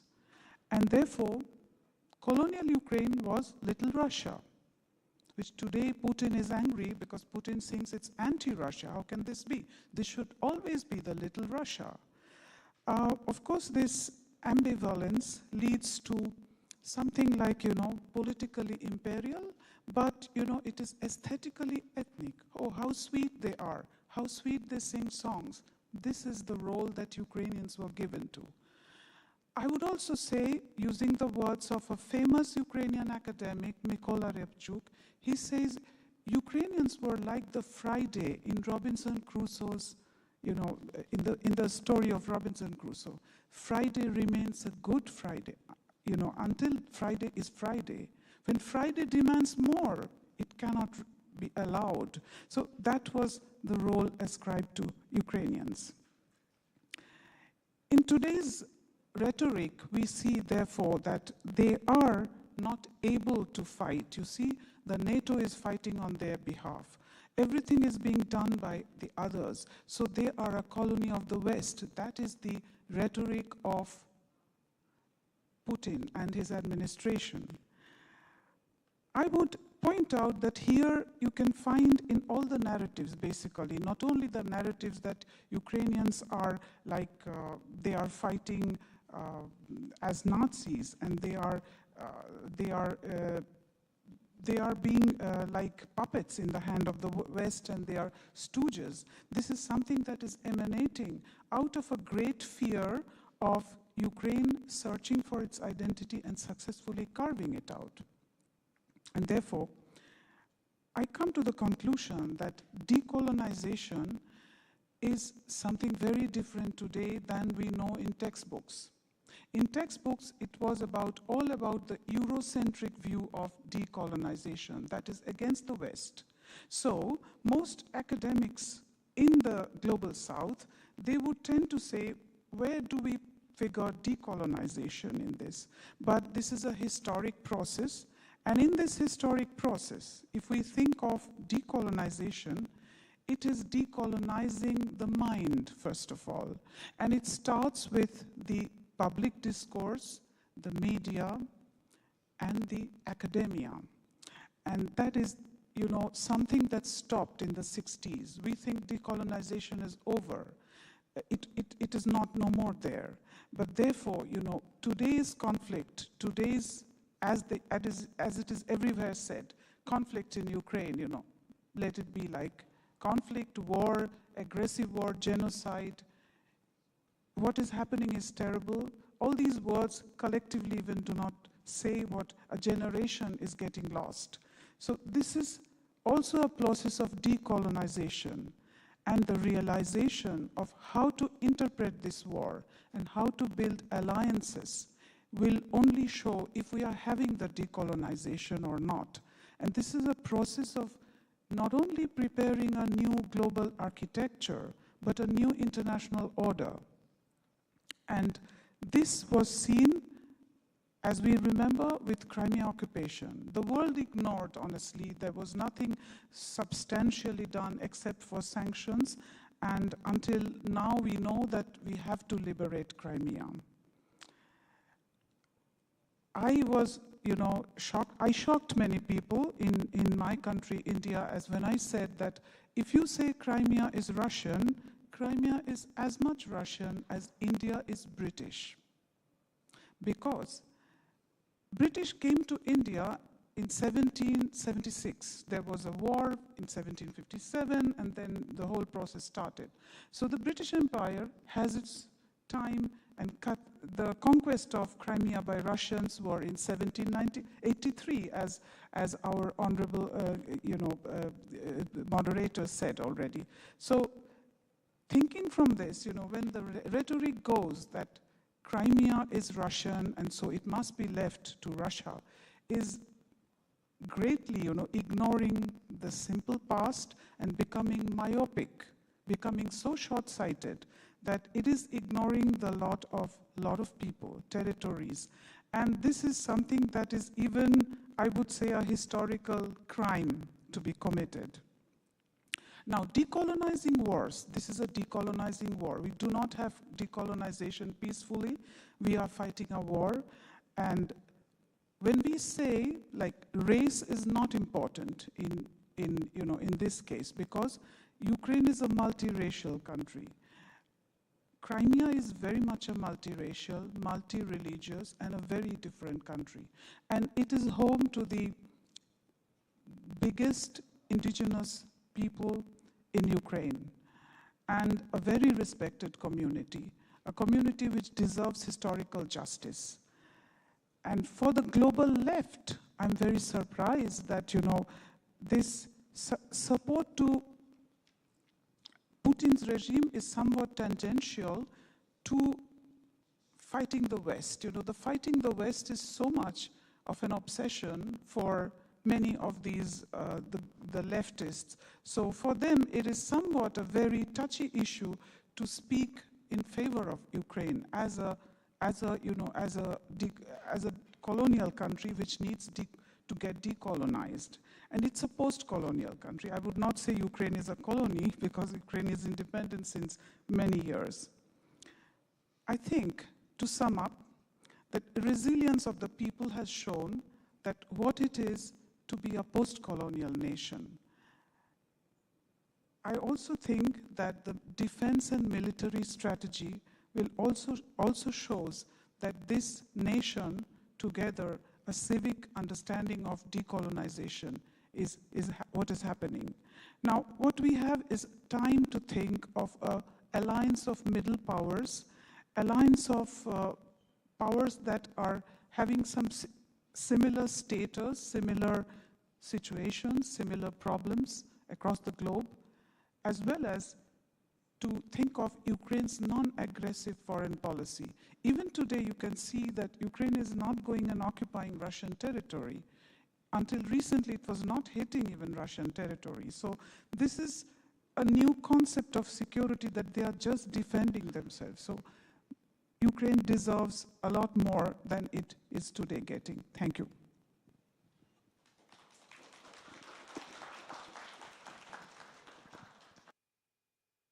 Thank you, Dr. Ghosh, for opening our panel. And I'm proposing to our panelists to share with us and each other their thoughts and reflections on the topic of our panel, their inputs I believe we can start with Dr. Kasambekova. Can you hear me? Yes. Thank you very much. It's a great honor for me to be here. It was an amazing experience for me to meet people from around the world, and I think it's a very decolonial moment. And I will start kind of with my biography a little bit, then to come to bigger conclusions about what decolonization could mean practically, I think, for Ukraine, but also for the region. So I grew up in Kazakhstan, and in kind of Soviet schooling, what we learned was mostly about Russia. So I knew from my textbooks more about Moscow than my own city. I knew Russian history, Russian literature much better. So I kind of, every time something happened in Russia, I really empathized and I identified with people there because I was taught to love Russia. Whereas I didn't know much about Kazakhstan, I didn't know much about other cities in Kazakhstan. But a community and a nation lives in stories. We were denied the story about ourselves, so that story didn't exist. So when during the Soviet times, for example, in the 1970s, Kazakh students wanted to write about the hunger that took away 40% of Kazakhs, it was punishable. That story was not allowed to exist in the Soviet times. Those people, those young intellectuals who tried to do that, they were repressed on the basis of nationalism. So the stories were eliminated. In the 90s, people were busy with surviving, so there was not so much time on thinking and reflecting about the story. But what happened was I went to study in Bishkek, which is a neighboring country of Kazakhstan, and there two Ukrainian, actually more, but two Ukrainian students with whom I became friends came also to study to Bishkek. And in late 1990s, that was a very unusual step for Ukrainian students to come to Kyrgyzstan, because usually everyone wanted to study in Moscow, everyone wanted to study in the West. So with one of my Ukrainian, important was that, of course, I knew Ukrainian people because there were many Ukrainian people in Kazakhstan, but that was somebody from Ukraine. So I heard a lot of stories about Ukraine. And with one of them, actually with both of them, we co-founded a human rights organization. One of the things that we achieved was releasing a political prisoner in Belarus. Back then in early 2000s, that was still possible. And so we did things together. We were teaching human rights, we were engaged in civic activism, etc., etc. So we had this very direct connection to Ukraine, and we didn't have this connection to people from Russia. Another thing that, so I studied, I went to study, but then when Ukraine made kind of visa-free travel to Ukraine, when I was teaching in Germany, I brought students, German students, to Ukraine. One of the important factors was the release, the opening of KGB archives. And of course, I'm a historian, and that was very attractive. So Russia was not attractive anymore, but Ukraine was attractive simply because there was this process of democratization, that there was this process of opening. So of course, when you go, you make connections. You study the history automatically when you go, when you exchange with each other. So,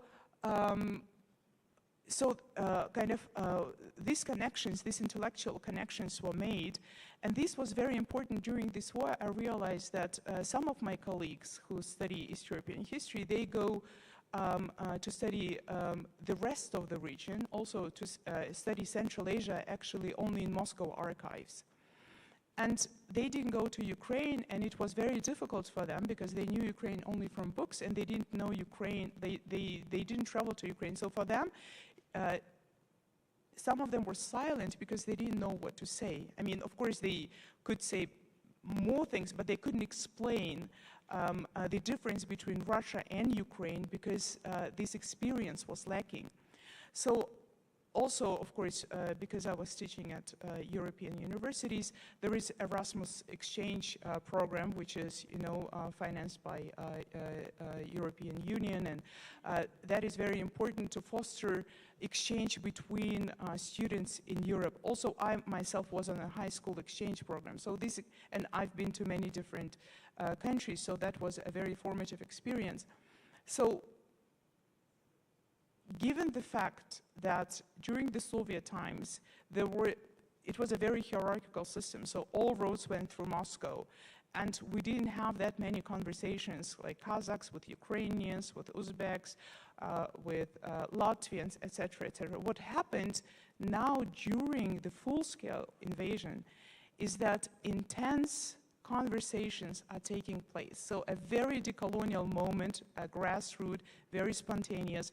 People wanted to talk to each other, not through Moscow, but with each other. So one of the things that I realized is very important, because Ukraine is a moral leader of decolonization. Ukraine is a safe space to talk about colonialism. Ukraine is a method in the sense that Ukraine brings all of us together, is actually fostering exchange programs, high school exchange program, university exchange programs. I know that there are a lot of foreign students in Ukraine, because Ukraine is an educational market, but we also need programs where students don't only come by themselves, but also, like, historians, social scientists, sociologists. We need to foster these connections, personal connections. But it's not only bringing people from around the world to come and experience Ukraine, but also that kind of my experience of having Ukrainian students in Central Asia is also extremely important, to foster these exchange programs, to send students on exchange semesters to countries of Latin America, to countries in Africa, to countries in East Asia. So this is something that is very needed, not only because personal contacts are important, because the thinking will be different. So we are still used to kind of really imperial toolkit, academic toolkit. For example, just to give an example, the word Russia is a colonial word. There is no such thing as Russia. Every time we use the word Russia, we erase the Chechen Republic of Ichkeria, we erase Tatarstan, we erase Bashkortostan. However, Russia is like, that word is being fostered, and we really need to be careful not to use that word. It's a Russian empire. And so using that word will give justice to the polities that are still colonized by the Russian empire. But also this kind of fostering this exchange and fostering these connections will allow not simply to talk about some regions, but to craft new knowledges together. So there is kind of one of the important, I think, in the German-speaking kind of academia, is that we don't talk about the people, we talk with the people. So we study ourselves together. And so once we have these exchanges, we will be able to understand ourselves more. So it's not only about simply knowing people, it's about understanding ourselves. So one of the examples, I will say, there was unfortunately, he's not anymore, a great historian, Mark van Hagen. He was a historian of the Soviet Union and the Russian Empire. And one of the things he did in the still in the Soviet period, an unusual thing that he did, he learned Ukrainian. And he said that when he learned Ukrainian as a US professor, it has changed his view of the Soviet Union. And then he wrote an article and explained that Ukraine was colonized. And actually, before he died, I think in 2018, he held one of his last lectures in Germany, where he said that he thinks that Ukraine will be invaded, but by now it will not be by Bolsheviks, it will be by fascists. So simply because he learned Ukrainian, it gave him a totally different picture, totally different understanding of you know, the past, but also he could predict the future very accurately. So one of the one of the dimensions is, of course, to talk about Ukraine in many different countries. So we have scholars in Latin America who say, well, we need actually Ukrainian studies, we need somebody to teach Ukrainian history in our countries. But I think it's very important to have, you know, lecturers on Ukrainian history, Ukrainian culture, not only in Latin America, but also in Central Asia, in many different parts of the world.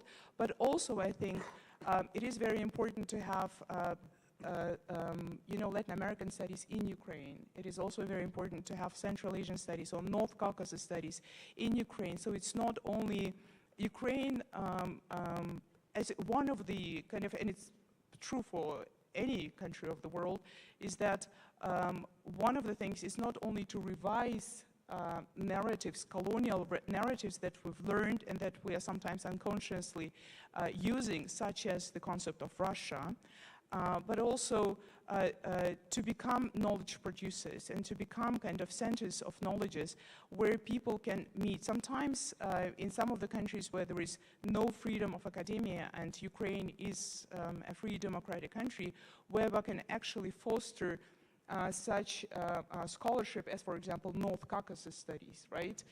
And it doesn't, it's something that the world needs, and it's of course, there is a war in Ukraine, but Ukraine, because it's democratic, because it is open, it is a very safe space to hold a lot of decolonial conversations.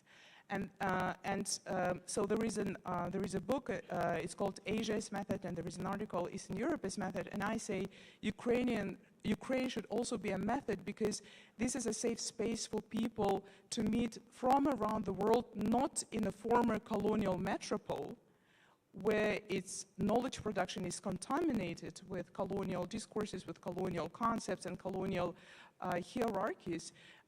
Ukraine is not a colonial metropole. It's a place where people can connect, where people can understand each other, because there is this experience of oppression. And I think it's a very, because this moment is already there, it's nothing to push for, because it will take place anyways, but it's something hopefully that one can think about, and something hopefully where we at this conference, where we're meeting informally, hopefully these connections will take place, because so far we had kind of Russian experts explaining Central Asia, explaining Ukraine, explaining Caucasus, and this needs to be changed, and I always say that, of course, people who were formerly or currently colonized by Russia understand Russia very differently. And actually, scholars and analysts and activists who've experienced Russia have a very different perspective on Russia, and that is very valuable, not only for us, but also for the whole world. Yes, so this is my first. Thank you for making the input personal, and thank you for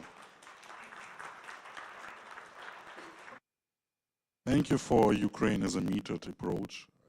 It's really valuable and needed right at the moment. Mr. Alim Aliyev, Alim, the floor is yours. You can share your inputs with us. Thank you. Good afternoon, dear friends.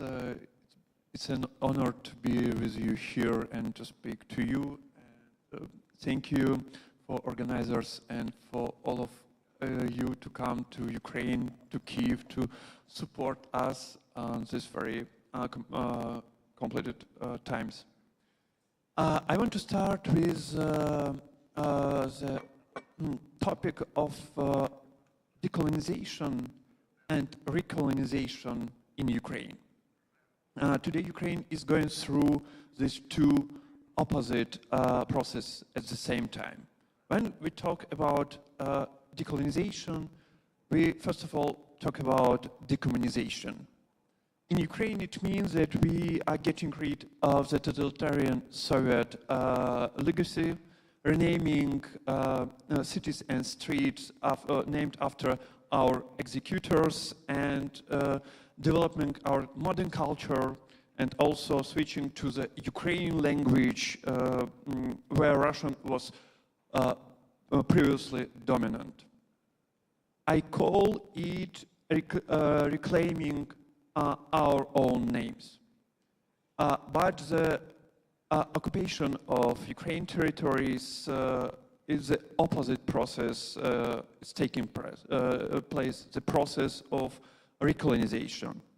I want to briefly talk about Crimea and indigenous people of Ukraine, Crimean Tatars. Last 9.5 years, more than 5,000 cases of violation of human rights violations were fixed in Crimea. But it's only a tip of iceberg, because on the bottom we have this new colonization of the peninsula. And Crimea, after 2014, have become a role model for the colonization for another parts of Ukraine by Russia. And colonialism, for us, it's about appropriation or destruction. There is not third. Now I'm talking about our memory, I talk about our history, names, symbols, and of course people. Russian colonialism in relation to Crimean Tatars is when they first grab our language identity, after they grab our land, and then they even try to kill us. To talk about recolonization, it's important to take into historical context. During last 2,040 years, this is far from not the first attempt of colonization of Crimea. And we should start with two figures.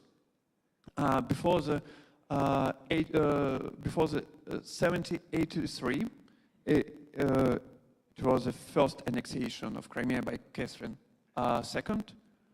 95% of all of population in Crimea were Crimean Tatars. Now it's dropped into 13%. And today the Russian propaganda, which tries to impose on the world the ancient ties between Crimea and Russia, focuses on the history after this first annexation of Crimea. And in such discourse, we haven't any place for example, Crimean Khanate, the Crimean Tatar statehood from the 1441. And for example, in 19th century, we have the situation when the Crimean Tatars is the first time when became more numerous abroad than in motherland in Ukraine.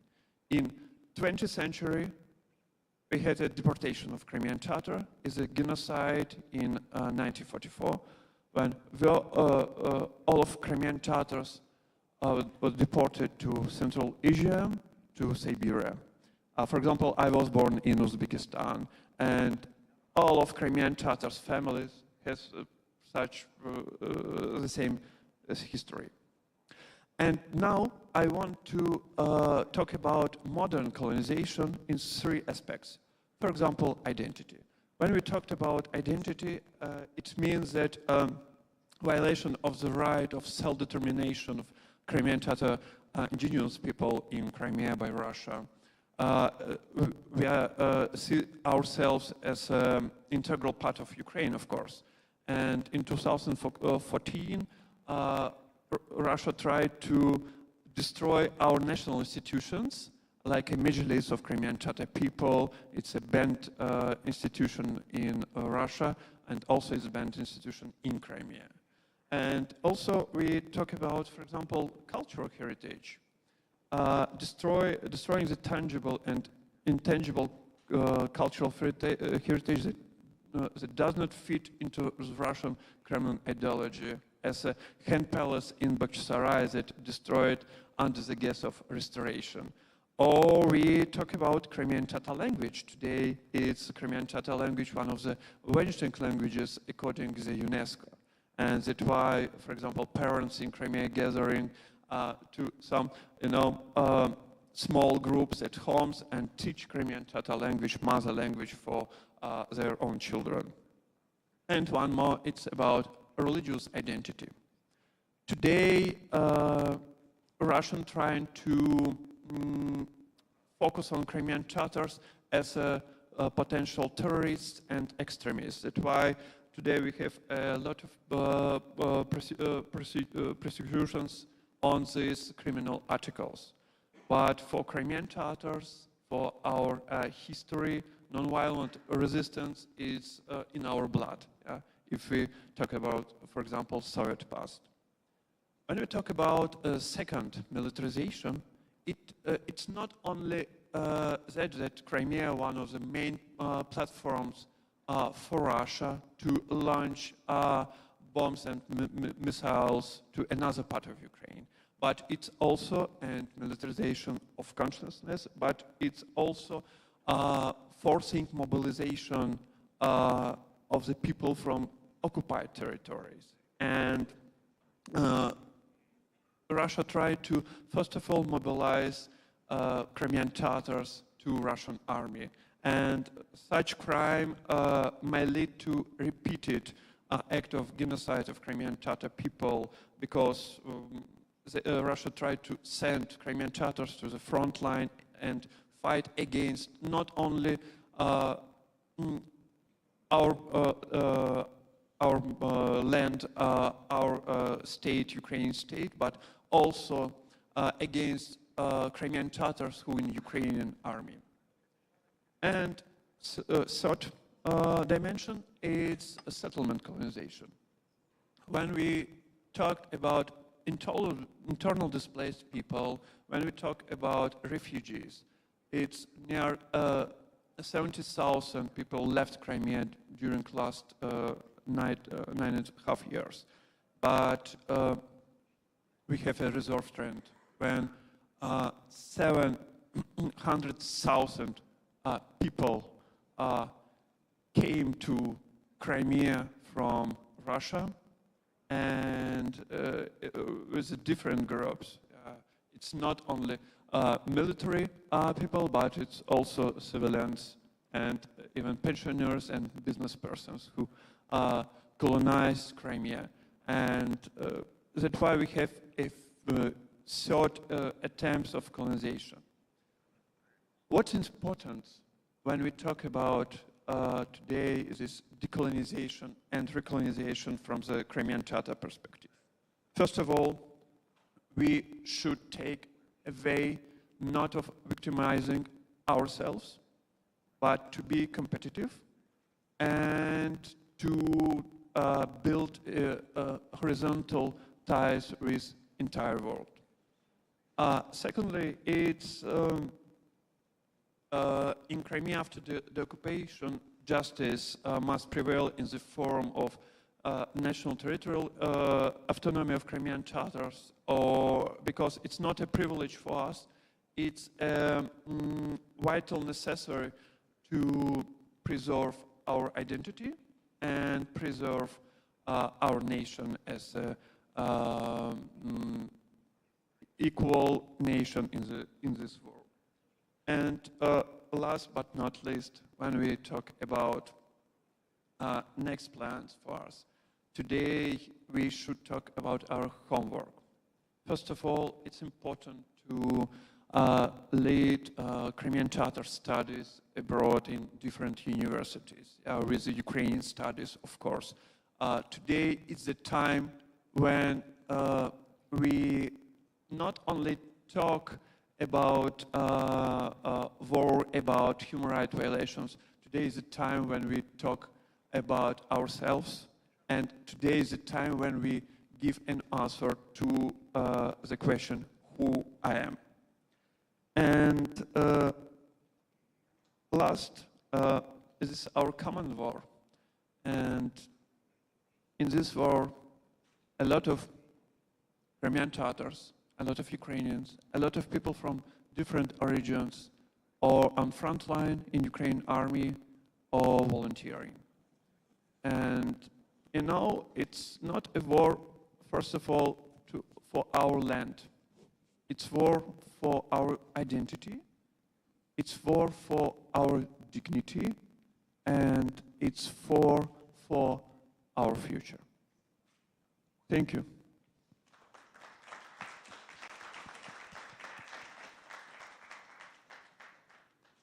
Thank you, Alim, for highlighting the Crimean Tatars colonial experience. And we are moving out of a region. We have two guests out of who made a very long trip to Ukraine. I really appreciate that they are joining us today. And I'm inviting Reverend Wompo to share your thoughts and reflection on coloniality and decoloniality with us. The floor is yours. Thank you. Thank you. Good afternoon to everyone. Indeed, it's a great privilege to be here. I would want to congratulate the organizers of this particular conference. To mention a few, Maria, Titania, and then Hopko of the International Center for Ukrainian Victory.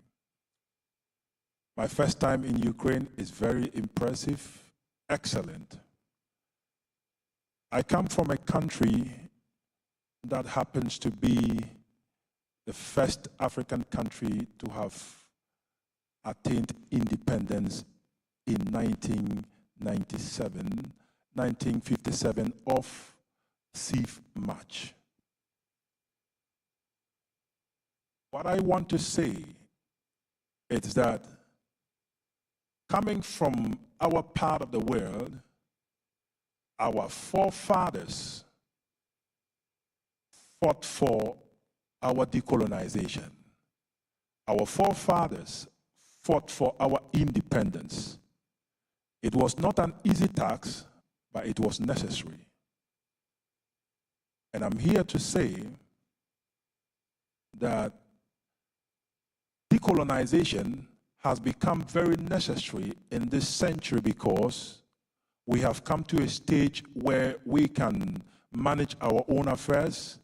We have come to a stage where we don't need to be controlled or dominated over by another country anymore. Before I came to, Ukraine, the propaganda we have always heard, the stories we have always heard about Ukraine, coming here is a different impression altogether. And I must applaud the governance of Ukraine for standing the test of time. And I would continue to say that just keep up the fight. Ukraine does not deserve an attack. Ukraine does not deserve destruction. And I was excited when I heard the Prosecutor General yesterday when he gave us a brief of what the country is doing to book the accountability of people that are causing trouble, people that are perpetrating crime, and then people that have undermined human rights. And I tell myself that Ukraine has a future. Having come from a country that gained independence several years ago, I would speak from that perspective about the lessons of our past and challenges of our present. Indeed, ever since we gained independence, we have since, as an African nation, begun to manage our own affairs. It was not an easy task, but gradually, even though we are still a developing nation, but I think that we are heading towards a place that we can totally be independent of ourselves. Talking about decolonization, with our experience as Ghanaians, we could tell that we were not so much ready as at that time to be decolonized. Why am I saying this?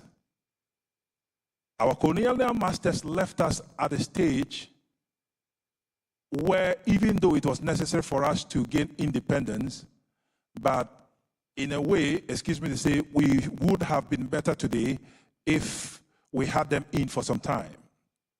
But in another way, it was very prudent and good that we gained independence because it didn't make us lose our culture.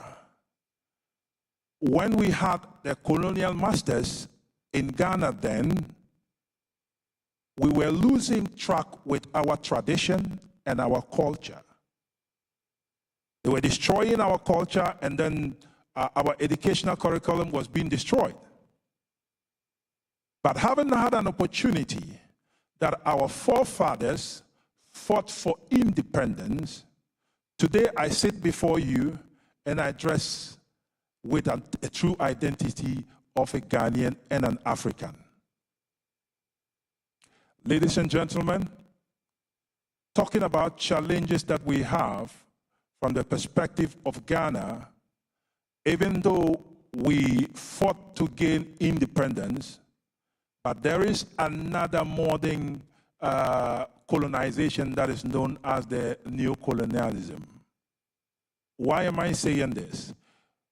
We still have our structures that are not strong, and as a result of that, we still have our colonial masters intruding in our economical affairs, intruding in our political affairs, and then, our religious and business affairs. So this time round, we are not being colonized like before, but we are colonized in an indirect form. Now, coming to Ukraine, I understand and feel the need for freedom in Ukraine. And I must say, today, a greater number of medical doctors in Ghana got scholarships to study in Ukraine, and today we are of benefit through that. And seeing the fact that today the aggressor, the attackers from Russia on Ukraine is rather unfortunate. It's unnecessary. And I sit down here to say that if we do not fight back, Russia in several years ago have built a precedent that is very bad. They keep on attacking and attacking. And if Ukraine does not rise to win the war, then Russia would continue to attack many more. We have a saying in Ghana that if your house is on fire, or your neighbor's house is on fire, and you sit at your home and you think that it doesn't concern you, don't forget, the next fire that is going to catch up is coming to your house.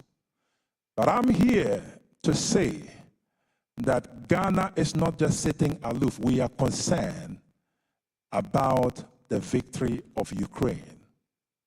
As a matter of fact, ever since Russia began the launch of its attack against Ukraine, our economy changed.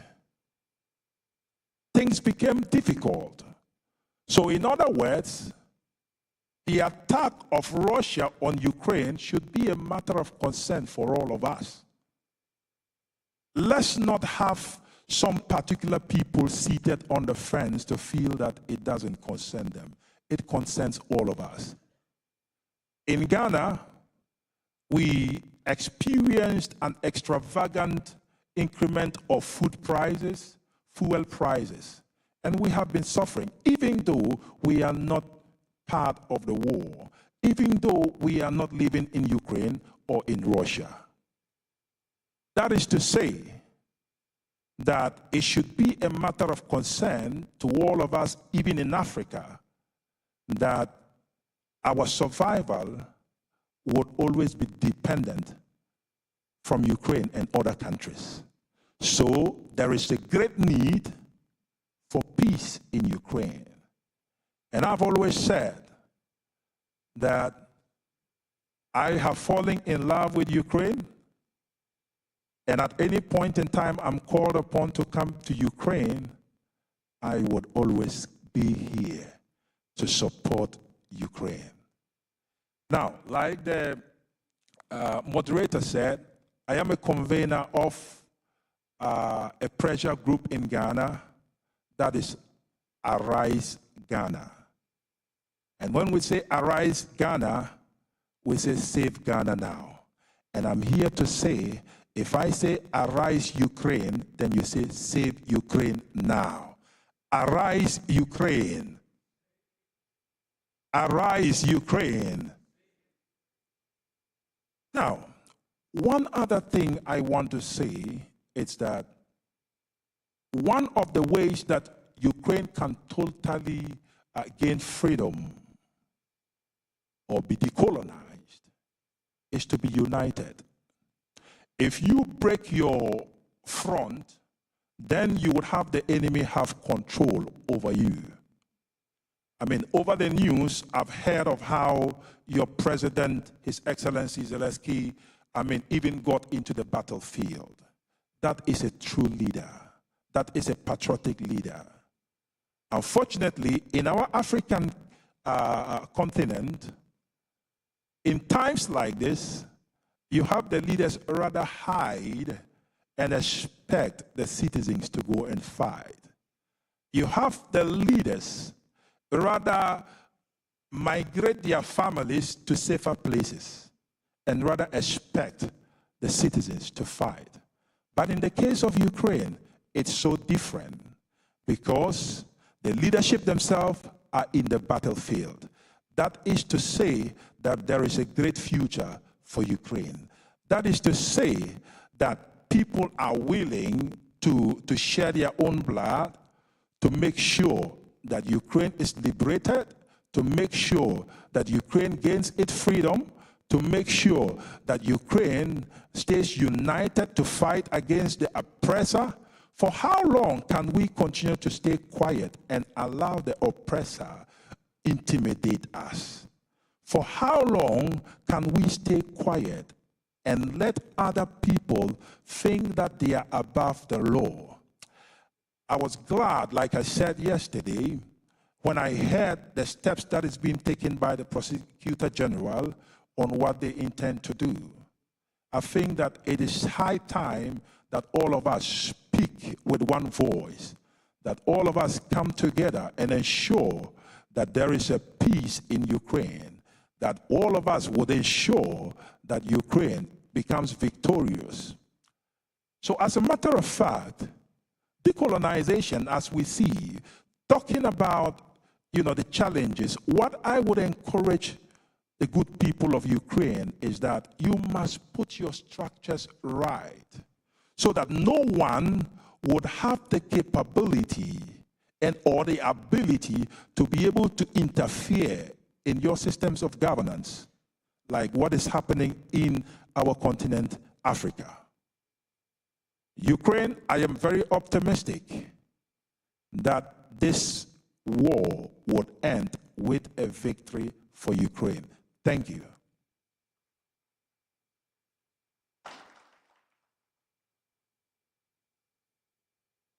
Thank you for Ghana's wins and thank you for comments on post-colonial identity and colonial structures.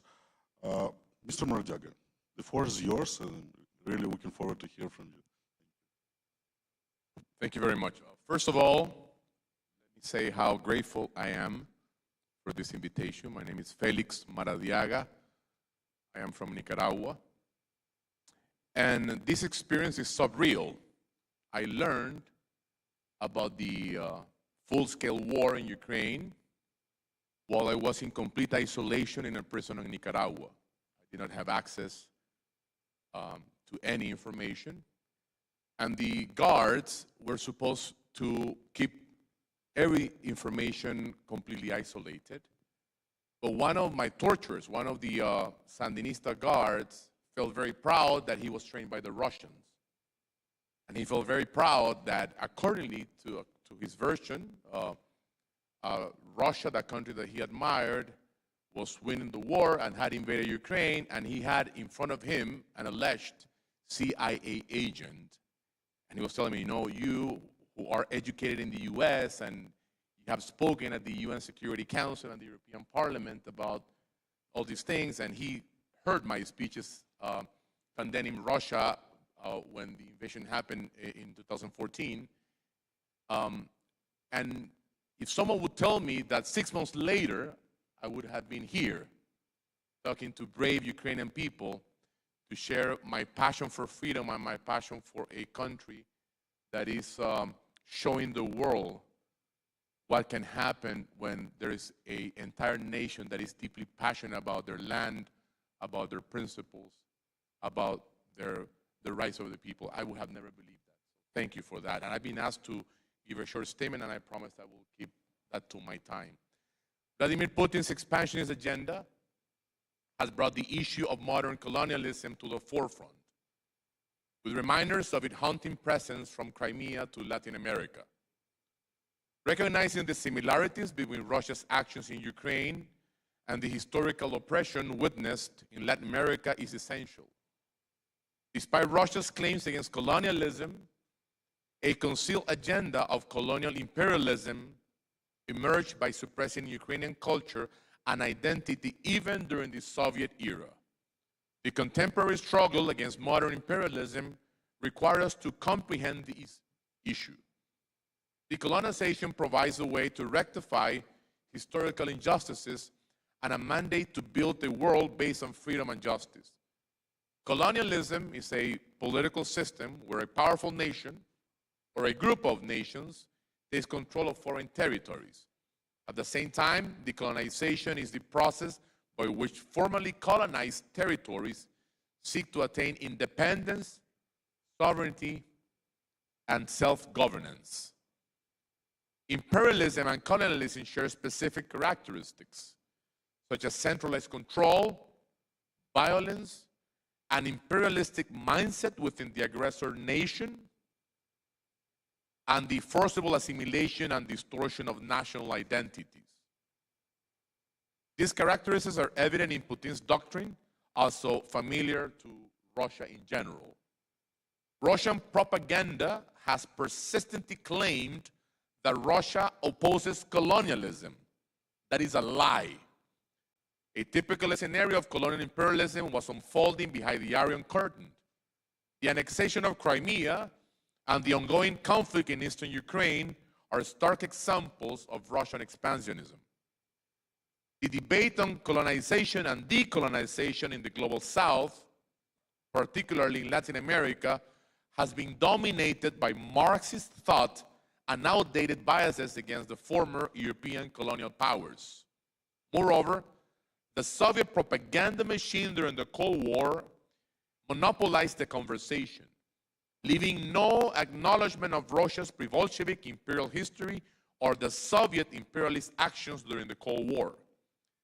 This is precisely why Russian propaganda has succeeded in Latin America, in Africa, and in the rest of the global south, relying on remnants of the Marxist narrative that blamed the West for colonialism while portraying the Soviet Union as a champion of decolonization.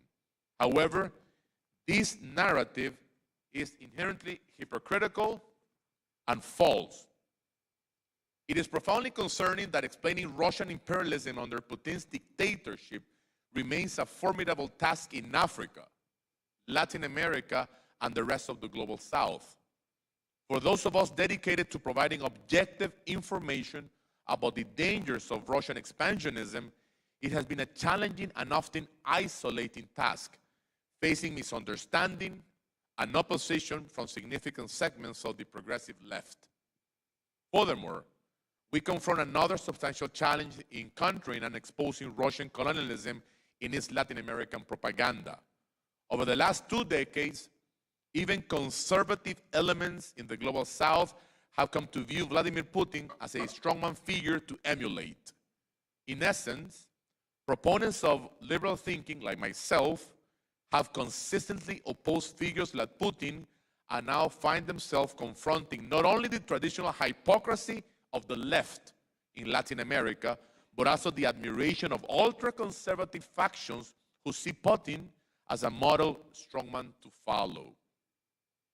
Russia's propaganda in Latin America traces its roots to the Soviet Union, the Castro regime in Cuba, the Chavistas in Venezuela, and the Sandinistas in Nicaragua are critical components of Russia's activities in the region. These contemporary authoritarian regimes adeptly manipulate democratic systems, employ selective repression, and maintain a facade of legality. They use advanced technology and political strategies to solidify their grip on society. Transnational ties among anti-Western dictatorships have solidified, forming an ecosystem of dictators providing financial support, sharing intelligence, and exchanging expertise on suppressing citizen, independent journalism, and stifling dissident. Decolonization should extend beyond a purely Marxist perspective to encompass a broader understanding that addresses contemporary forms of expansionism, such as Russia's under Putin. Recent developments, such as Cuba's alliance with Russia and the Ortega-Murillo regime in Nicaragua partnership with Putin, underscore the need for a democratic, global ecosystem to counter these new forms of imperialism while upholding the fundamental values of international law. As dictators forge a menacing web of tyranny, proponents of democracy must embrace transnational collaboration as a cornerstone of our resistance strategy against these novel imperialist forces. An urgent imperative is establishing a democratic global ecosystem to counter these new forms of imperialism. Thank you.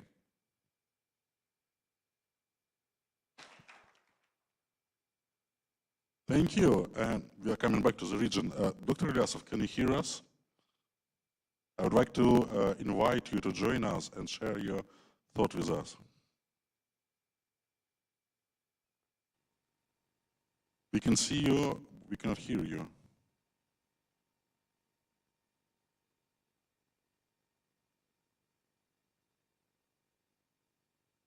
Can you try to say something one more time? No, unfortunately, we cannot hear.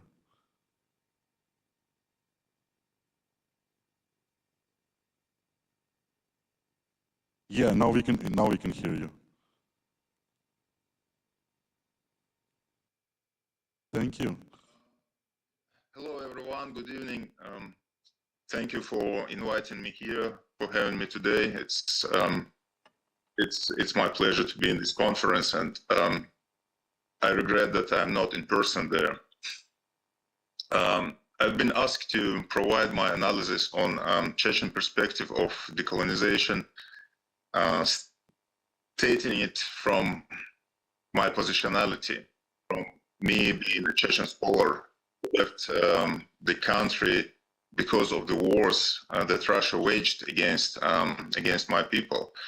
And I want to start my talk with rhetorical question. And by the way, thank you very much for all previous speakers. And what I will be talking about very much is aligned with what they said before. So my question to the audience is, did you know that Chechnya and Chechens are colonial terms? They are. Chechens do not call themselves Chechens, nor do they call their republic Chechnya. However, colonial terminology became so widespread and accepted by the world that no one thinks about it differently. When I was doing my PhD, I tried to fight this. I tried to change it, and I failed because my voice was not heard in a choir of others, of much bigger chunk of other voices, Russian voices that imposed this terminology, and voices of other scholars who accepted it. So decolonization of scholarship is needed. I also was glad to see recent development in this sense, that Georgia previously called Gruzia in Russian language, is now known as Sakartvelo in the world. I was happy to see that Kiev is written in a correct way. And this kind of gives me a hope that Chechnya will also become not Chechnya, but Ichkeria, Novchicho, or other names that Chechens want it to be. But honestly, today, I think that Chechnya and Chechens are a correct term when we're referring to this geopolitical entity that exists right now under Russian occupation, because it is a colony. So that is today. But in 1990s, Chechnya was among the leaders of the colonization process in the territory of former Soviet Union. Led by Johar Dudayev, the first president of Chechnya, who was literally frontline decolonial politician and thinker, Chechnya declared its sovereignty in 1999. Dudayev, by the way, well before this professor, I didn't catch the name, but Botakos Kasimbekov mentioned him, who predicted this collision between Ukraine and Russia. Dudayev predicted this collision long before that, in early 90s. More than that, he clearly identified neo-imperial ideology that Russia adopted since early 90s, and he called it Russism, the modern and Russian version of fascism. That was his contribution to decolonization, to modern thinking. And after Chechens declared independence, they changed this colonial term Chechnya into Novchicho, which was for domestic audience in Chechen language, and Ichkeria for international audience. What Chechens tried to achieve with declaring this independence was pretty much the right to decide their own fate, to use their own language, to have their distinct identity. And this was unique to the territory of Russian Federation. No other nation wanted to achieve the same things by declaring full sovereignty, by claiming it. Why? Why no other nation tried to do so? The thing is that Chechnya was fighting its fight anti-Russian empire for 200 years, even more. Same as some of the previous speakers identified the long-term Ukrainian fight against imperialism. Chechens suffered the genocidal deportation, same as Crimean Tatars. In 1994, the whole entire nation was deported to Central Asia and lost almost half of its population. My family of my grandparents was deported to Kyrgyzstan. They lived in Talas region, and they lost also several members of its family.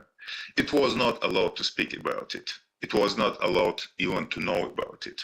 So another colonial frame that was imposed on the Chechen nation, that they do not have the right to have their own history. And even under these circumstances, Chechens managed to resist imperialism, even in deportation. And another factor that also pushed Chechens to this fight, to this forefront of the fight against Russian imperialism, neo-imperialism, is the feeling that Russia always inflicted on Chechens of being second-hand citizens who are not allowed to have their own customs, who are not allowed to speak their own language. Interestingly enough, today, Ivan Kadyrov, who is the Russian's Russian interlocutor in Chechnya, who rules Chechnya on behalf of Russia, even him, when he speaks in Chechen language, he acknowledges it. So, in my mind, what the world could have learned from this Russo-Chechen interaction, from the history of it, is that Russian government and nation, and not only government, not only politicians, they have imperial mindset. Even so-called liberals, they deny Chechen sovereignty. Just to remind you, remember Khodorkovsky when right away after serving 10 years in Russian prison, in one of his first interviews, he stated that he is ready to protect Russian unity and fight Chechen separatism with guns in his arms. That's a leader of Russian liberal opposition. The second lesson that the world could have learned from Russo-Chechen interaction is that success of recolonization Chechnya, the second war that happened in 2000, it encouraged Russia to make an attempt to recolonize Georgia in 2008 and Ukraine since 2014. It was not seen by the world back then that it is recolonization in Chechnya. It was not seen by the world that Chechnya is trying to get rid of this status of being a colony. And it was not seen that Russia is denying sovereignty, not only of the units who were thrown into being a part of Russian Federation, but also other post-Soviet nations, same as who are internationally recognized, such as Ukraine or Georgia. So I think that Ukraine's victory in war will help decolonization effort, that it will free those who are currently under occupation, who live in the colonies of Russia, as the colonies of Russia, who suffer from the dominant narrative in Russia that instills false memories and false understanding of history. I think it is important to disrupt this Russian-centric understanding and imaginary of people who are in fact colonized. So therefore, I think that Ukraine's victory will be people's victory, not only Ukraine's, but all other peoples too who are colonized today. Thank you very much for your attention.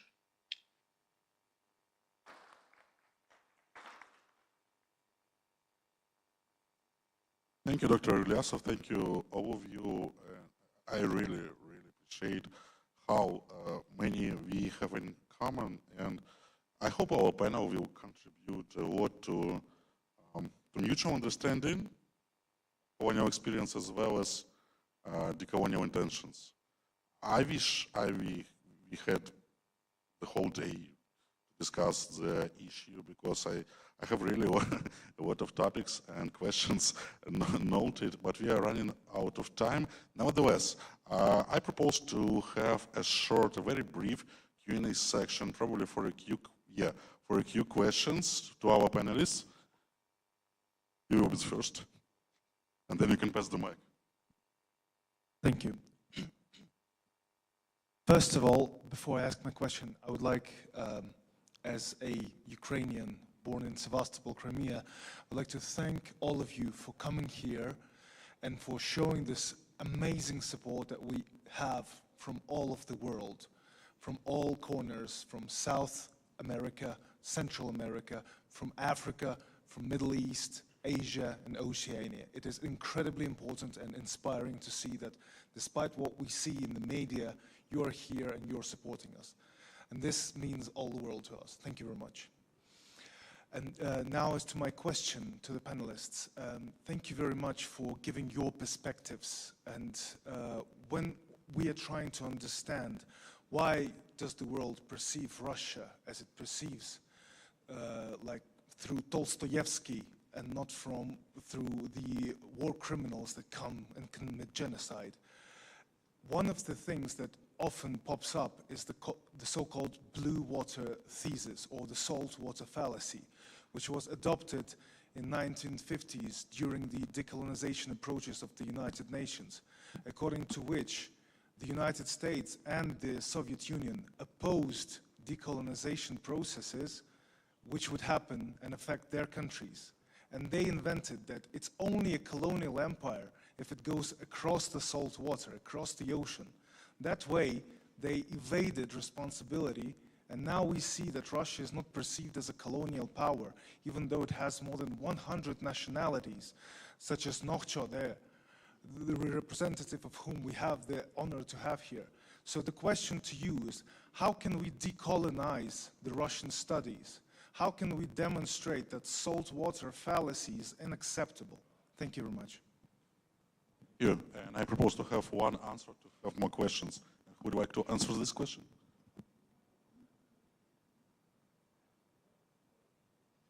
I will invite you to answer this question. Yes. Okay, I'll go over yeah. Very quickly. I think that the roots of this propaganda, because there's no other word for that, are the Soviet era. And when we tackle into that issue, I think that it's more than a technical issue from international law, it's an issue of political thought. And the only way that I can imagine, and I know that we don't have much time to go into details, but it's basically information.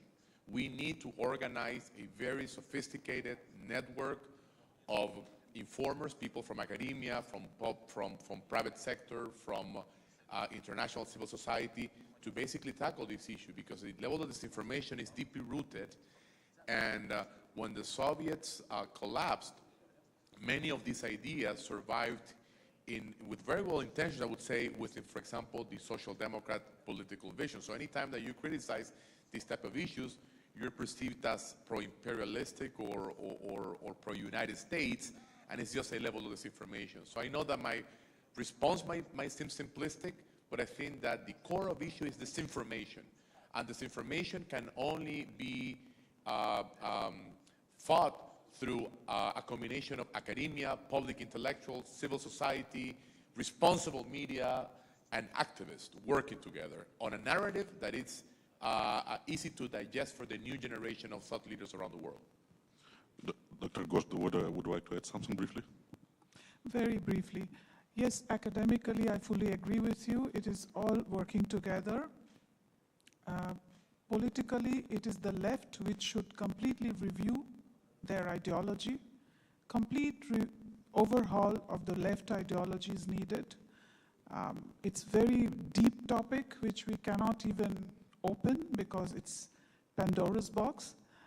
And its alignment with the Soviet type of left ideology, which started with Bolshevik and then continues till today. The second is diplomatically. We need to put an end to the bipolar world. As long as the bipolar world will exist, we will have this. You know, it is not a one-sided game also. We have accepted what Soviet Union did so that it happened like that, and we shouldn't accept what Russia is doing. So that is up to the political will of the other side. Thank you. Thank you. And are you willing to answer, or should we? We can ask for more questions here. Any more questions? Yes, can you pass the mic, please?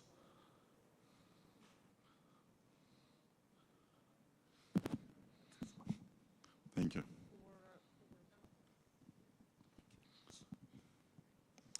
Hello, thank you very much to all the panelists for very inspiring indeed speeches and many insights. You partly touched upon the topic of different peoples, indigenous people, basically blocked within Russian empire today. So I'd like to hear your opinion how we can boost the process of decolonization for these peoples, for example, for Kazakhstan, for Ichkeria's people, because today we can see that more and more international platforms like this one are being created, where people from different nations can talk more and represent decolonization opinion on their nations. And there are more parliamentary initiatives in Ukraine being established on the same topic. But my question is how deeply we can involve in this process, but at the same time how we can help these nations to boost the decolonization process. Thank you very much.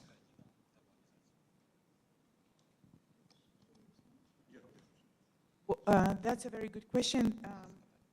Well, first of all, one cannot decolonize others. One can only decolonize oneself, and that's very important to understand, because anytime one tries to decolonize others, one is in a colonial project, and this is it's a very important argument because this is what kind of Moscow leaders were saying: we are decolonizing others. You cannot decolonize anyone else except for yourself.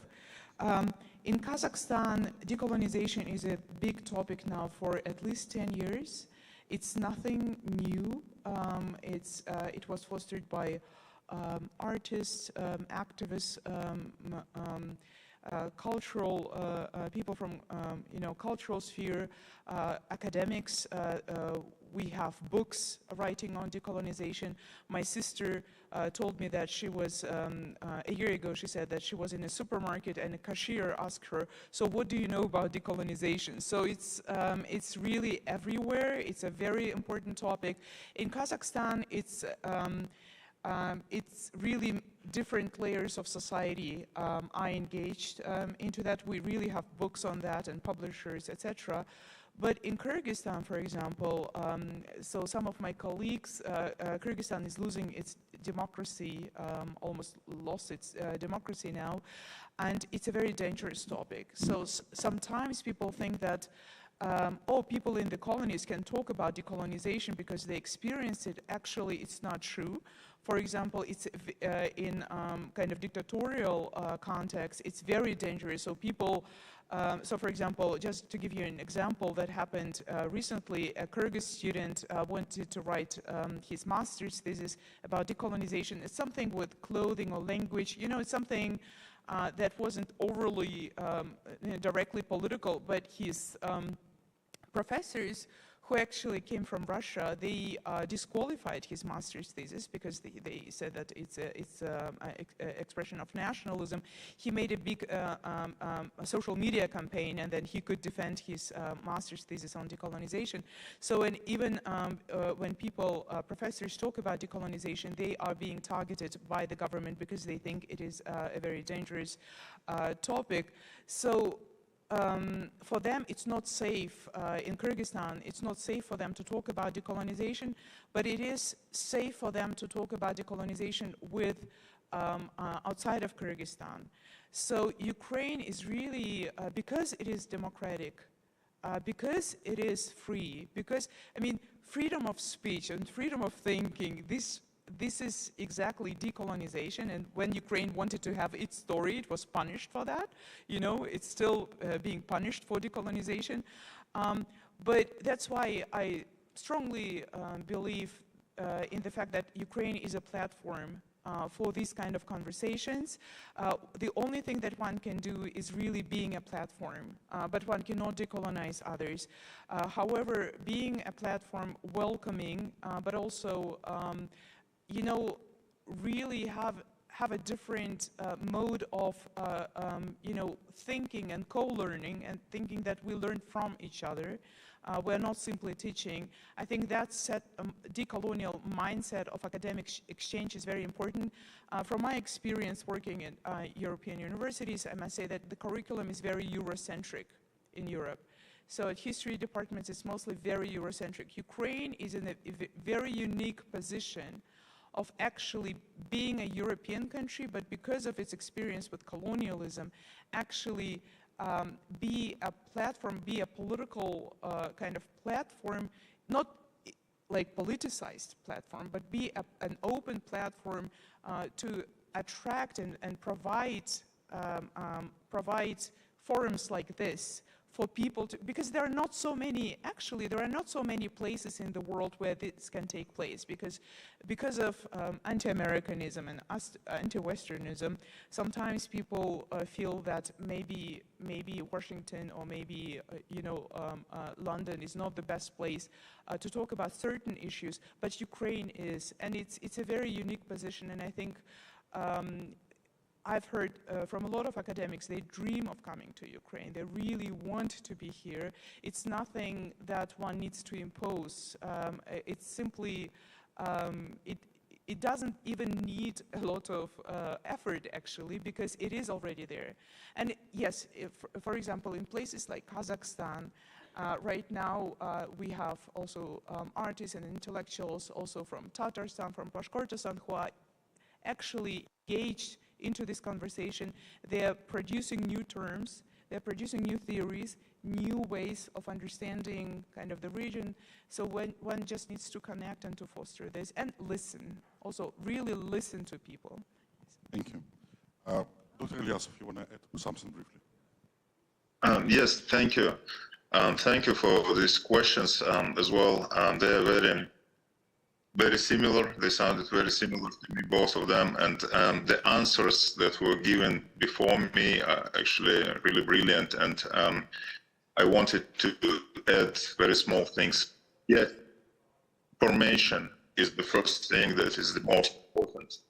That it should compete Russian overwhelming flow of information which actually instills and imposes its colonial frame. It's Ukraine, what it can compete with Russia because of the size of the country, because of the power, because it has say, and the world is listening to it now. What it can do the best, it can win the war. That would help a lot for other peoples to decolonize themselves. We can do the rest.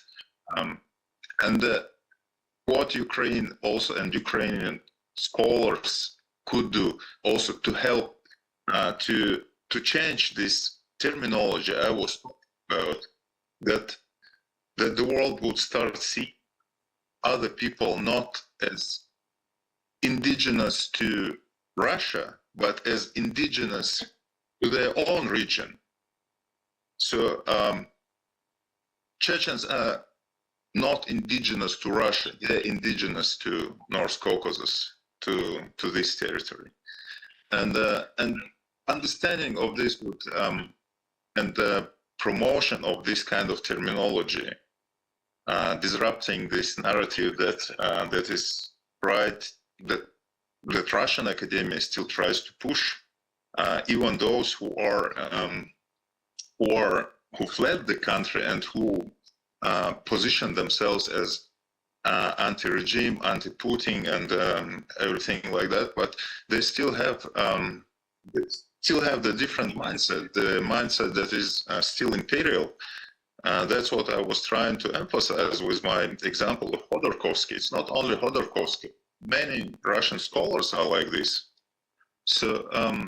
So Ukraine, being a big country, having a huge potential, having a lot of scholars, and having a say, I think it can help small people to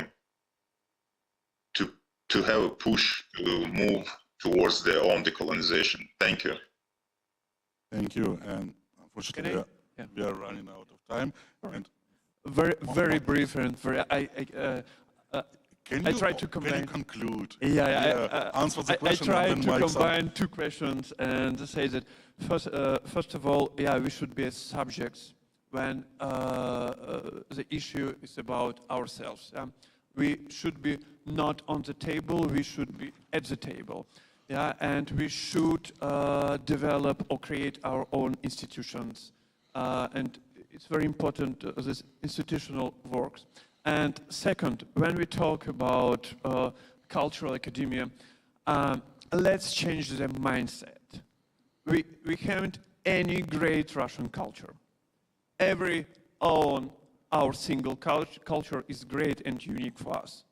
and let's just open our own culture for us and open cultures of another nations. Read writers from Kazakhstan, from Ghana, from Brazil, etc., etc., etc. Thank you. Yeah, thank you. Reverend Wombo, can I ask you for a brief 1-minute conclusion to our panel? If you would like, thank you. Yeah, just briefly conclusion to our panel to inspire us to meet one more time and to talk on this issue more detail. Thank you. Yes. With regards to the question from the lady, the process of decolonization can only commence when the citizens of the very country that is being colonized comes to a realization that it's high time they become independent of themselves. There isn't any way out that another country can begin to boost the process of decolonization for another country. If you do that, then you are indirectly attracting enmity from one country to your country. So basically, the process of decolonization would only commence when the country that is being decolonized comes to a realization that it is high time we become independent of ourselves and we can manage our own affairs without anybody ruling us. We have a saying in Ghana that he who wears the shoe knows exactly where it is pinning. So you, the one that is colonized, you would know what you are going through, and you should rise up to decolonize yourself before you can gain support.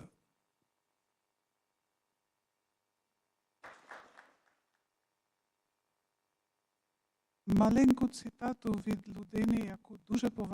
small quotation from a person respected by Ukrainians, and Crimean Tatars, and Mahatma Gandhi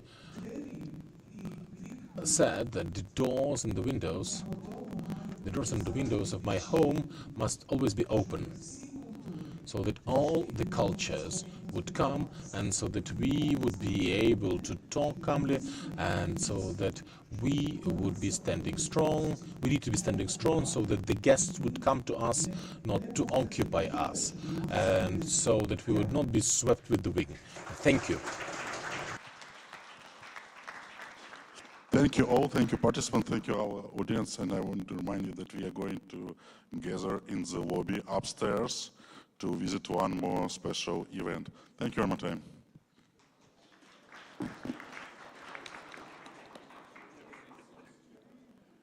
Dear guests, just to emphasize, especially for our international distinguished guests, that now we're heading towards the Ukrainian children affected by the war, by the Russian aggression. So please, if you're interested, we're going to gather in the lobby right now and to head toward, it's like 10 minutes walk at downtown Kyiv. Thank you.